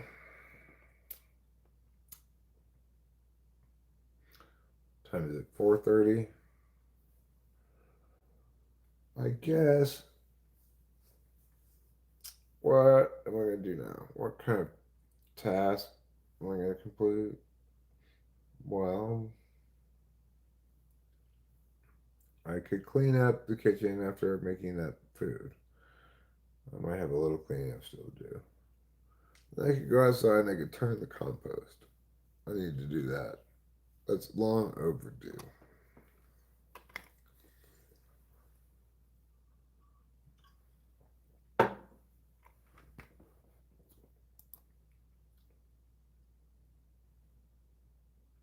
over here instead of the foot our legs, that was it. And then we'll get some exercise and then we'll make it up. Let's go.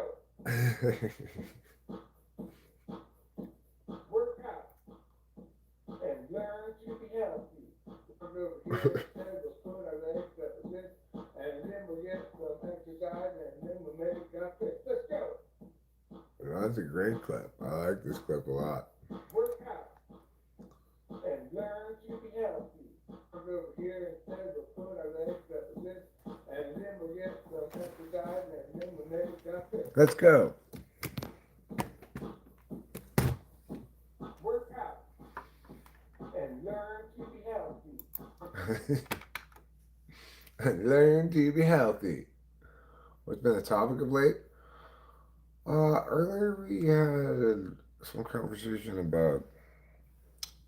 I remember somebody asked me what my definition of truth was.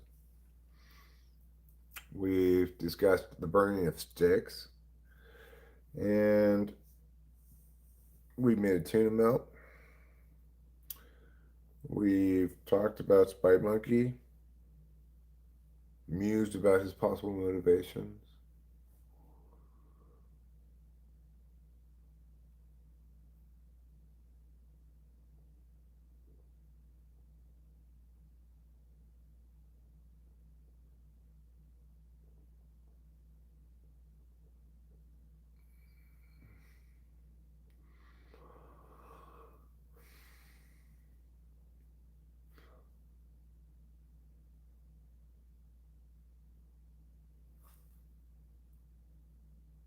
I think it's also worth discussing the importance of being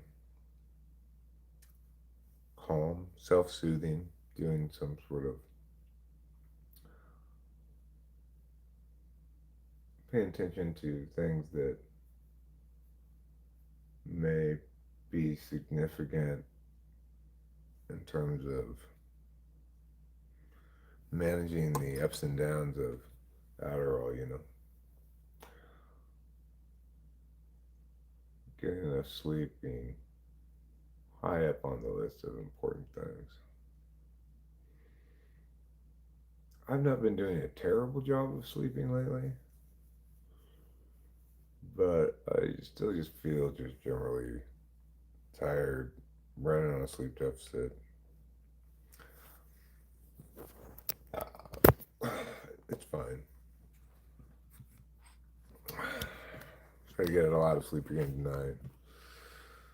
Take less Adderall more. I'm kind of trying to walk down to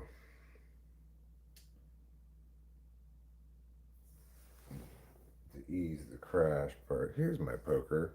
I found it. It was on the floor. Good job, Eric. Way to find your poker. You can be really, truly, finally, for the first time ever, proud of yourself. You found your poker. What more can anybody ask for Christmas than that? I got a bit of a headache.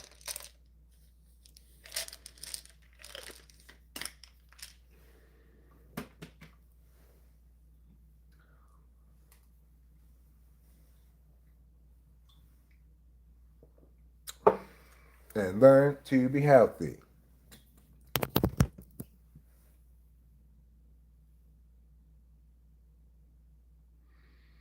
You have a clip too? You gotta upload it. I don't know how it works when you clip other people's stuff.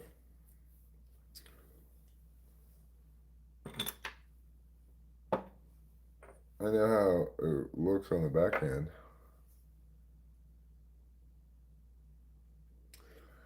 I've not been able to acquire leaping lords nor laying geese. I did acquire for her a jewelry, and it has not come in the mail yet. But the biggest Christmas miracle of all, hopefully, would be my car being done tomorrow. Even though I actually like this Nissan Versa quite a bit, it's really a very comfortable car. For being entry level car, it's remarkably good. Is there an echo or are you hallucinating?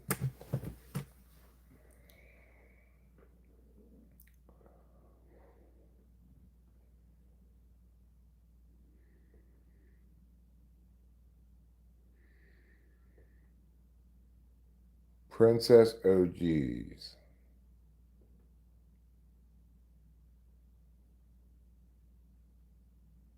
Huh. I don't know what that is.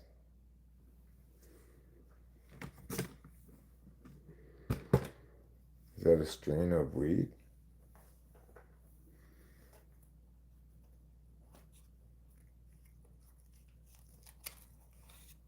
I see.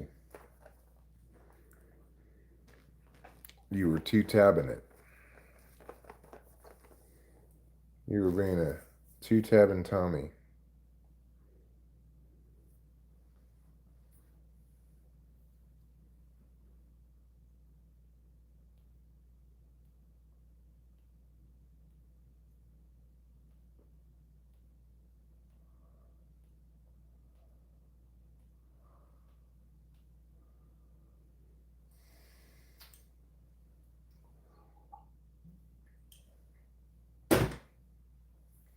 Delicious.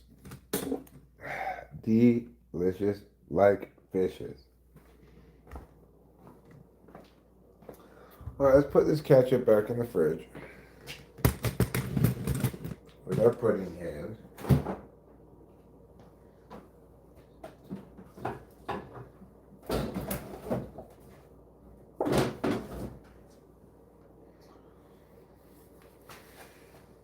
Butter goes back in here too.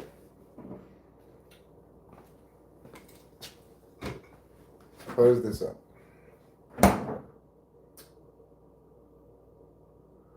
Here's my coffee. But I want some new coffee.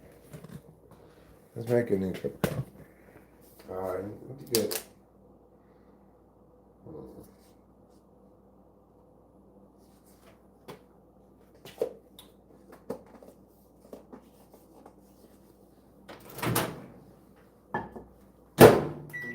I'm going to heat up the leftover bit that's already in the cup.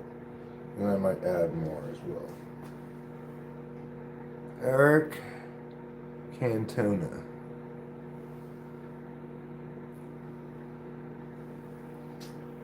I don't know what that means.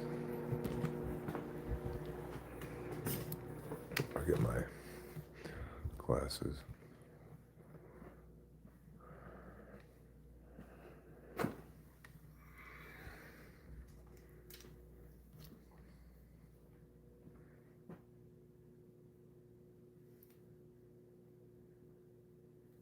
Cat up.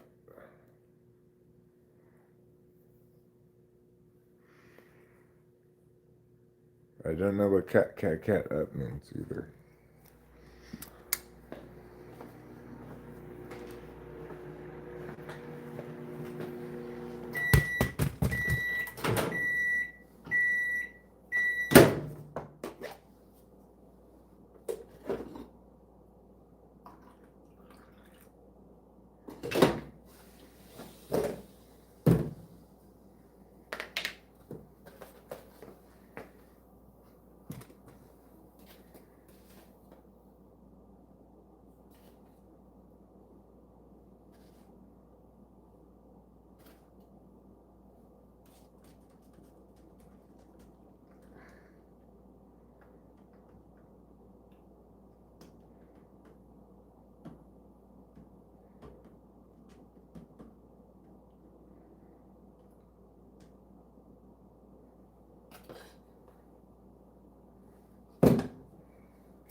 Okay, let's go enjoy the outdoors for a second.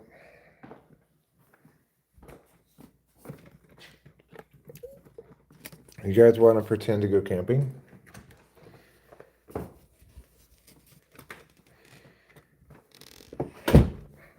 Sometimes I like to pretend to go camping.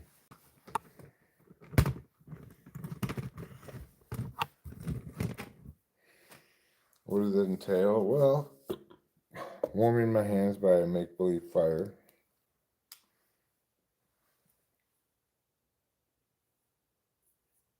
Yeah, I do remember yesterday.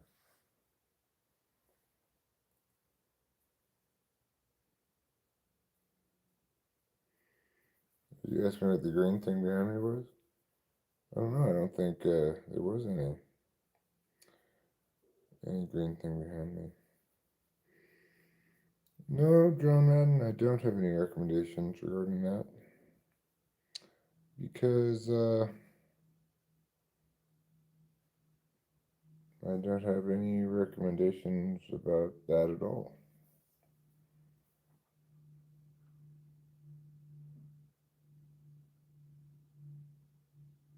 You don't like the mint tingles, huh? I don't like candy canes either.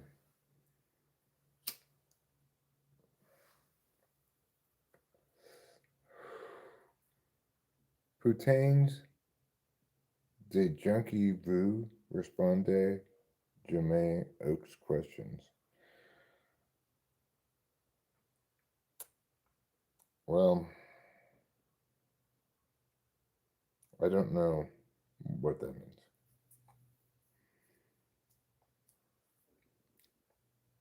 If you're calling me a junkie, I'm not.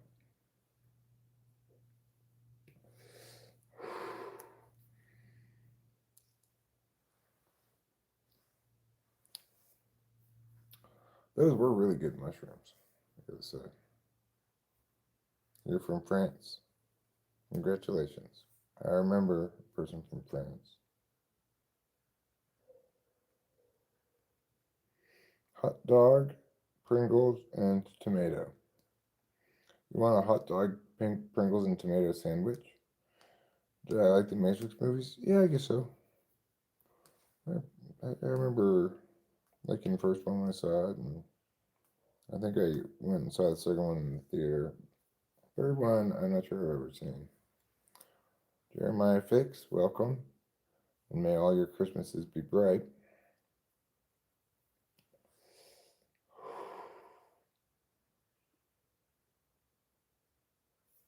Beauty marks, not childhood scars.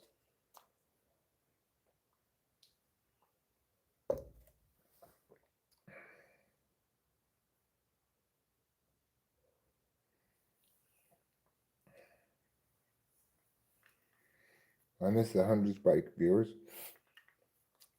I mean, that certainly is exciting and fun when we certainly get a ton of people in here, but I don't think we can reasonably expect that to happen on the regular.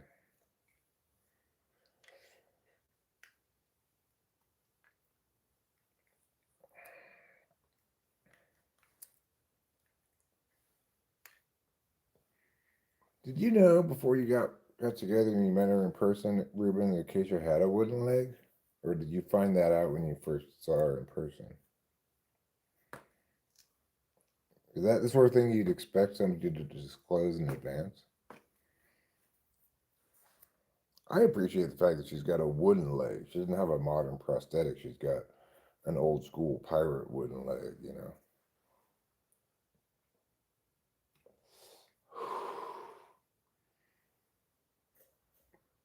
You hadn't noticed yet? I can't believe I noticed when you guys were here and you didn't even notice.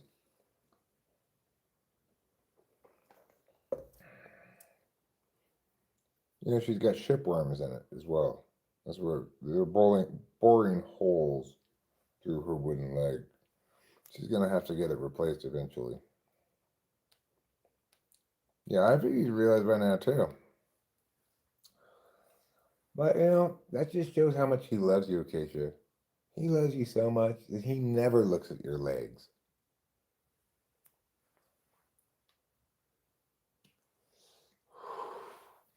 The more you love someone, the less you're willing to look at their legs. That's the general rule.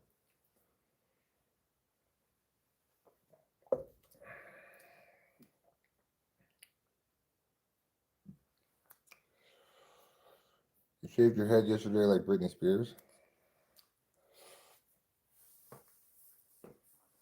You should have gone Jada Pickett Smith.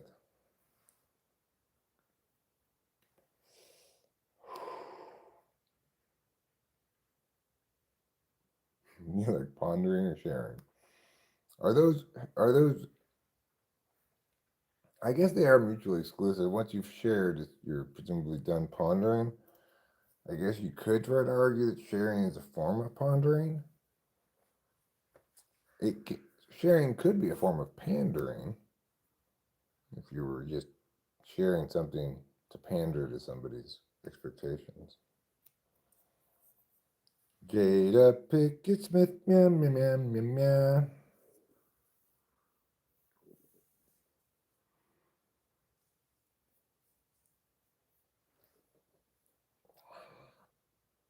Occasionally, you'll throw in a muse, I believe.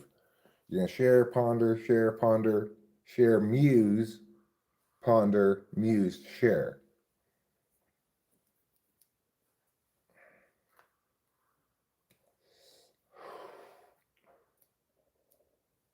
Stop touching my ponder. If I had a body part called a ponder, it would definitely be something you shouldn't be touching. I don't know where it would be, but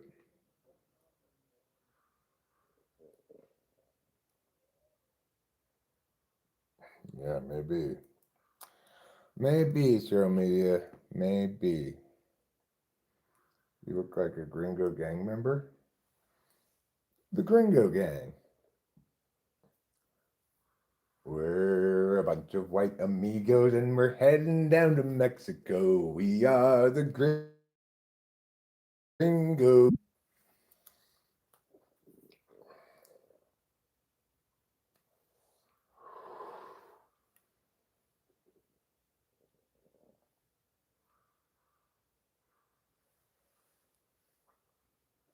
I think the Gringo Gang could be a movie about four college-age men who go to like a Yale-style college. They're like boat people, you know. Um,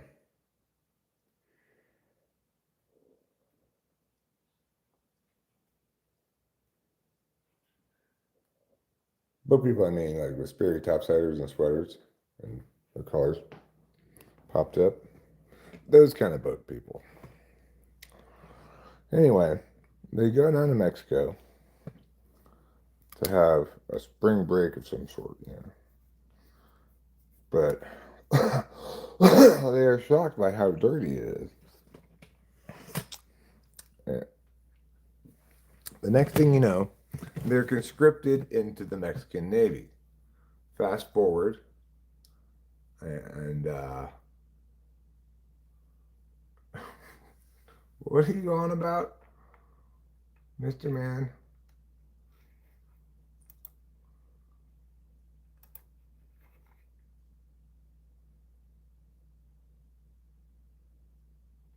Well, they get conscripted into the Mexican Navy, and then it turns out that they're on the boat when it crashes into that bridge in New York.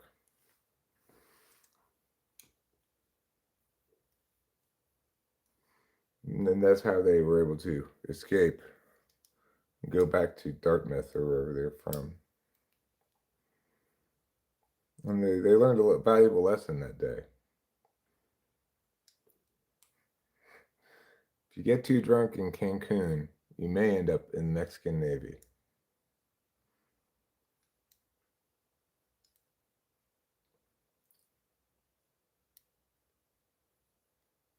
You'd rather die than what? Just. How is she? How is who? Oh, Lou. I think she's well. I haven't seen her in a long time. I heard Rachel getting up, but she may have gone back to bed. I'm not sure. I think you mean censor. To censure you would be to issue some sort of formal letter of condemnation.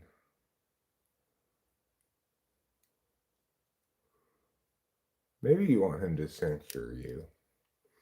But according to the Standards of what body, right? Like, normally you might censure a congressman or senator or something. It's a very doable kind of thing when you're dealing with a parliamentary body.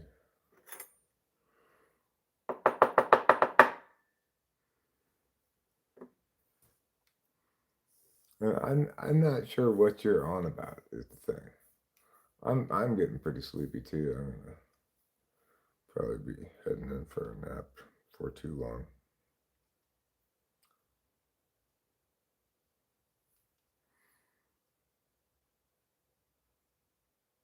You pull the nose hair once was a terrible decision. I pull my nose hairs all the time. All the time. I got Acacia with my AoE song. It stands for Area of Effects, in case you don't know. It's a spell that impacts everything within a given area of effect, rather than say a single enemy or party member. Oh yeah, I know all about that. I watch plenty of anime. You can't watch as much anime as I do without knowing about area of effect spells.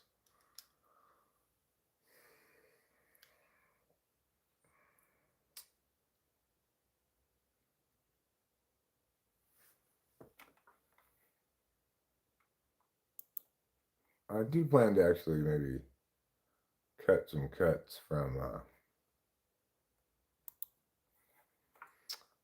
the mushroom stream.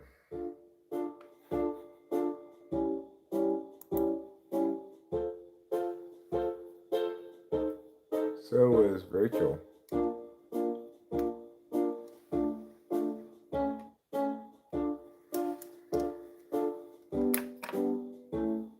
I saw a thing or two back in 92. I knew then that I would refer to it later in a song. How do doves cry? Who knows? The way the pigeons die with roses inside their beaks to carry it to the afterlife. A pocket chew, a snake jazz, a chicka sha sha sha sha, snake jazz, a sha sha sha sha sha sha sha. What's all pleasant? It is pleasant. Well, pleasant progression. You're kind of sleepy too, but you're going to push it back with caffeine for 3 to 4 hours. It's a bold choice. A very bold choice.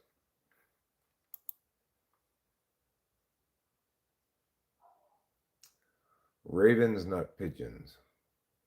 Stop being racist against pigeons. Gee, pigeons are people too. Pigeons are some of the most human people I know. You'll never see a pigeon be mean to its friend.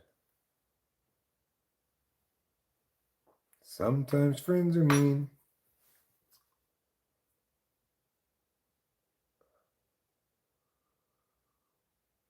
I think that's a good job. Are you still thinking of that song? You mean the song you recommended? No, I'm not still thinking of that song.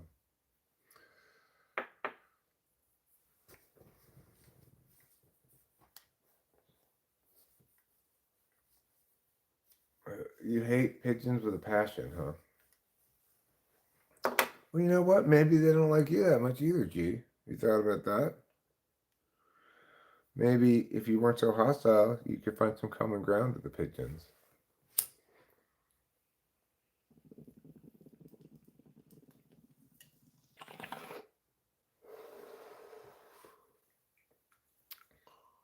Like maybe it turns out pigeons and you both like curry a lot.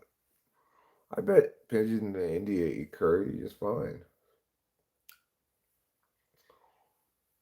Whenever somebody's walking along eating their lunch and drops some curry on the ground, the pigeons are going to eat it. I had a very strange dream last night, and now I feel extreme empathy for all living creatures. I feel empathy for creatures too. It's unfortunate. It makes me feel sad a lot of times. I mean, it's not really unfortunate that I'm empathetic, but you know, suffering is painful. Suffering of others, suffering of you,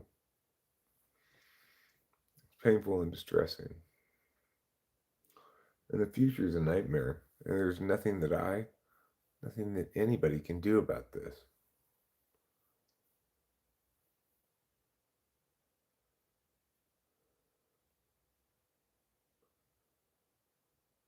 I'm super sensitive. I don't generally kill even bugs inside the house. Well, sometimes I do. It's a big enough.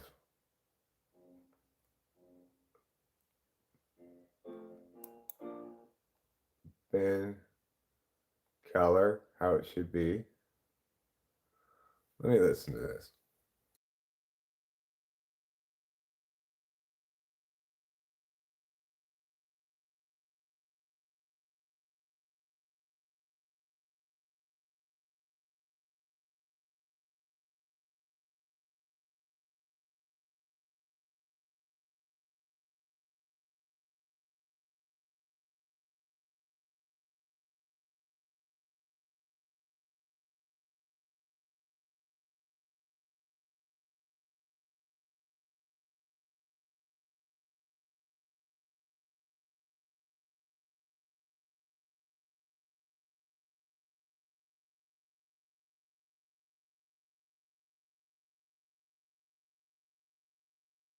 It's pretty good.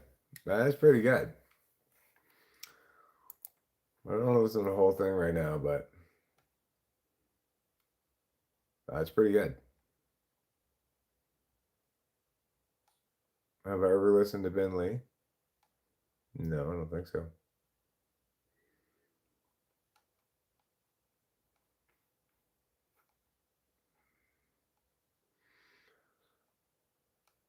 No, I don't think I have. I don't know. Never heard of him before.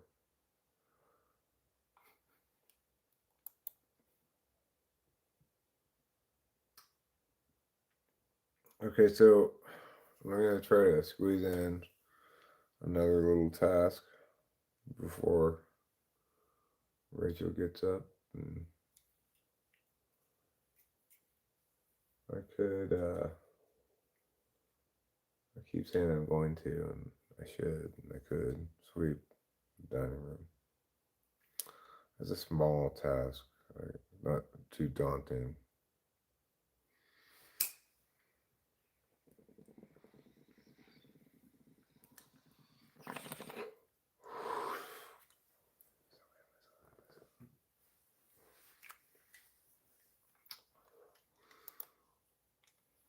All right, let me check my email.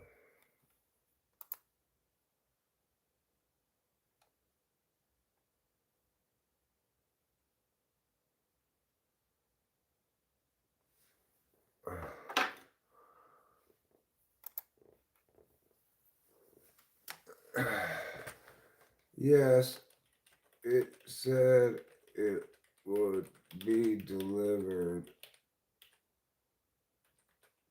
by 2:30 p.m. tomorrow.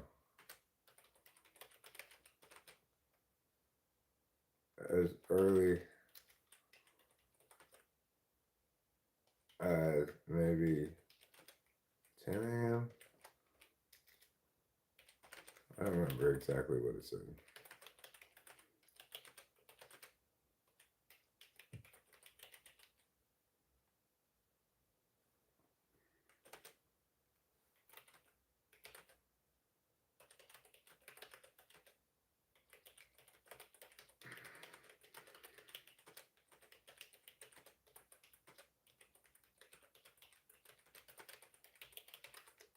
If it gets there early tomorrow, is there a chance you could finish it tomorrow? Good question, Eric. Good question.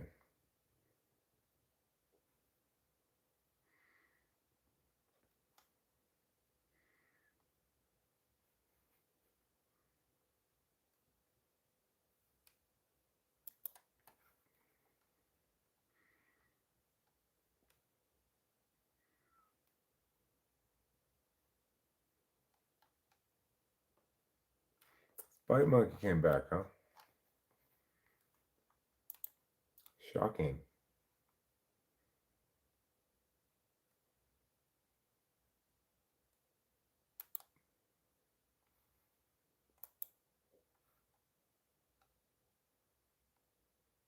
Mod chat or whatever. Lava la boo boo. Lava la boo boo. Hi 420 Ghost. Casey Jones doesn't eat onions. So don't try to feed him any. Okay? That's not cool. I already told you he doesn't eat onions.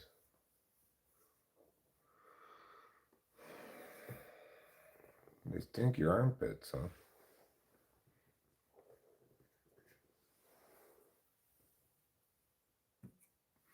Pretty sure stink is not a transitive verb like that.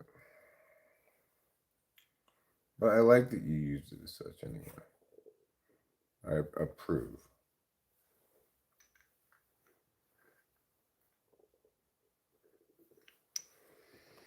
All right, let's try this bowl. My constant bowl shuffling, trying to not have a bowl that's cloggy. How was my day? My day's been fine. It's kind of a regular day. I got some chores done. I've been live streaming for quite a while now. And I made some lunch. I did a prescribed burn down the hill with some piles of sticks that I had to burn. What else did I do? I watched a couple cartoons.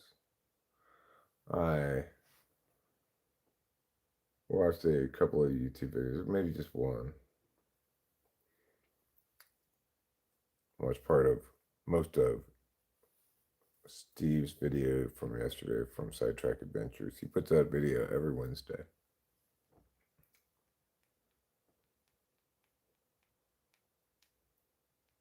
How was your day, 420 Ghost? Did you have a pleasant day?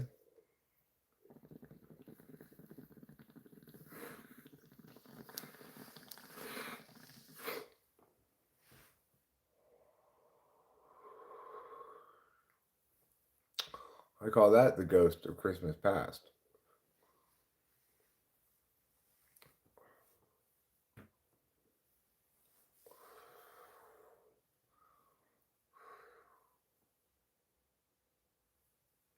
That's a pretty good bong.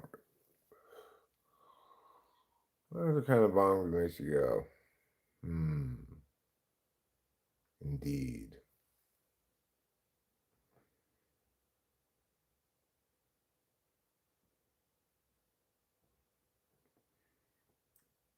No, it's not the case.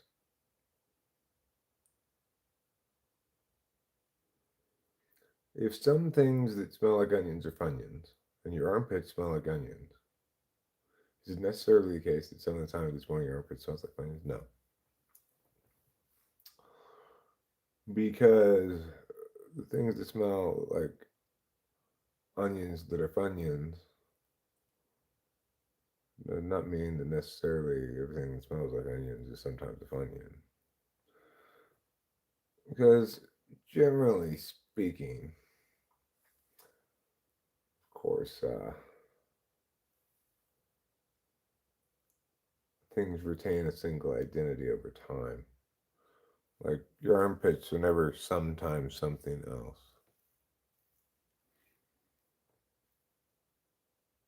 They might qualify as like a grabber of thing, right? Like you might use it for something else, but it didn't change its identity.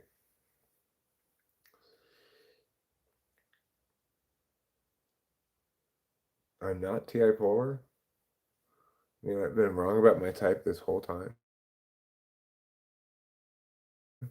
For sure, I was an ESFP. Because why? Because I believe in myself. That's why.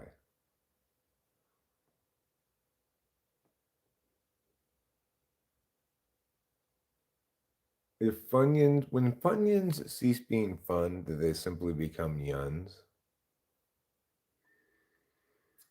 Your day was good. Good food, tasty buds, nothing much. Right on.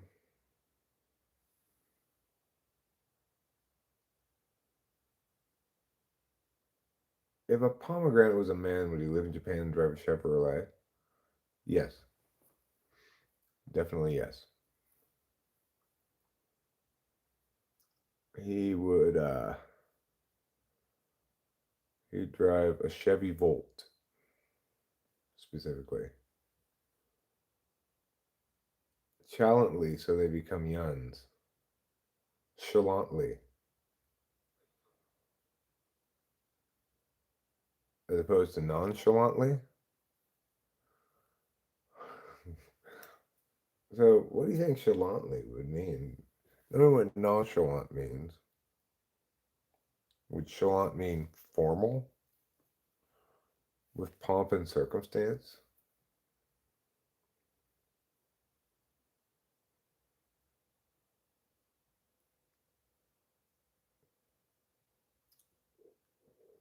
Chalantly is very much like whelmed. You can be overwhelmed, underwhelmed.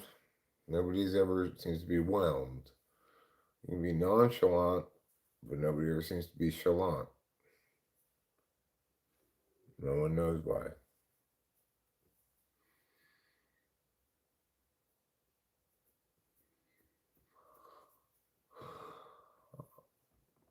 Oh no.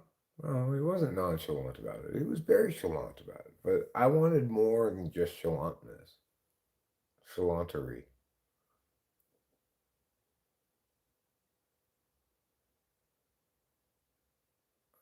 Chalantery. I'm gonna do my saltwater mouth rinse. Just as part of my protocols of good housekeeping. Because my dream is to someday make it into the hallowed pages of Good Housekeeping magazine.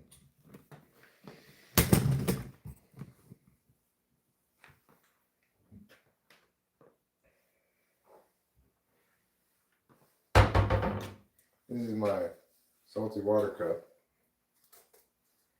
Put a little salt in here. Put a little bit of water. Shake it up.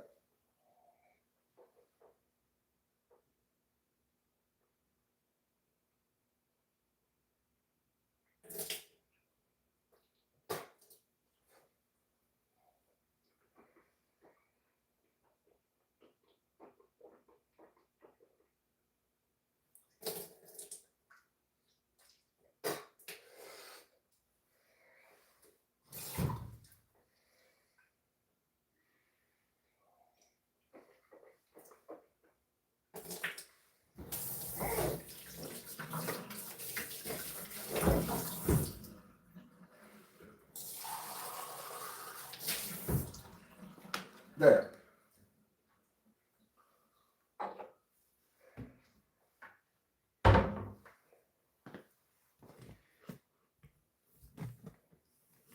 With great chalantness, I rinsed my mouth.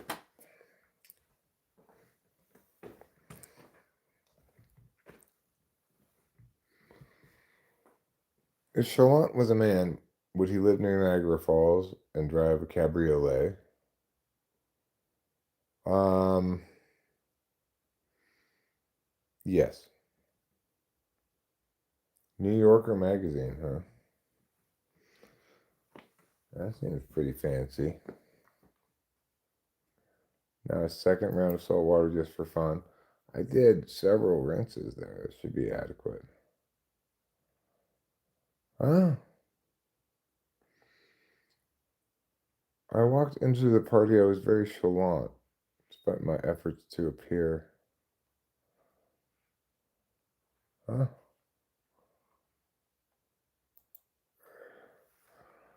What do you know? I guess people do use the word chalant.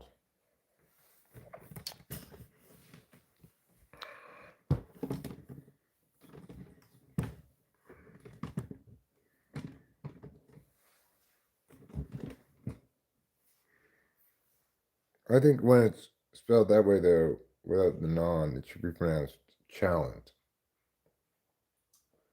just to add further confusion to things.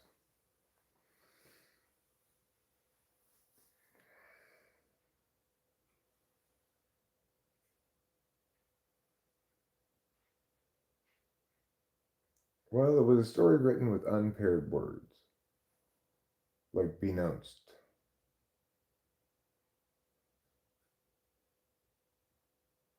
Beknownst is not an unpaired word. You're saying nounced is an unpaired word? Like to have a cape? Like the cape to have a small embroidery of some sort on it.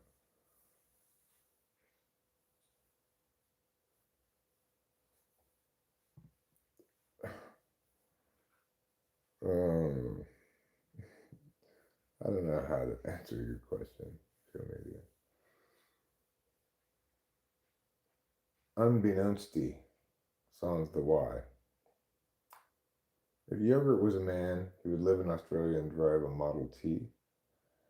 If Yogurt was a man, he'd drive a Ford Fiesta. And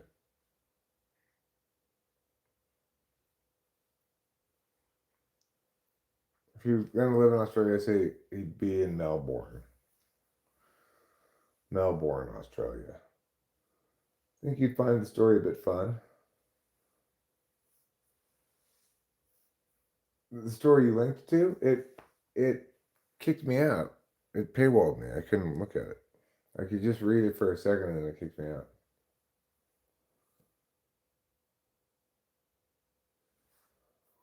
Plus,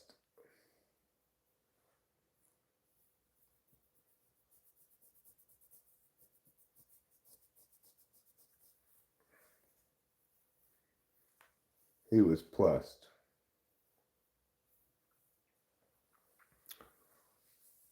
In a matter of moments, his nonplussed expression transitioned to a plussed one.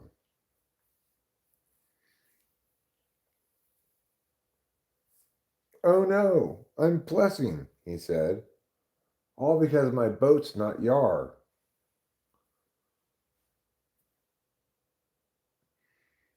Who's Artie Lang?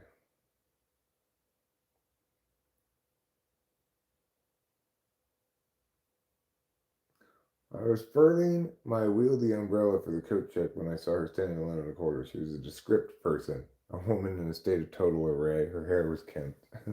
That's fantastic.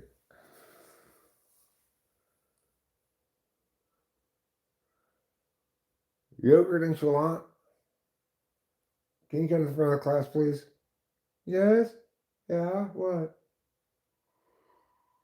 Okay, can either of you guys explain to me why your names are Yogurt and Chalant?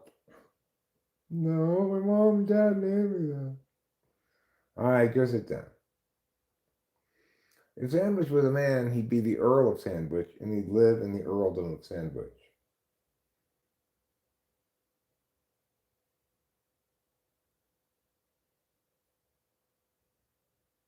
Artie Lang kind of reminds you of Jim Belushi, huh?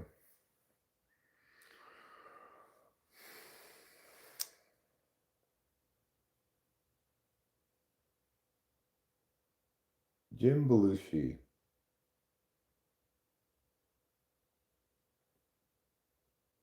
He's a guy who got a career because his brother died and they wanted somebody who kind of looked like him.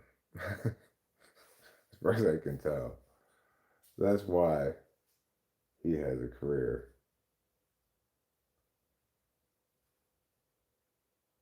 He's not a bad actor, per se, I don't think. But I don't think he would have become successful if it weren't for his brother becoming successful. Chris Farley, Francisco Gert.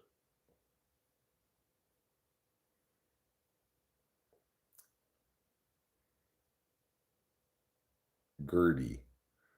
Gertie is a girl's name. I don't know what it's short for. Margaret? Barbara. Everything's going to be fine except Barbara.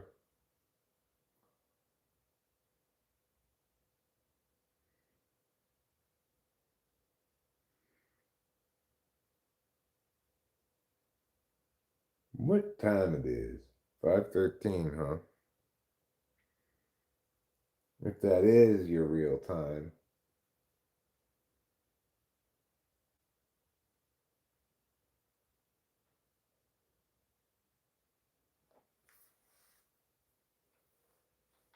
Thank you, Ruben.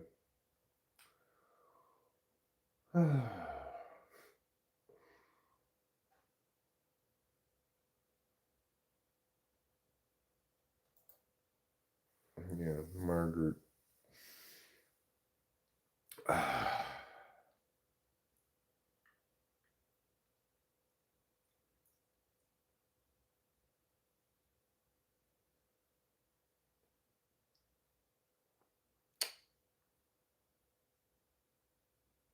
Okay, let's go. Let's go look in here. Let's see if we're capable of being motivated.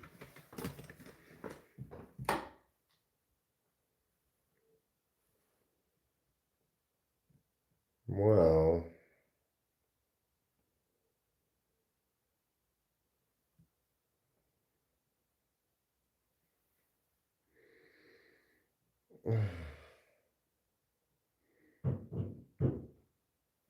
I could bring up the broom in here and just get a little bit of this start. It's not that big of a job.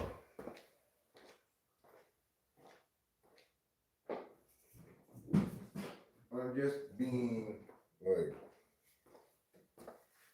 insanely, punishingly lazy.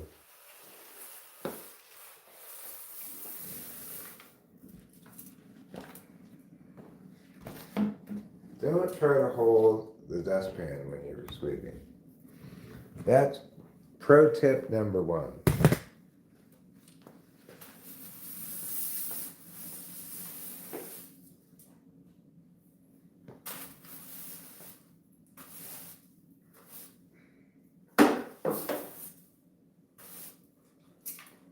Okay.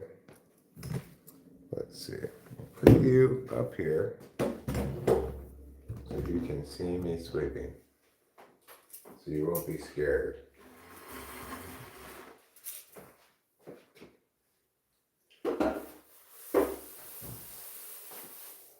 Don't be frightened. I'm right here.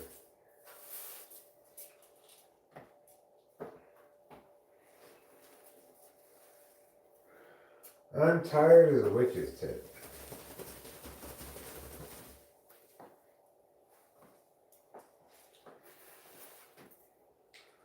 As tired though I may be, I'm probably not going to go to bed until a couple hours from now at least, because I don't want to get up too early tomorrow.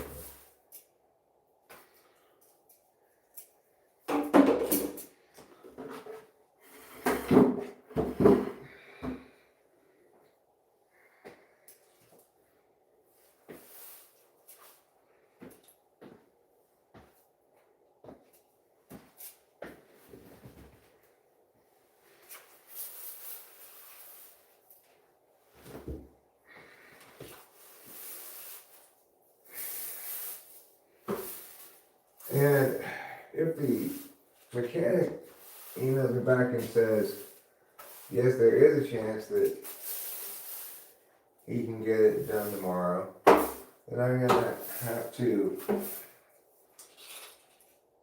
well, then we're gonna need to go to Merced, you know. And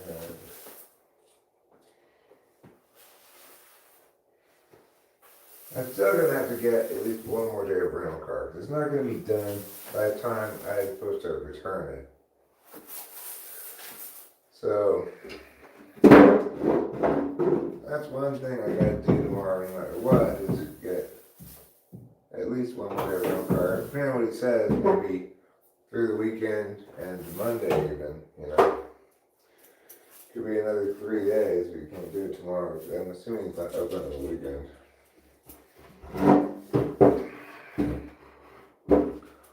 Okay. Let's get a trash can, bring it over here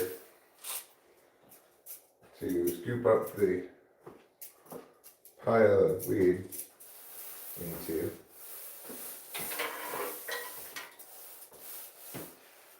None of this floor weed is remotely salvageable because anything that touches any of our floors for 1 second, it becomes immediately covered in cat hair.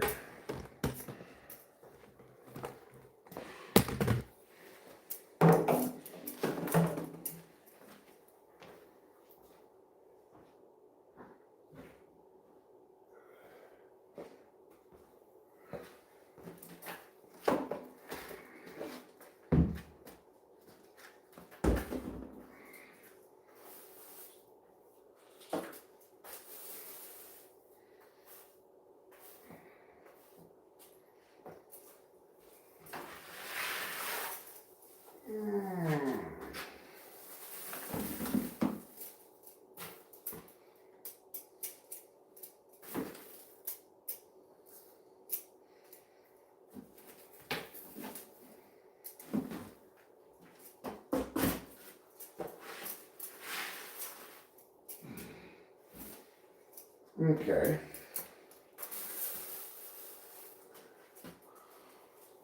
And here we go.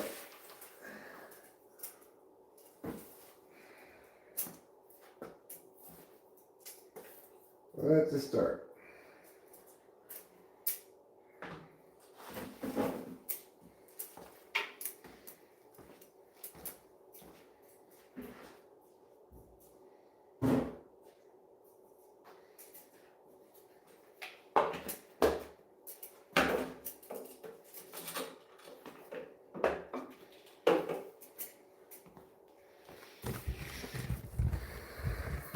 Okay.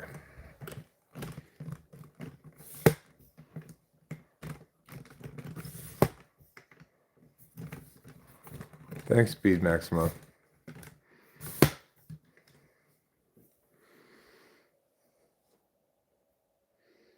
Who's more likely to get angry over small things, Annie or Essie? I don't think likelihood of getting angry over small things is linked to personality type. I think that our relationship with anger has more to do with our experience than with like aspects of the self that are structural.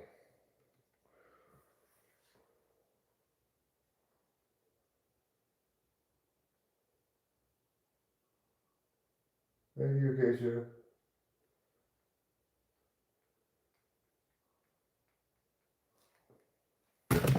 Oops. All right, you guys enjoy the Christmas spirit while I go pee.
essential oils.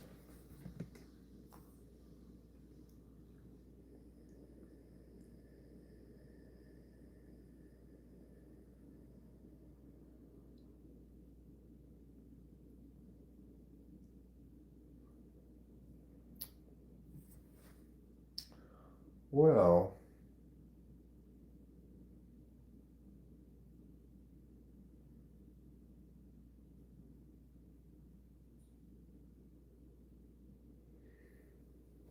where's my coffee?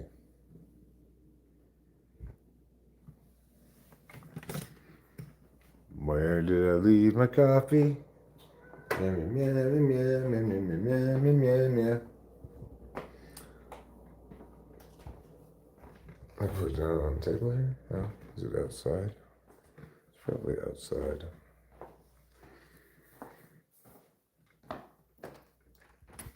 Sandalwood.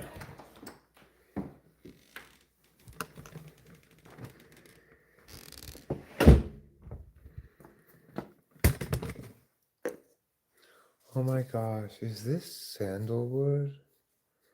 I love sandalwood.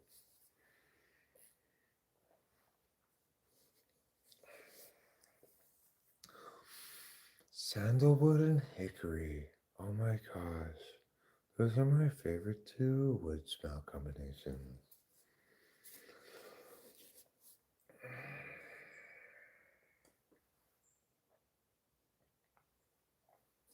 This candlelight right here. I don't know what's going on with it. It's, sometimes it goes off, sometimes it goes on. I fiddle with it. I don't know what's going on with it.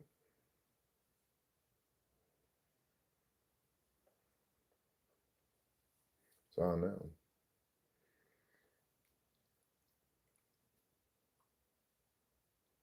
Maybe it just needs a little bit more sandalwood.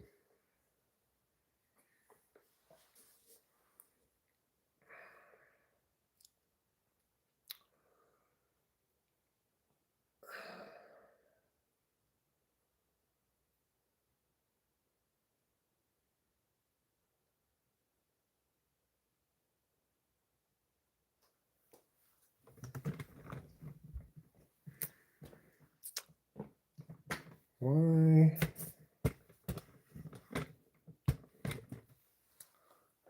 I guess they still get to know.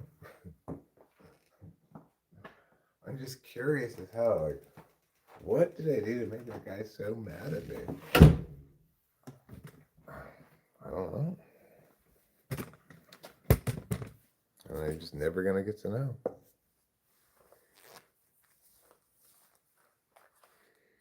Maybe he's not mad at me. Maybe he just hates me. Is there a difference there? Regardless, what did I do to make him feel that way about me so much? It can't just be like trolling for kicks. You're not getting the kind of reaction that would be consistent with that. And his constitution, his duration doesn't make sense for that either, really.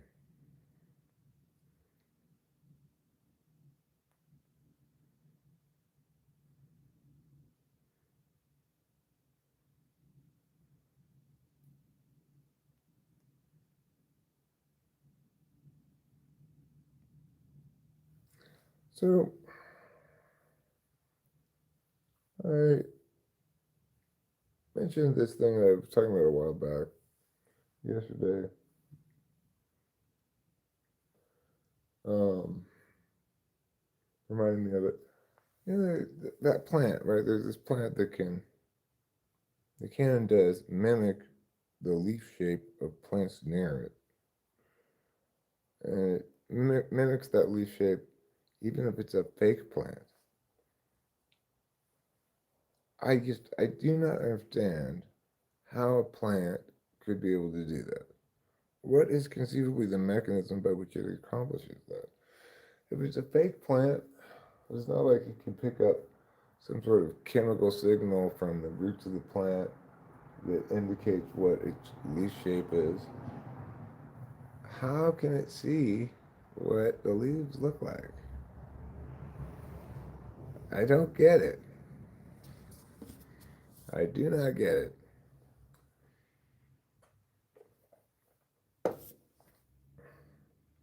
How does it know?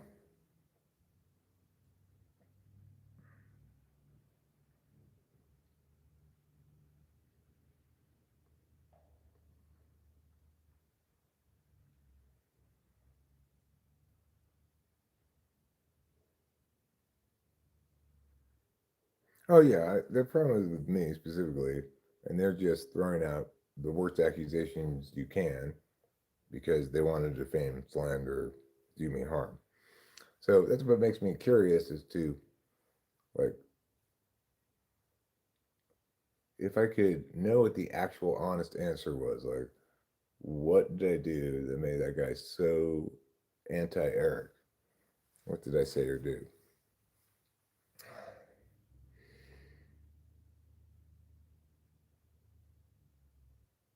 But the answer is probably I told him he was incorrect.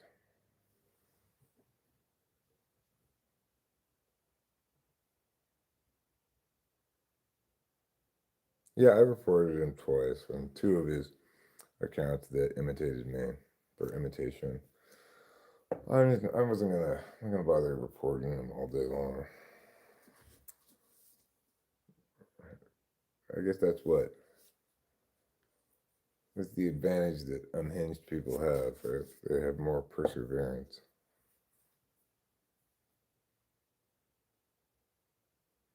Right. Crossed my mind too. I don't know either. It's certainly within the capability of touch to shift gears and play that character exclusively right now. It's conceivable.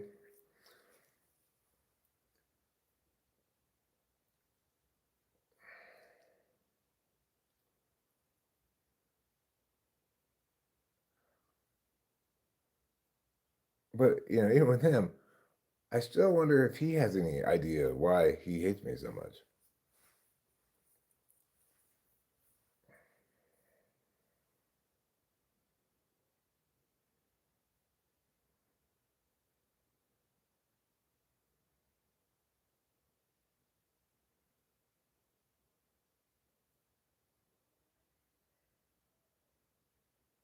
Yeah, well, they might investigate.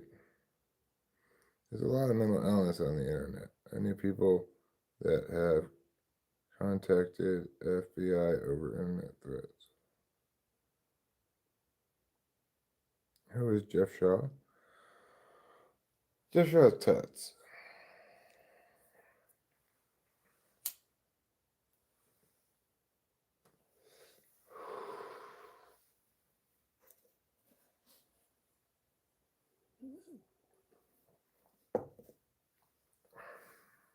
Jeff Shaw is somebody who, for a long time, just on like every single video I put up or typing session or whatever, he always did the same nonsense, right? Like, Eric, when you learn a few important things, you might actually be pretty good at this, Tiger. Like to do that shit.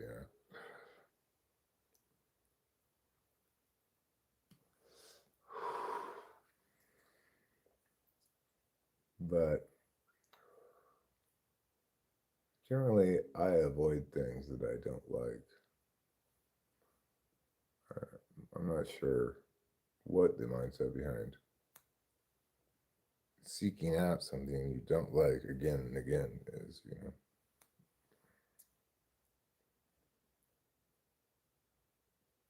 Favorite sandwich. This is probably him, by the way. I don't think I really have a favorite sandwich. Depends on what I'm in the mood for. I do have a favorite Earl, though, and my favorite Earl is the Earl sandwich. Sometimes that might happen, um, Casey Jones, but not in this instance.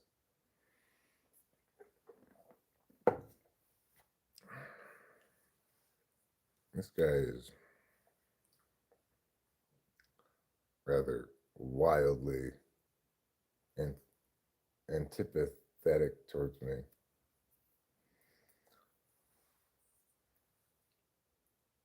I mean, I did enjoy the tuna melt sandwiches that I made for Leonard, but I can only trust myself to make tuna melt sandwiches. If you try to order it at a restaurant, they're going to put mayonnaise in it and it's going to be gross. Duke is your favorite Earl?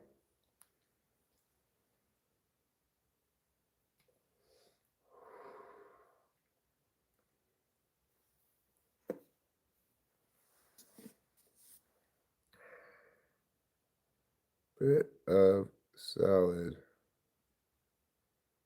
cream and tuna is the best. Oh, you mean like Roquefort dressing or something? I've not tried that, but I put ketchup, cheese, tuna with all the juice squeezed out of it. That's all you need. If you have onions, easy to put in the onions, then go ahead and put the onions in too. I'm always surprised when I see a Mexican eating a sandwich.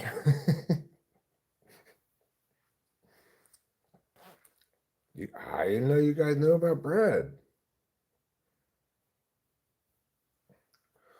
Excuse me, senor, why is my tortilla square? Oh, Pablo, that's not a tortilla. That's bread.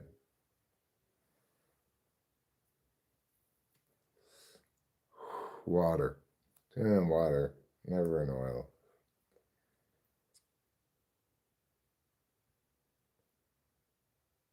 Someone who has been watching this stream for an hour or more knows host Eric made a tuna a little while ago.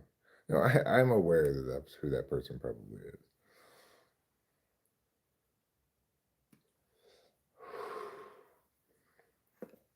He likes to pretend to be normal for a question or two and then, okay, I will stay good.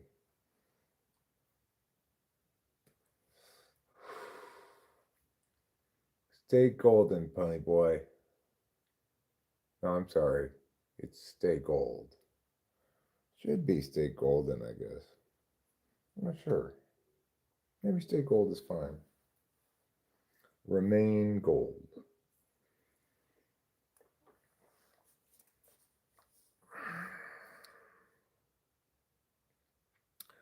Okay, well, if that's the case, then welcome and nice to see you.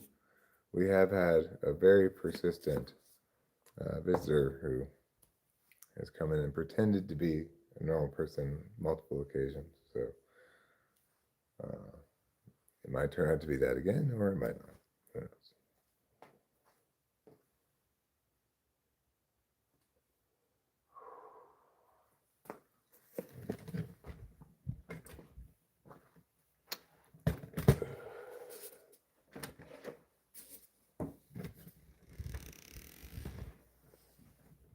Don't get a lot of honest new faces around here, you know. The channel's a few years old. Cool. Am I really bad at taking care of yourself? I mean, I think you're doing a good job of taking care of yourself. You slept all day, right? You needed the rest. You got the sleep you needed. You're,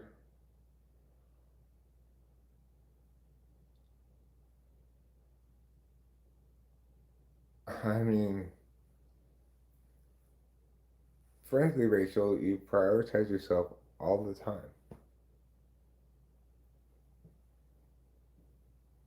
Who else are you prioritizing? Me? I mean, if if you are prioritizing me, it's not in ways that are sacrificing of yourself. All right, see you later, Kikon. Scroll away. Scroll yourself into slumber.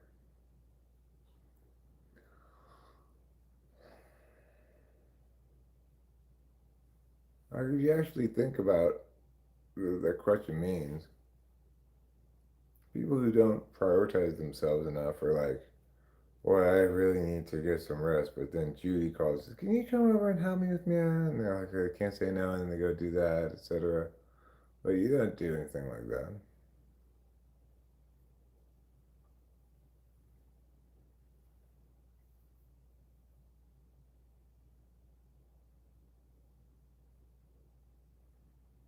Obviously, you're not always good at taking care of yourself when taking care of yourself links to good SI knowledge. But I would say there's definitely not a problem with you not prioritizing yourself. Thank you, Booba Shaika. Welcome to America. My name's Eric, and you might be another incarnation of a troll we had, or you might not be. I won't know until I find out.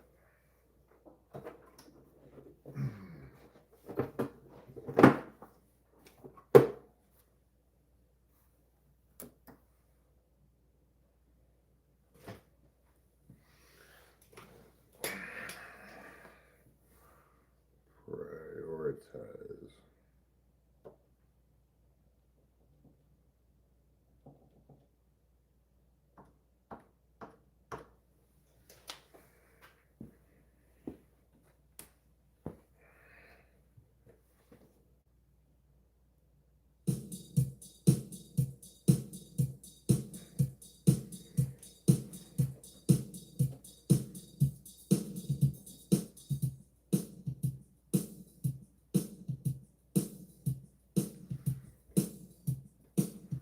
You moved to Charleston, South Carolina. Huh? I thought you were from India.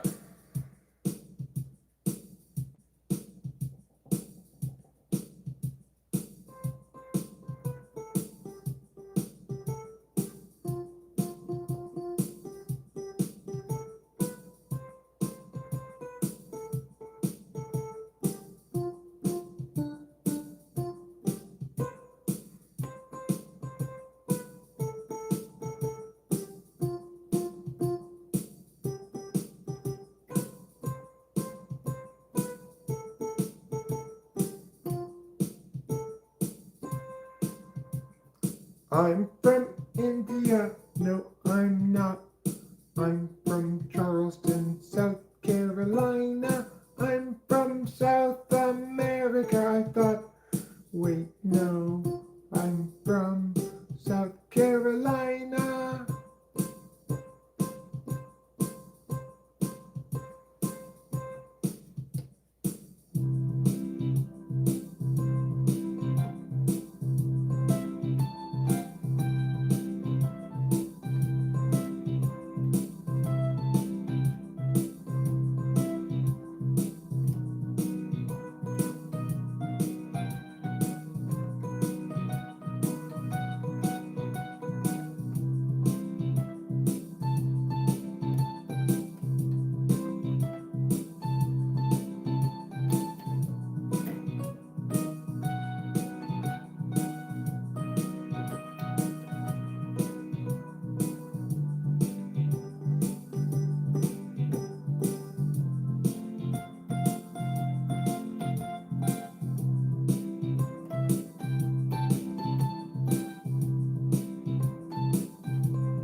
If you want to see all the people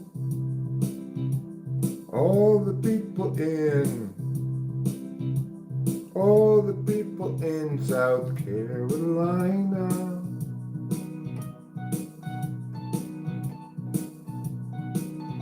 go to Charleston.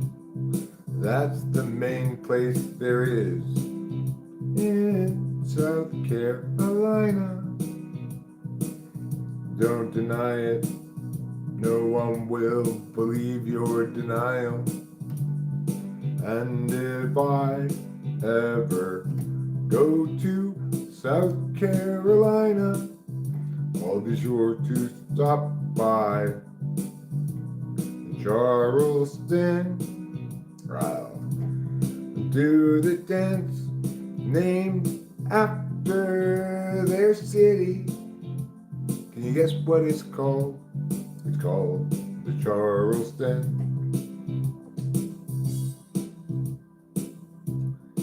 You dance it like this: a Charleston left, a Charleston right, Charleston through, Charleston night. What? A California, Maryland? Well, that don't make no sense.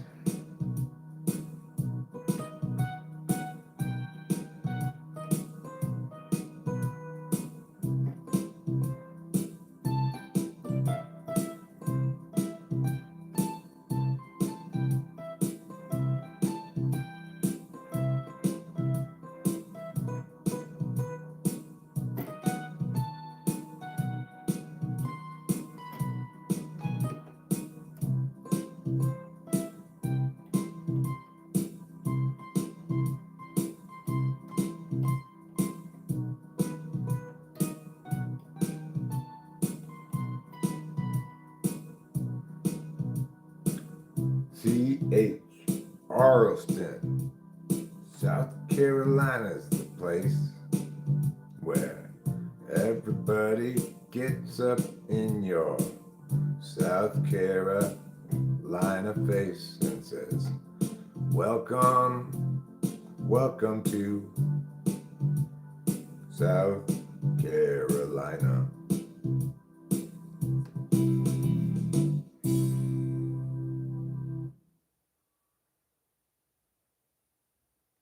Rachel's mom is disappointed because Rachel canceled her dentist appointment. I think it was a good thing to cancel the dentist appointment because she's not experiencing any pain. We just went to the dentist to get kind of a checkup and stuff. The dentist insanely tells her she needs 8 crowns. So we understandably say, let's get a second opinion. But we forgot somewhere in the mix there that you don't go to the dentist to get a problem fixed unless there's a pain, you know? It's ridiculous. But, you know, if, as I said, Rachel, if it makes you feel better, then just make another appointment at a dentist. Maybe we could find one in Mariposa that's not 10. We could find maybe one Oakhurst that's not Golden Hills, or maybe find one in Merced. Make the appointment. Tell your mom we made the appointment again. We'll go do that appointment.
Rachel needs to go to the dentist.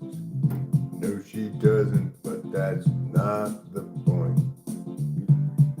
If she doesn't go to the dentist, she's going to anoint. She's going to wonder about whether she's living her life right now, or whether she has too little dentist in it.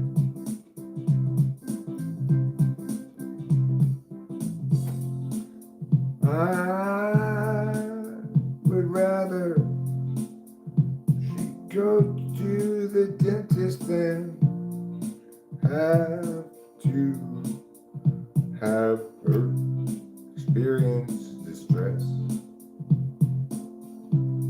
If your mom's gonna win this one, fine, I guess. 'Cause I don't think me explaining why it's ridiculous to wonder if I care enough about Rachel to take her to the dentist.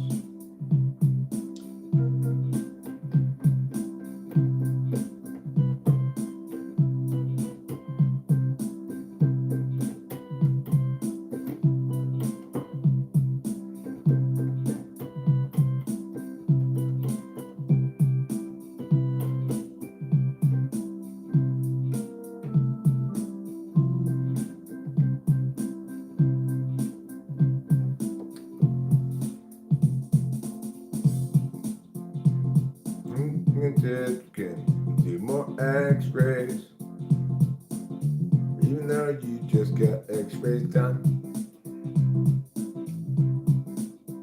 And we can spend another several $100s to find out that this dentist is another one who, of course, does what dentists do.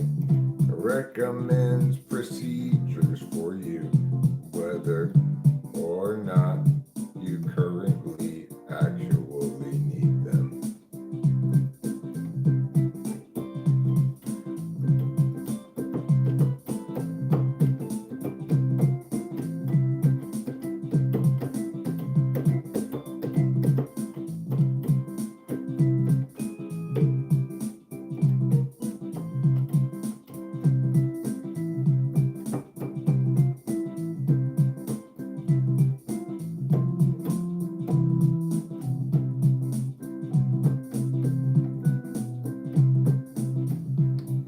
I don't like about this whole dentist thing is this implication that we care enough about my teeth to get my teeth fixed, but we don't care enough about your teeth to get your teeth fixed. That's fucking ridiculous. Obviously, one of us had teeth that actually needed fixing, whereas the other one has gorgeous and perfect teeth. But regardless, if you were in pain, we wouldn't have ever even waited to tame the game. We'd have gone and gotten you dental service immediately.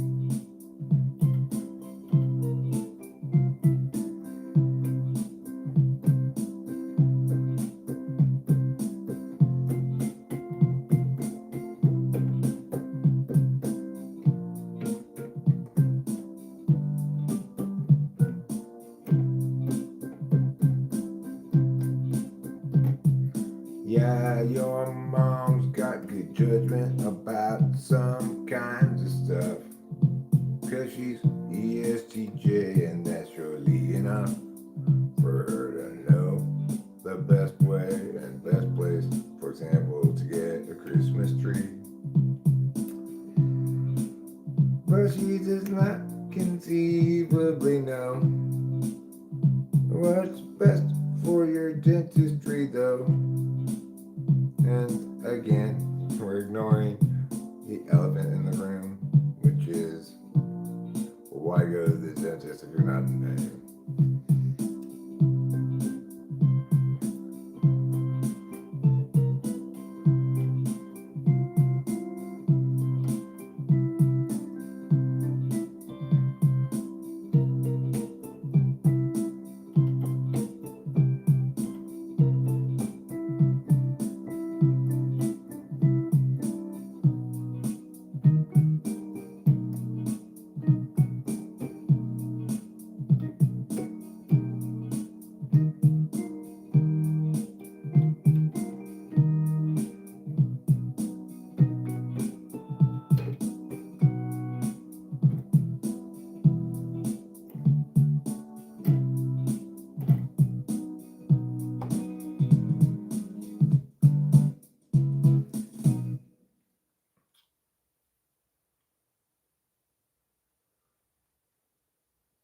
I mean, you go ahead and hide that person, you know.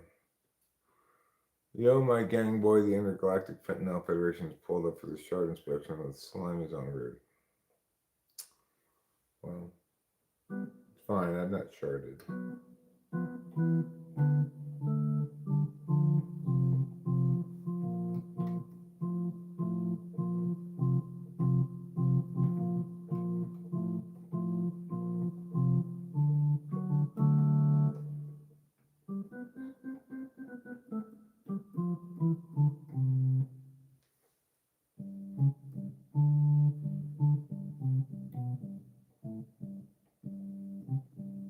Sure, that's fine.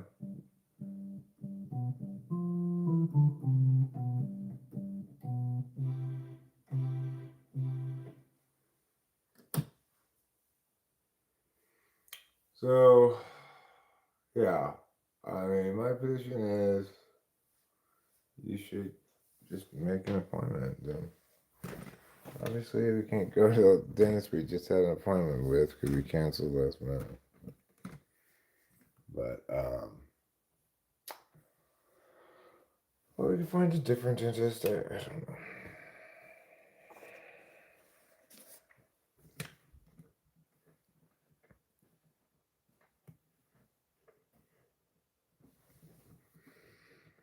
I very much don't like the implications of the idea that you aren't prioritizing yourself. The implication being that we're sacrificing your well-being to prioritize mine. I do not like that at all. It's factually untrue, completely unfair, and etc.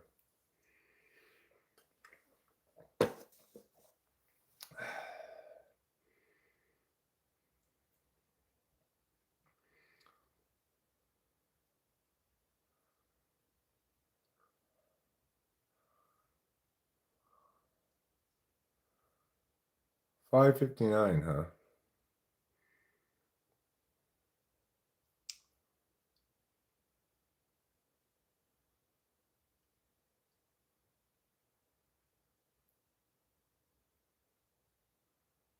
It's almost 6 o'clock. Basketball game comes on at 7. I believe the bowl game starts right now. You put that on in the background. I could still keep streaming on in a bit. No reason not to.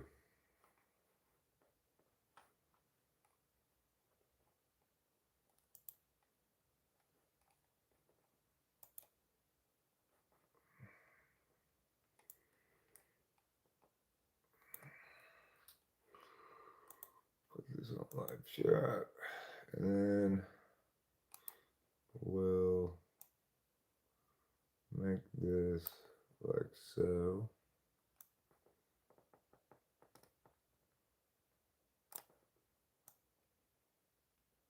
Let me check my email, see if the mechanic go back to me.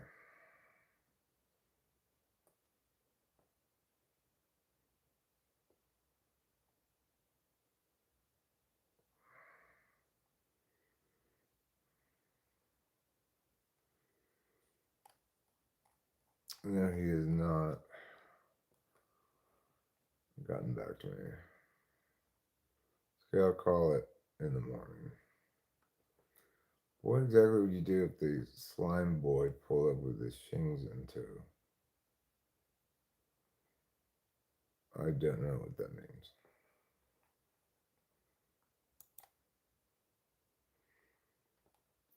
I do not know what that means.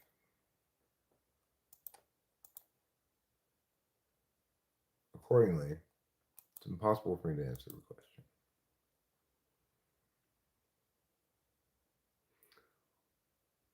I don't remember the nightmare blunt rotation at all.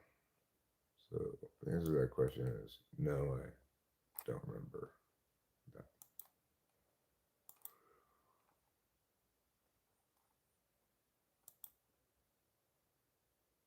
Nightmare blunt rotation.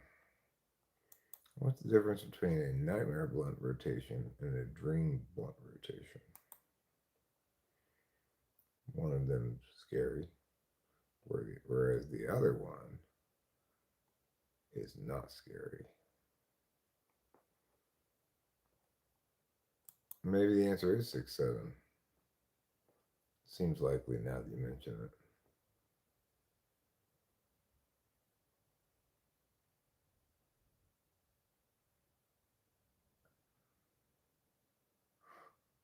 I don't know.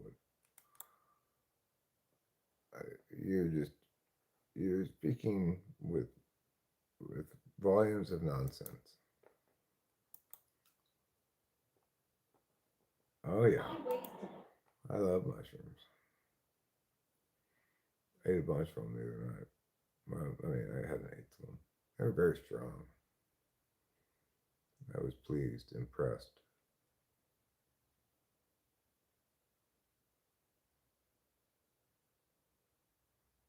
I said, "Good job, mushrooms."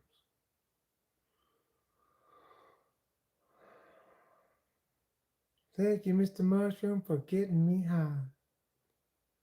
What I said. And they said, "You're welcome."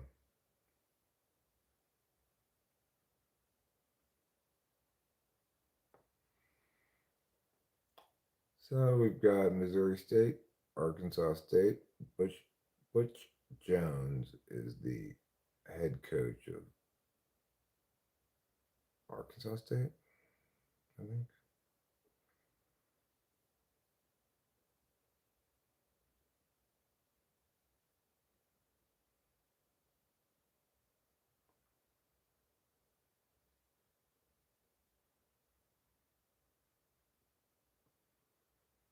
I have no interest at all in fentanyl.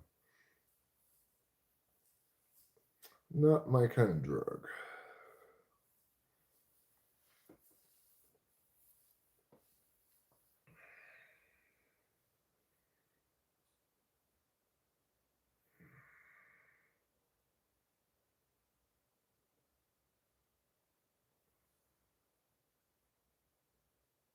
I mean, that's fine. It could be a bra. It could be a brohan.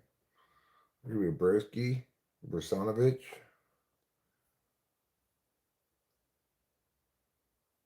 A bro Lepoto, Garosho. Could be any of those things. It's fine. It could be an ombre. It could be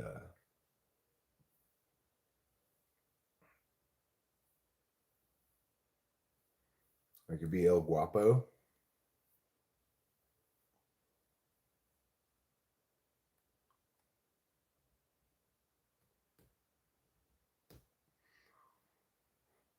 But at VRO we'll find out who, if, what. A bra would severely limit his spring breakiness. That's true. You're right about that, Mrs. Bond. Because spring break!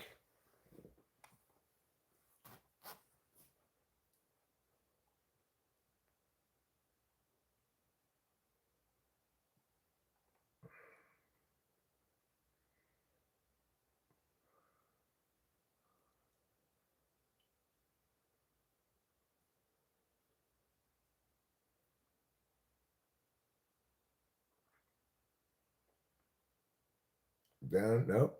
He escapes that sack, gets away from the pressure for a minute, gets about 5 yards, but it's going to bring up fourth down. Missouri State is stopped in their first possession by the Arkansas State defense. Man, I'm tired. I need to get a good night's sleep tonight and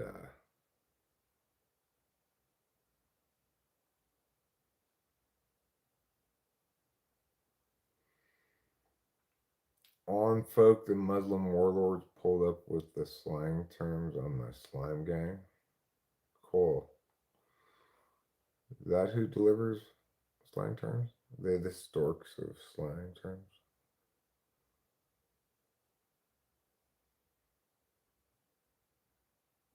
I'm a Muslim warlord, short and stout. This is my handle, this is my spout.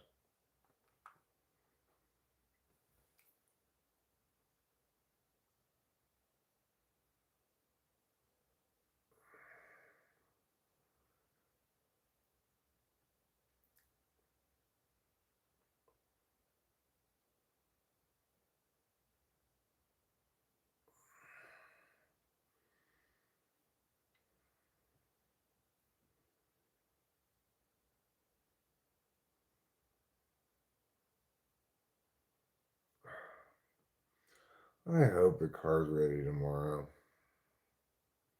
I do not need another 3 to 4 days of rental car. Even a 4-pronged roach torturing device is a function. Again, I don't know what that means. I'm going to assume the answer is no.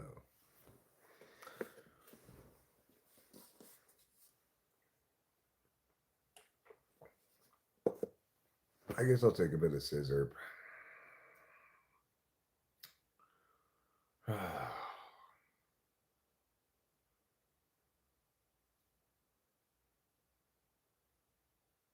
Like, this whole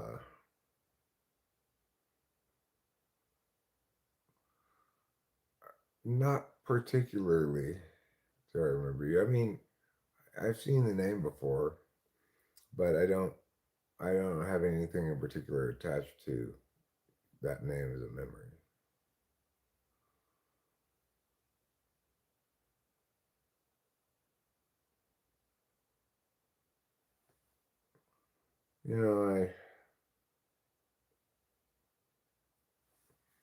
I deal with a lot of people around here over time. Sure, we don't see very many like uncommon faces around here these days, but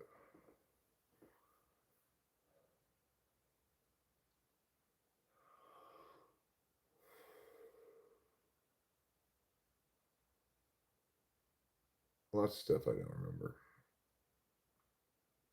Too much to keep track of all. Sanga Singa? Okay. Well, you're Sanga Singa then. Congratulations. Do you stand on business?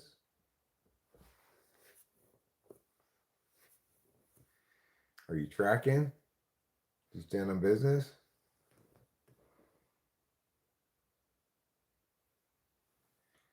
A little syrup. Try to get a good night's sleep. I have to call a rental car tomorrow.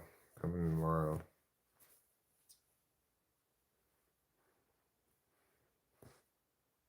No, I don't remember that VR. Because that never happened.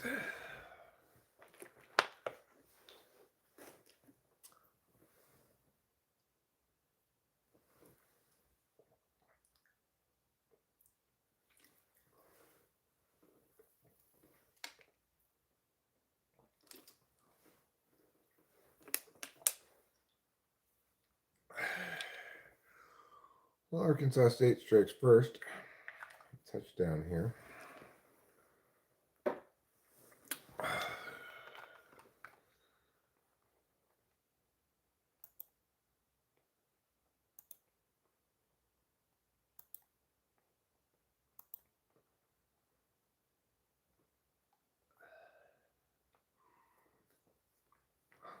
I mean, I don't blame you, Winston's mom, given the way the evening's gone.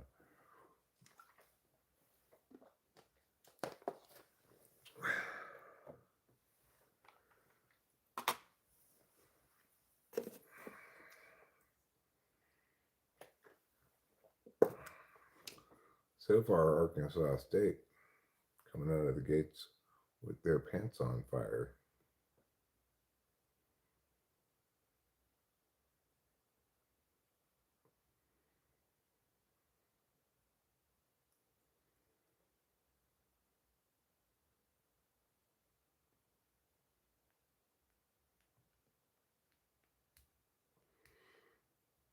I've got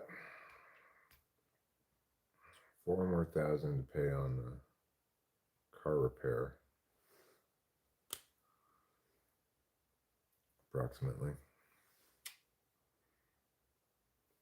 So I'm looking forward to getting the car back so we can stop paying for the rental car. You know, going to the bank and getting out $4,000 to pay for the car repairs is gonna be painful.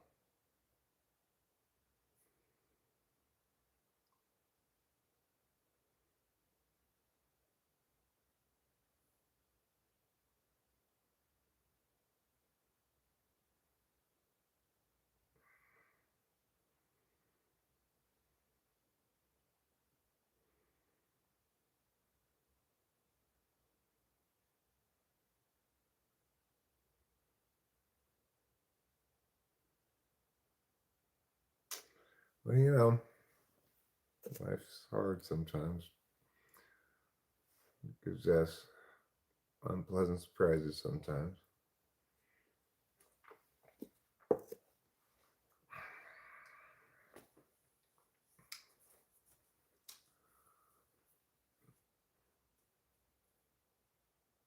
It's okay. I've got my dentist appointment coming up on Monday. Rachel's got a doctor's appointment on Tuesday. And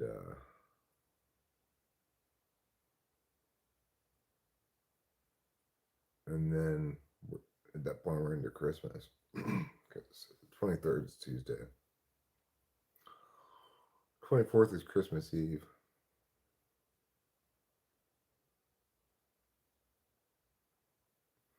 Yeah, well, the 4,000 I still have to pay on the car repair.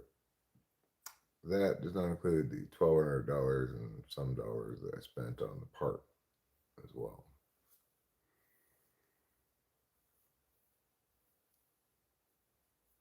So the total cost is over $5,000.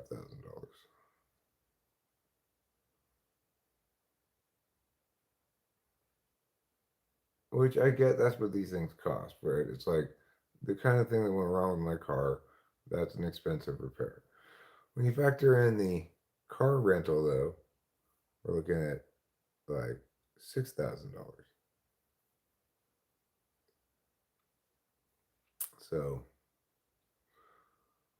it's a big expense. And it makes me feel stressed out, you know. I'll be happy to just get the car back and hopefully have no more car problems for a long time. Maybe I will miss the Versa a little bit. It's a pretty cool little car, but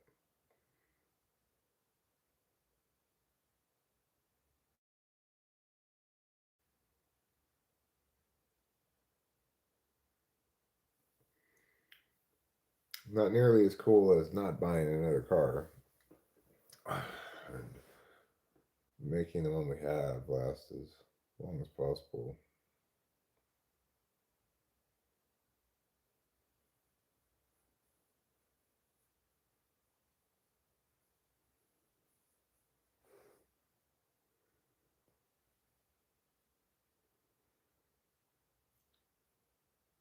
Fingers crossed we don't get charged for the missed doctor's appointment.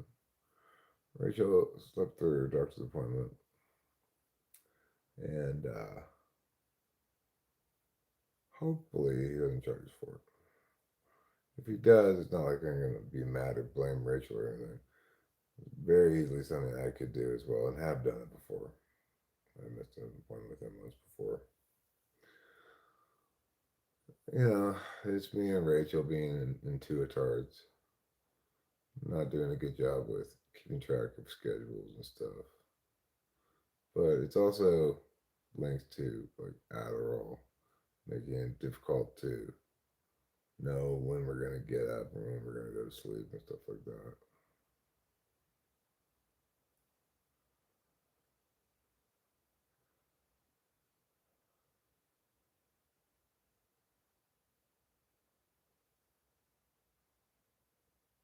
Anyway, it, all of this is stuff I already know and have thought about in terms of expenses and stuff, and we're fine. And you know, I just feel the ticking clock of the car thing. The days start to add up pretty quick.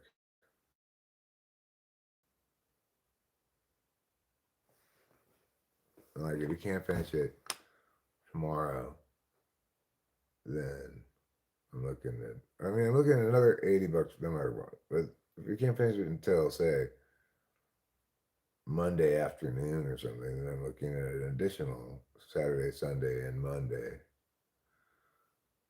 another $240 plus the 80, another 300 some bucks if that's how long it takes.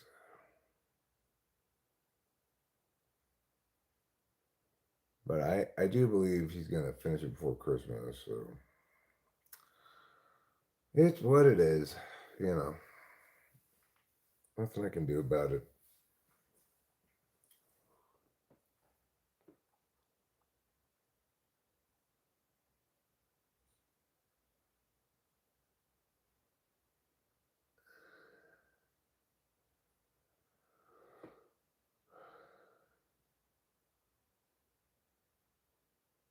And we are making progress on the overarching plans here and such. I got my teeth presentable looking.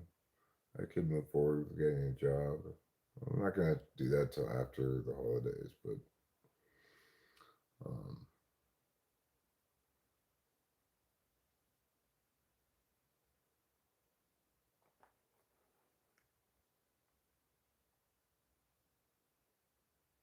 yeah, I think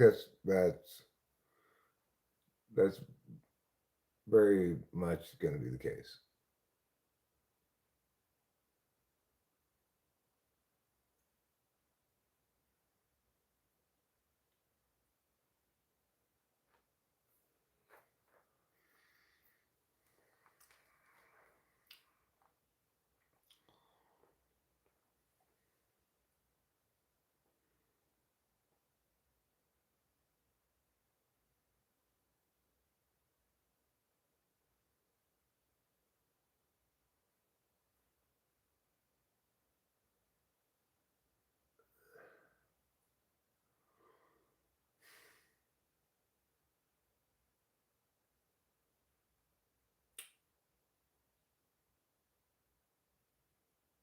Well, I guess I'm not going to get anything most productive done today, probably. Not that the stuff I got done today was really particularly productive anyway. It was just some few little household chores.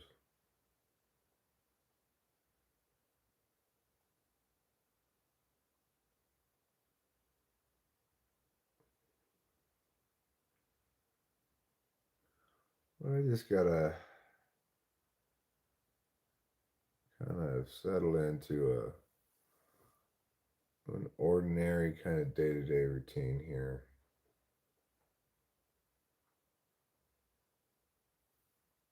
Do a couple little things here and there.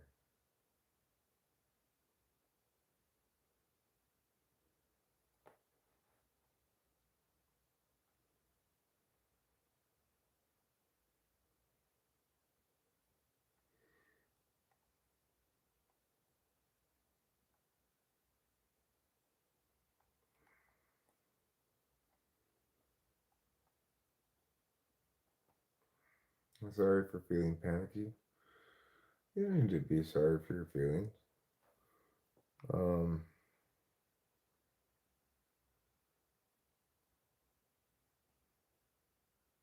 I fed myself. That was productive. Sure.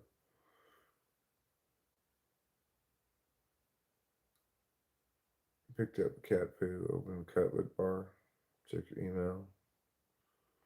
No typing session request, but I did respond to an email from the mechanic about what time the thing would arrive tomorrow.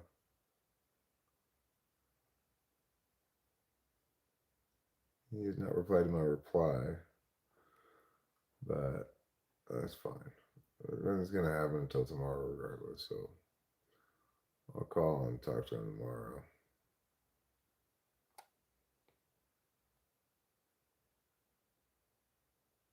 And get the lowdown on the bro brown.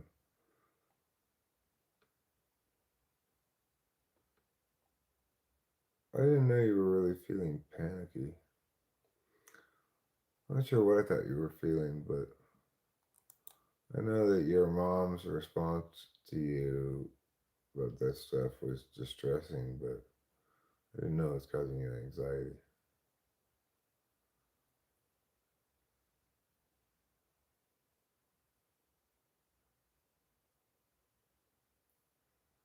Like meaner. I don't think meaner qualifies as one of those, even though it is part of demeanor. I don't think the duh in demeanor works like the un in unkempt.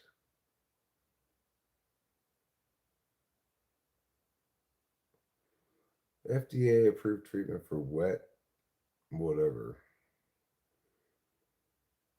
If you've got a health problem called wet something,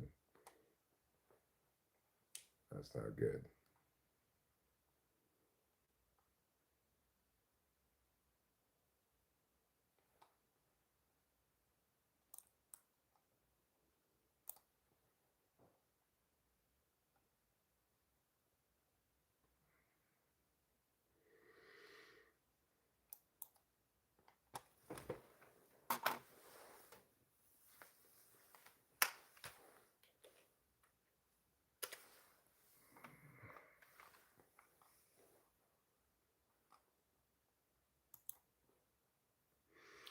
Yeah, I get that feeling.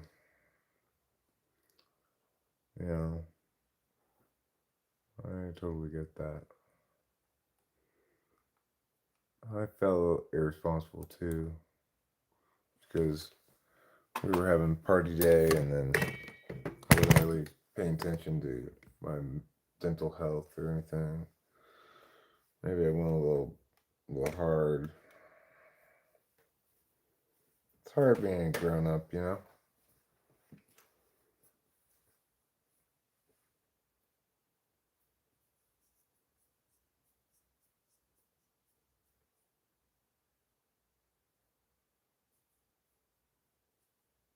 And you and I both are quick to get to be very hard on ourselves.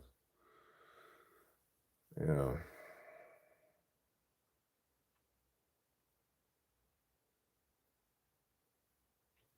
like I don't think either of us could be correctly or fairly accused of cutting ourselves too much slack. That's okay, darling.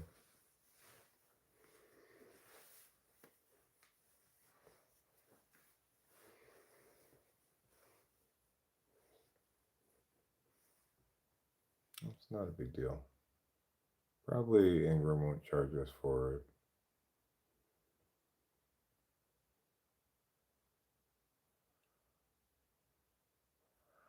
Well, Winston's mom, you got a point, but you know, it's also the case that if we were going to cancel that general appointment, we should have canceled it sooner. And you know, you can't just not show up for your remote doctor's appointment. So they are legitimate mistakes, and probably mistakes we'd hoped we had learned from already. Trying to be responsible and stuff. The dentist thing,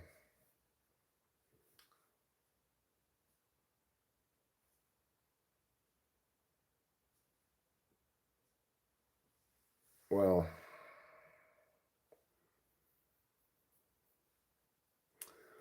I guess I blame myself for this whole business because I think I was the one who suggested, well, I'm getting all my dental stuff done. Do you want to have a checkup and a cleaning or something? And she did, and we did that, and that set this whole thing in motion.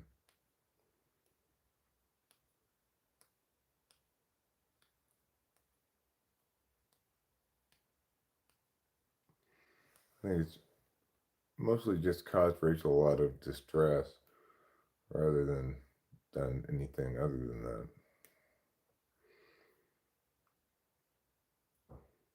And while I know there's work that could be done in her mouth, I don't really know a good way to determine whether work should be done now, except for pain.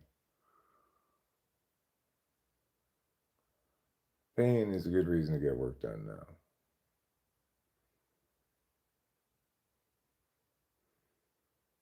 I had to get my stuff done because obviously I couldn't live the rest of my life looking like that and having the the corresponding um,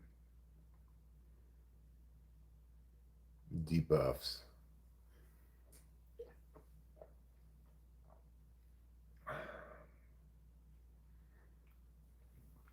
Yeah, well, she can't really. I mean, you can't really justify making an appointment and then just not showing up for it because the other person has to have reasonable expectations of what's going to happen and stuff.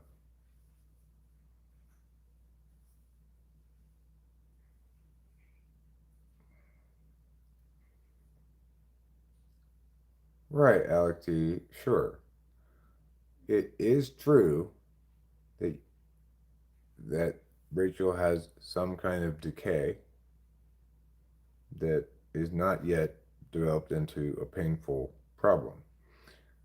But the thing is, dentistry stuff is not like cancer, right? You do not benefit from early detection and early treatment. If they fill a bigger cavity or a smaller cavity, it makes no difference. When I say, well, it'll prevent you from needing a root canal, well,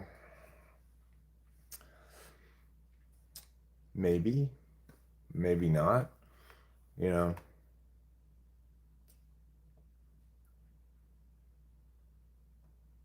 the point is the mindset that says we should care not at all about practicality when it comes to our health matters and such is both unrealistic and insane. If we just went with what the dentist said, Virtual would have 8 crowns and it would cost us $15,000. Why exactly? Because he's the dentist and he knows best.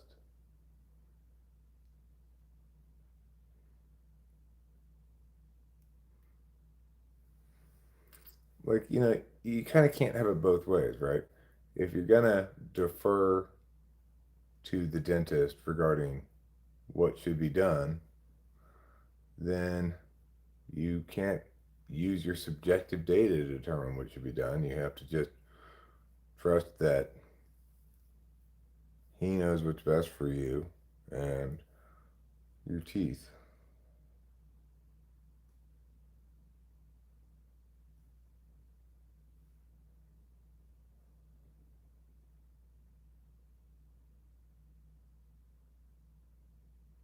Right.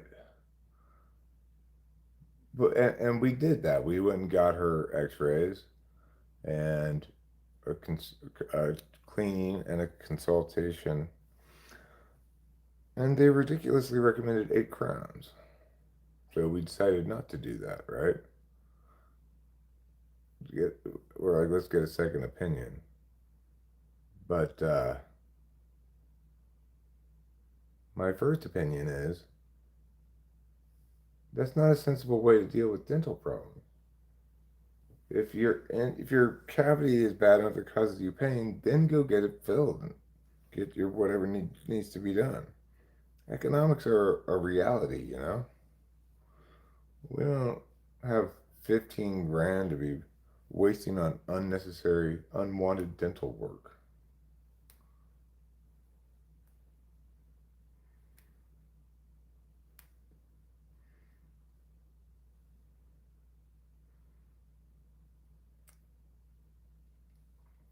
And you should know that what you're saying definitely makes an impact on Rachel. When we were driving down to the casino, I was saying to her, the issue here is we momentarily lost our mind and forgot that you don't go to the dentist until and unless there's pain. And she quoted you, saying, yeah, but sometimes there's a problem before there's pain. Okay, well, then it's not a problem yet. It's a thing that will develop into a problem eventually, maybe, but it's not a problem if it's not causing you discomfort or affecting your health or well being at all.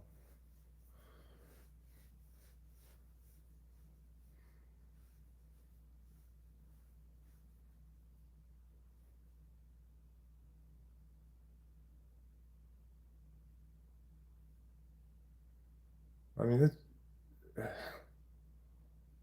okay, well,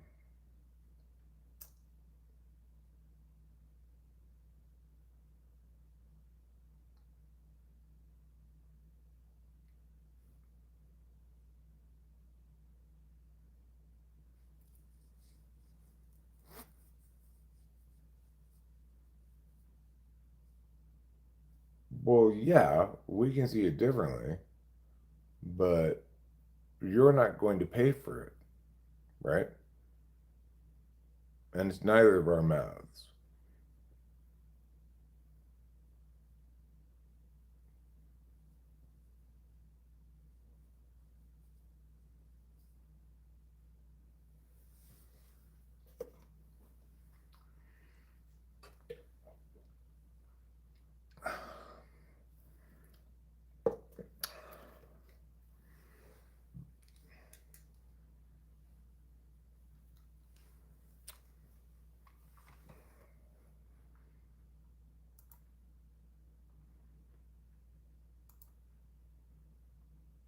Here instead we'll put our legs up at this, and then we'll get some exercise, and then we'll make up it. Let's go.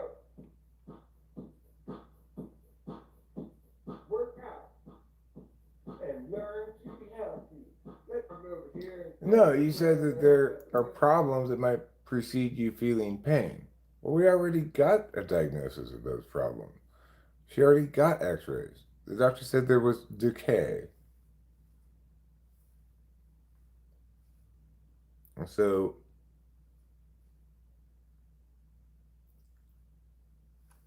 what what more do we need to know?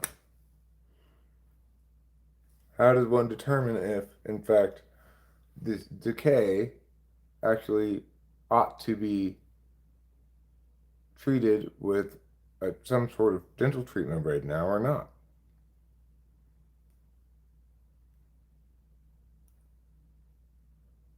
I mean, there's only one sensible answer to the question, right? Well, is it causing discomfort?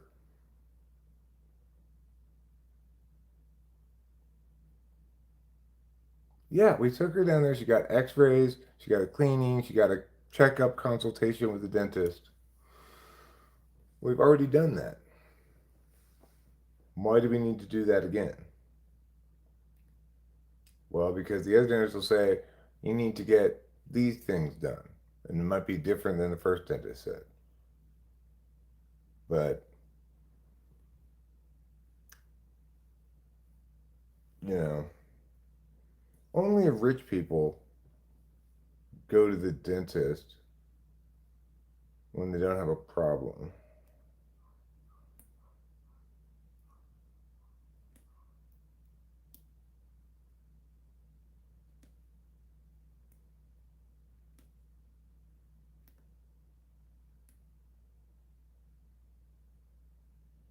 I mean, it's not what I think that dentists are hella expensive. It is the case.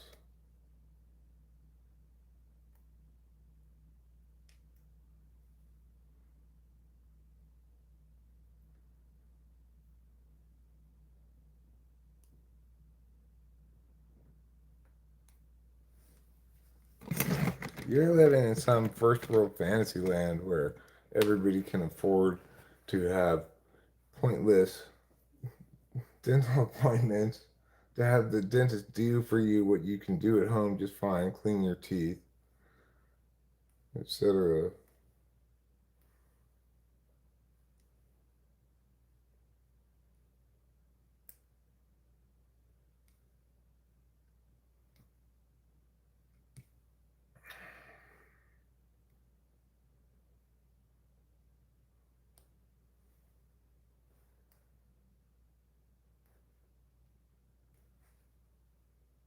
It is what I think. And the thing is, the fact that it's what I think matters. I'm saying I think this for reasons. I have good reasons.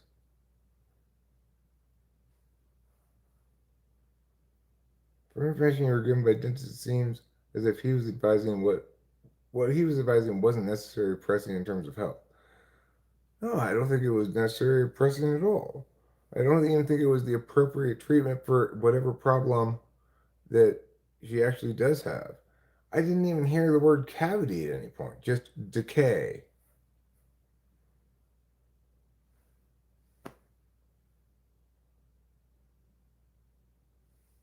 I heard no indication that she needed anything like a root canal or other thing that would suggest she has a diseased tooth, you know?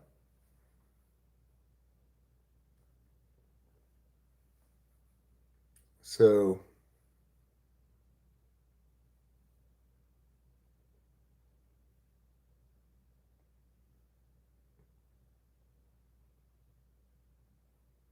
at the end of the day,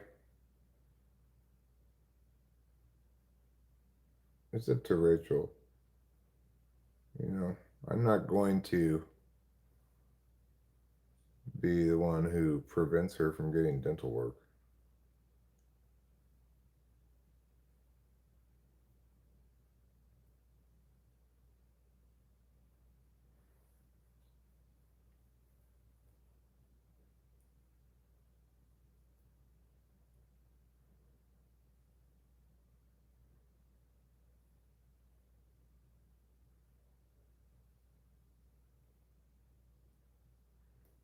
But I honestly don't think that Rachel really knows clearly what she thinks about this.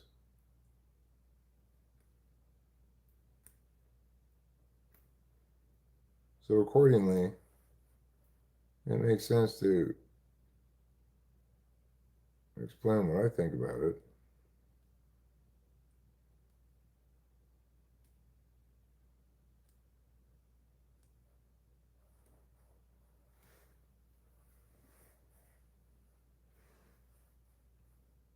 Yeah, I know, I saw that. That's a crazy amount, isn't it? I thought it was actually, I thought it was 54. Maybe it was 56. I was shocked when I saw that line. I know Cal Poly's not that great. It's my daughter's alma mater, but that's a big, big spread. Right.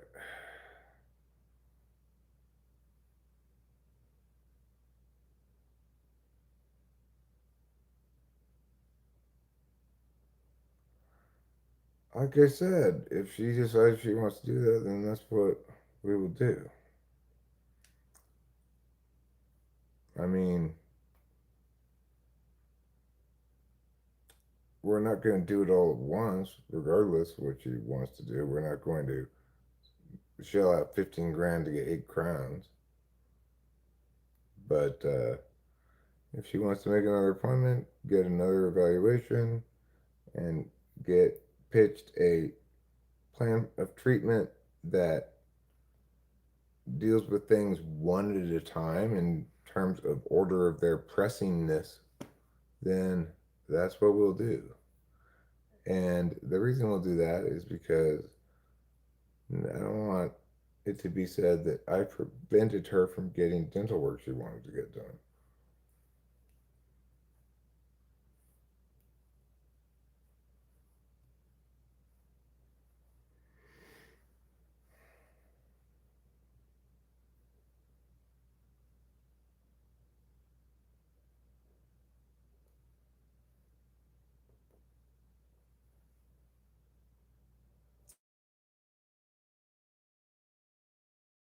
But I also, for me to voice what my perspective is and has always been about the dentist, right? I've never been one to go to the dentist until a problem became very present. So I'm not applying any double standard here if I think that Rachel doesn't need to go to the dentist.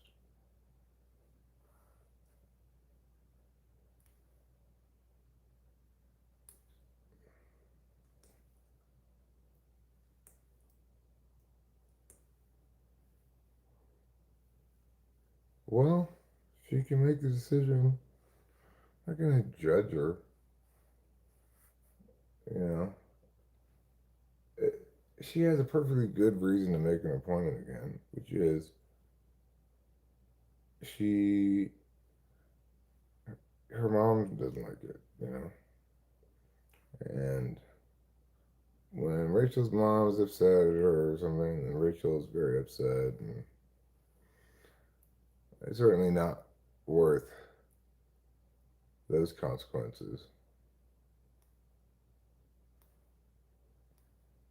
I don't think that it's gonna stop being an issue in her parents' minds until we do go back to the dentist.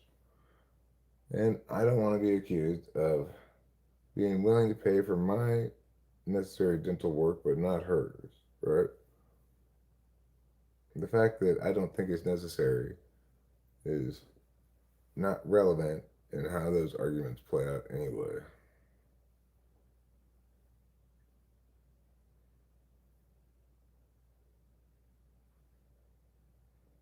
But it's like, you know, how much dental work will satisfy people? Oh, she only got 2 cavities filled. I guess that's what we get for sharing our lives with everybody. It's an inevitable consequence of it. So I shouldn't be like annoyed by it.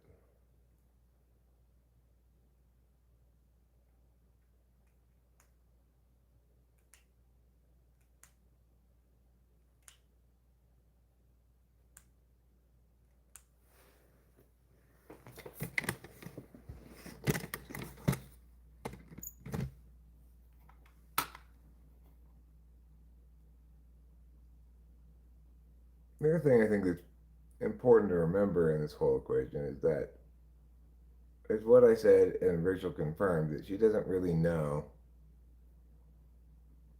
how she feels about this whole thing.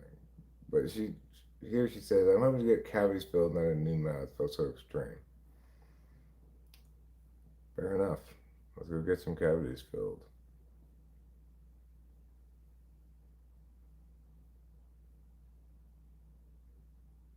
I mean, not especially. I'm very accustomed to people being wrong about things. Not unusually annoyed. In this instance, I'm frustrated because like, you don't agree with me is fine. But you convincing Rachel is,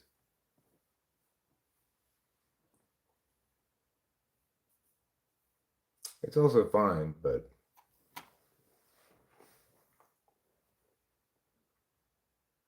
you know, I don't see you as an agent of good decision making.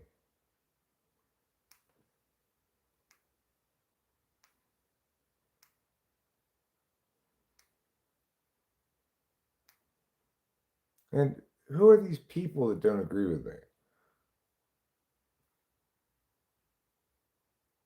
Like, first of all, I was not the one who suggested she cancel the appointment. That was Rachel.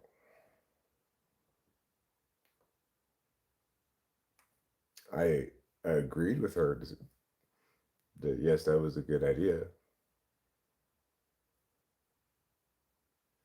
I didn't think, I don't think she thought either of the fact that her parents were going to give her pushback.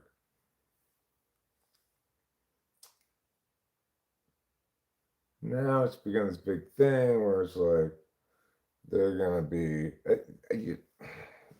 be, Rachel's mom is going to think or position it as Eric's willing to spend money on his teeth, but not on Rachel's, ignoring the actuality of things.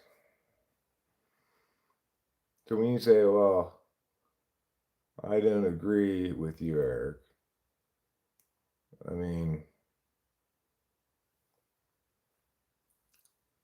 it, what, you know? Yeah, I know, that's fine. Well, as I said, Alec, it's fine. It's just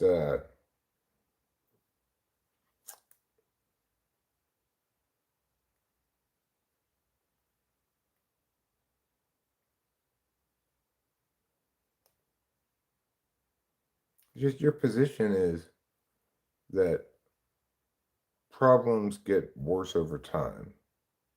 Therefore, it's a good idea to go sooner. But the solutions to the problems don't necessarily get bigger over time. Like if you fill a cavity when it's smaller, when it's big, same diff, right? If it gets big enough, it'll start to hurt. But regardless,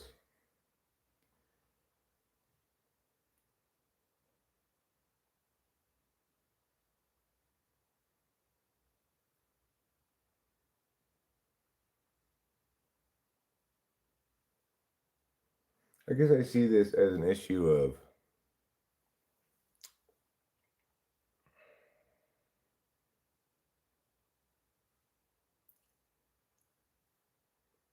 like there's a financial component to it that you're kind of just pretending doesn't exist, but it does exist. It comes out of the bank.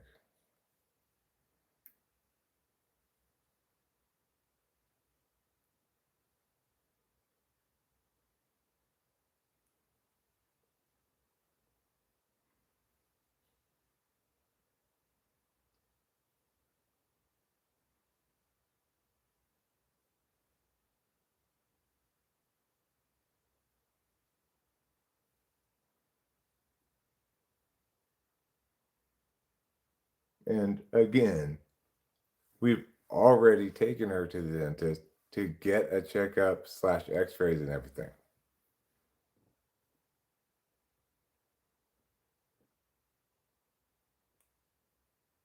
Well, no, I think the position you've taken is that it's a good idea to get stuff done because it might be a small problem now.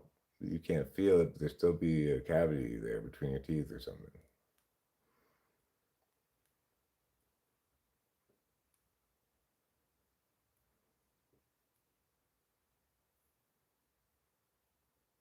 So the thing is, either we should use a concrete metric like paying to determine when it's necessary to get things done, or we shouldn't think about the financial aspects of it at all, right? That's what you're saying?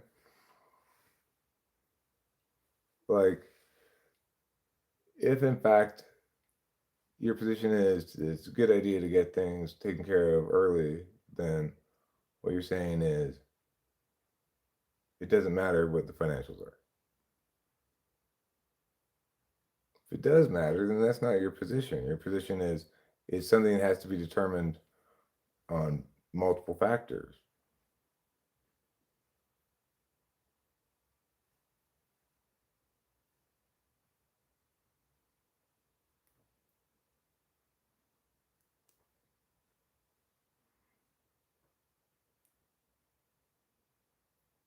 Hey, Acacia,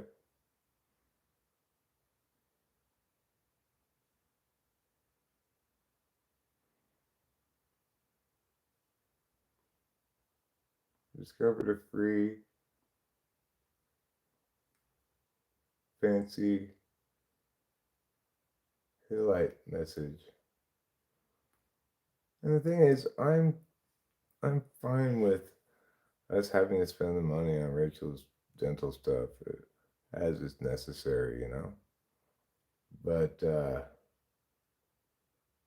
this has been an extremely expensive fall slash winter with my first attempt at dental work over there, with the 27,000 I put into my mouth in course gold, the 6,000 we're putting into the car. You know, it's I'm not feeling any urgency to undertake another big expenditure sooner rather than later. And that's just reality, you know.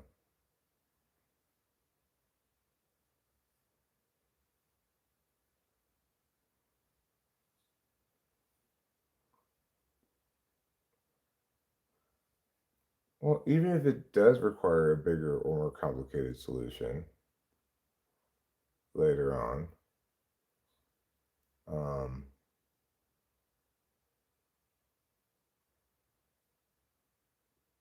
there's the benefit of it being later on.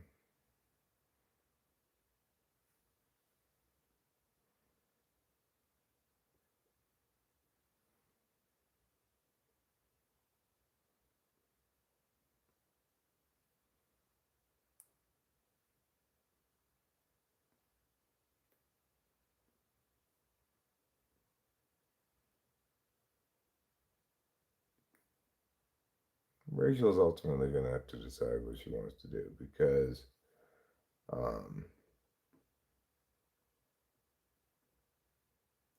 obviously I'm not going to object at all to her getting work done that she really needs to get done. You know,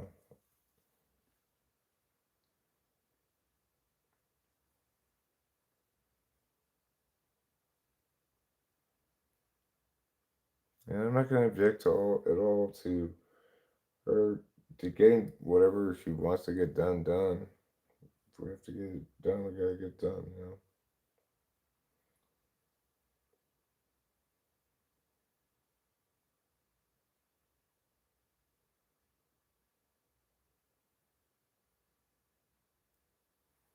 I just don't like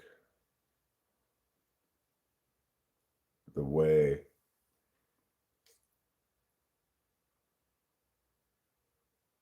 what was a status quo where she didn't have any notable dental problems. In other words, no specific dental problem that she could articulate. This is causing me a problem over here or over there.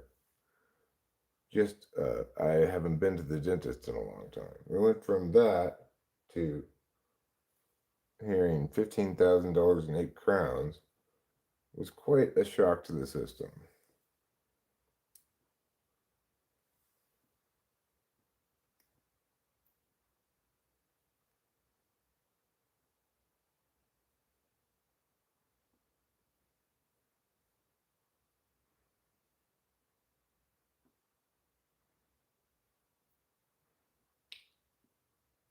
Well, there's really a couple separate questions. It's also the case that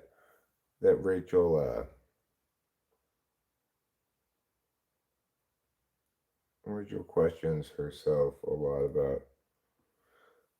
Well, what she was saying earlier, does she prioritize herself enough?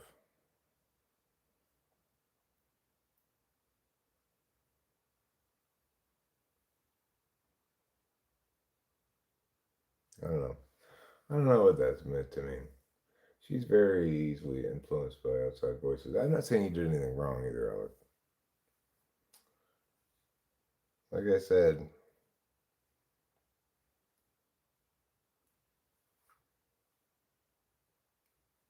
nothing. You being convincing to her is fine. That's just how life works. You get a chance to make your advocacy as well.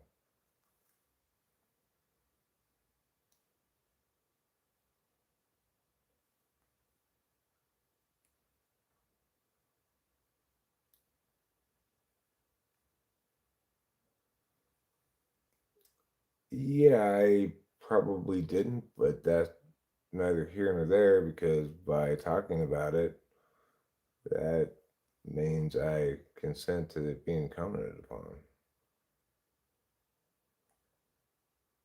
You can't expect to know how much response I want from people about things that I bring up. You can assume you've got carte blanche to respond to them. Otherwise, I shouldn't be talking about it.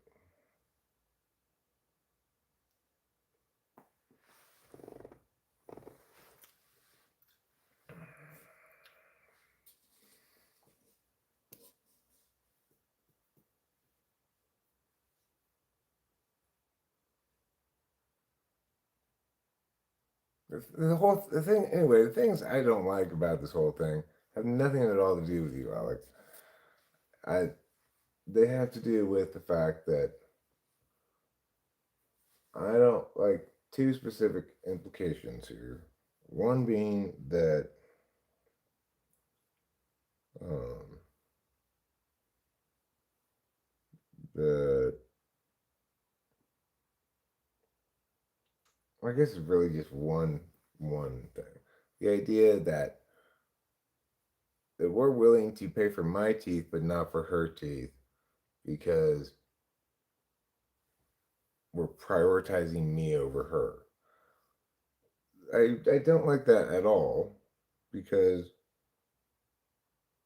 I actually have had massive, real, significant dental problems that badly had been needing to be addressed for years.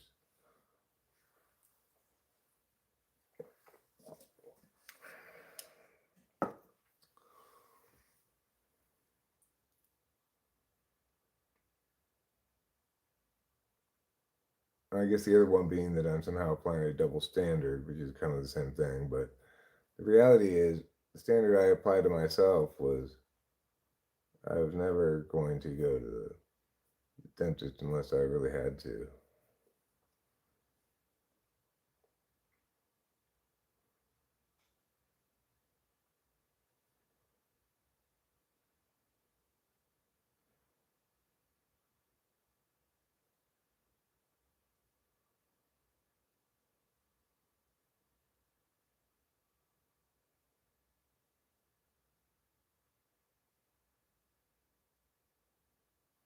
Right, yeah.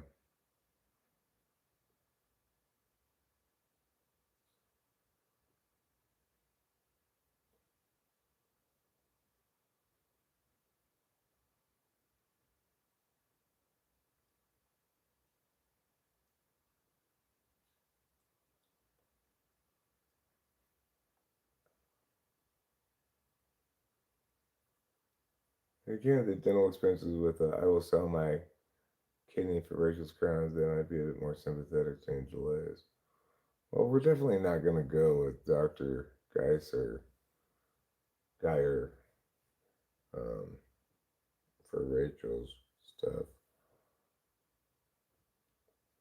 He's he's a great dentist for somebody like me who actually needs to have their whole fucking face redone, you know. but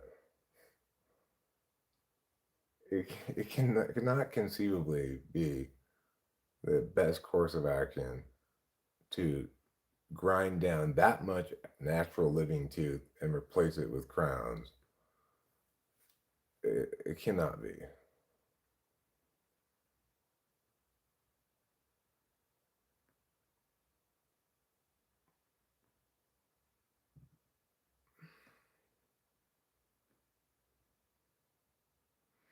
The other thing is, I needed to get my teeth fixed so I can get a job, which I need to do. So I guess maybe that's the point. I need to, instead of worrying worrying so much about expenses, I could just or direct that attention towards getting a job. I don't know.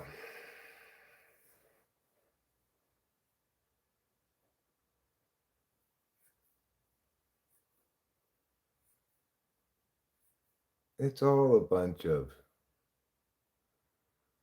yum yum yaha. You know what I'm saying?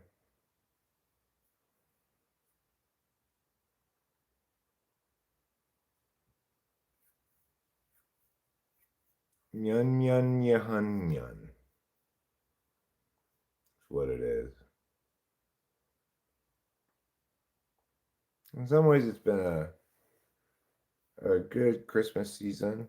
In some ways, it's been, uh, in terms of the wallet, it's been a tough Christmas season. So,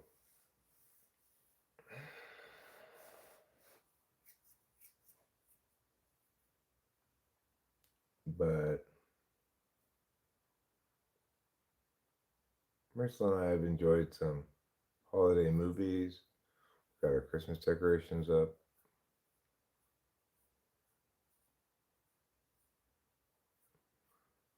I mean, I also like the idea of putting it off until after the holidays, but the I don't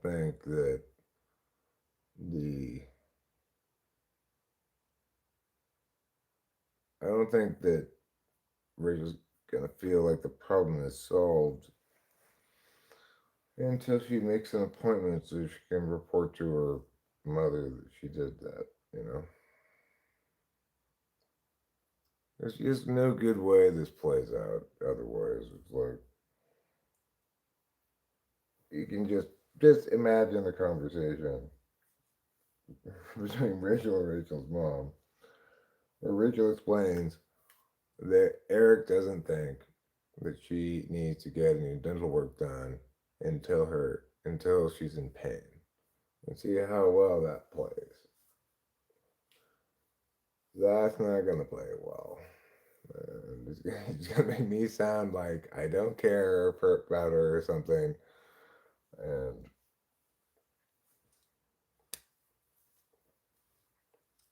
just if if I had thought about Rachel's parents and how they were gonna respond to this thing when Rachel suggested canceling the appointment, I would have suggested let's not cancel the appointment. I did not think about it either. And accordingly, here we are in a in in an FE crossfire shit position where there's no possible way to not do this.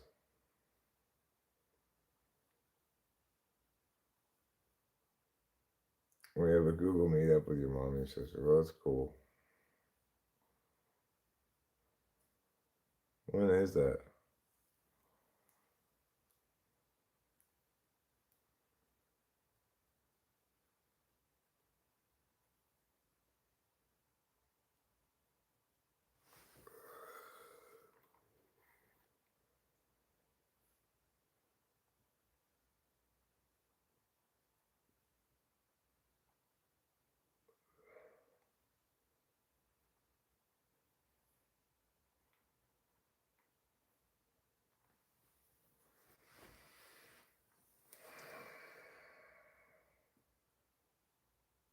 You know, it's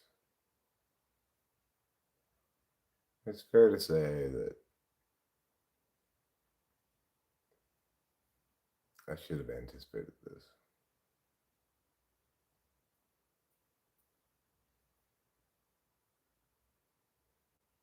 Anticipated and prevented.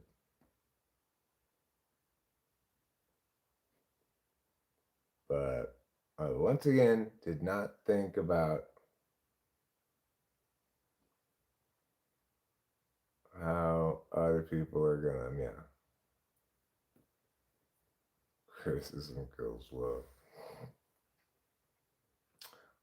I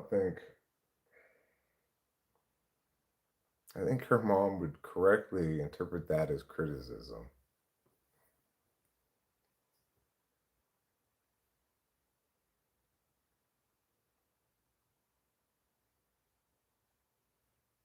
I don't know if she'd interpret it as criticism or not, actually. I don't even know if she'd think it was about her. I think it's time for something fun.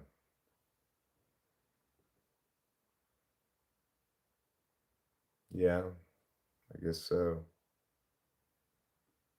What's fun? You want to do the marimba? That kind of dance? The marimba? Possibly. I'm tired. I'm as tired as 1,000 goats.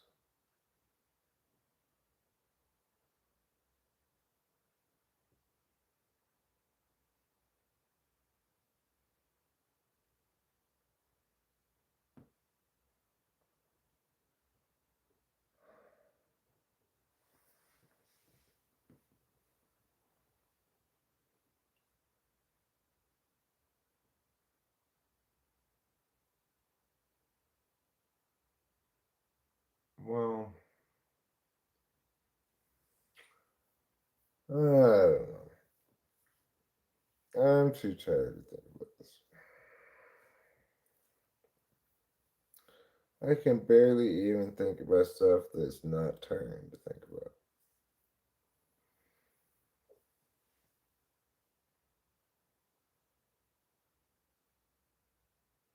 I could maybe try to find some kind of soothing yoga position. I'm not sitting in a very comfortable way.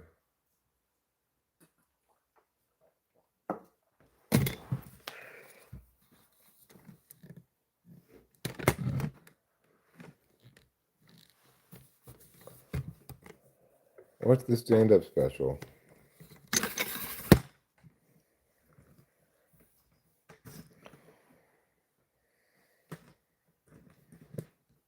The thousand goats pose.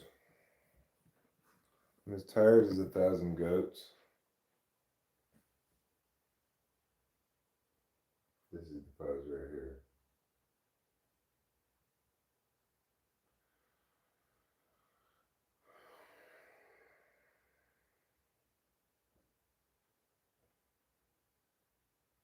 Do I feel calmed?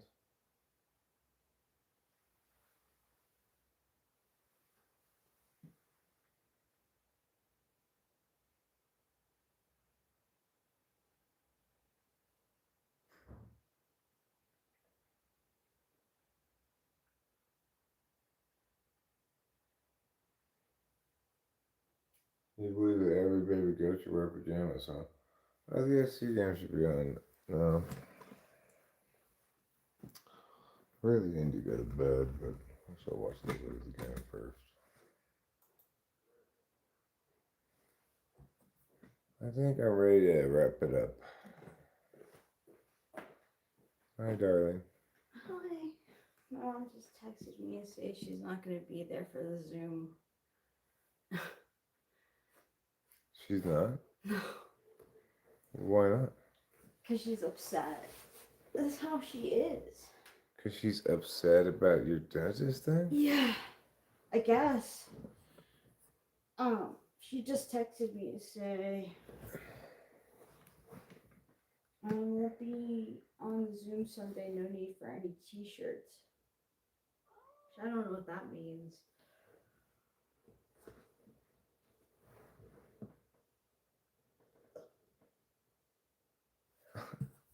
I mean, it seems odd that she not provide any reason why she's not going to be on the Zoom meeting. Should I ask her?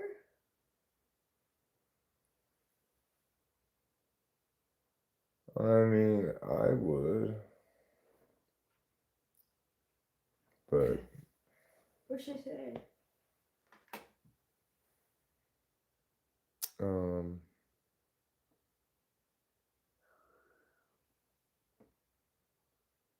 why not? Why aren't you going to be at the meeting?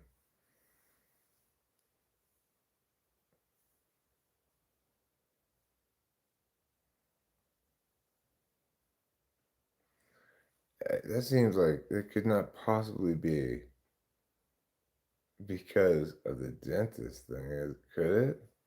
That's insane. This is how my mom is around this time.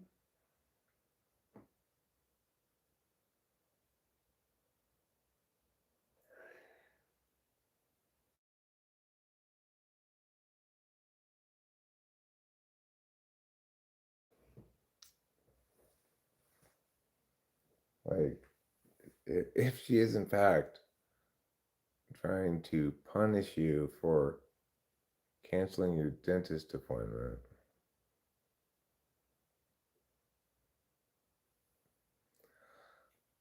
I don't even know what to say about that. But it is going to be the end here in a second. I wanted to keep you guys up to date with this new update. We'll see if she responds to why she's not going to be at the meeting. Like, I don't know how to deal with that, right? Like,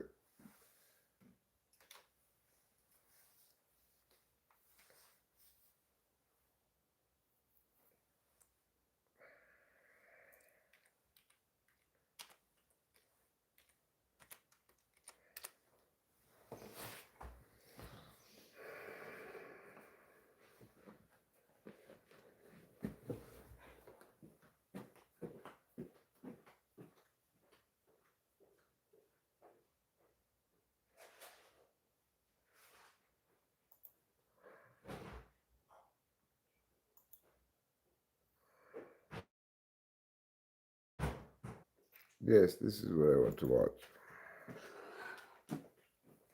Okay, well, I guess this is going to be the end of this. And we'll see you next time on Talking with Famous People.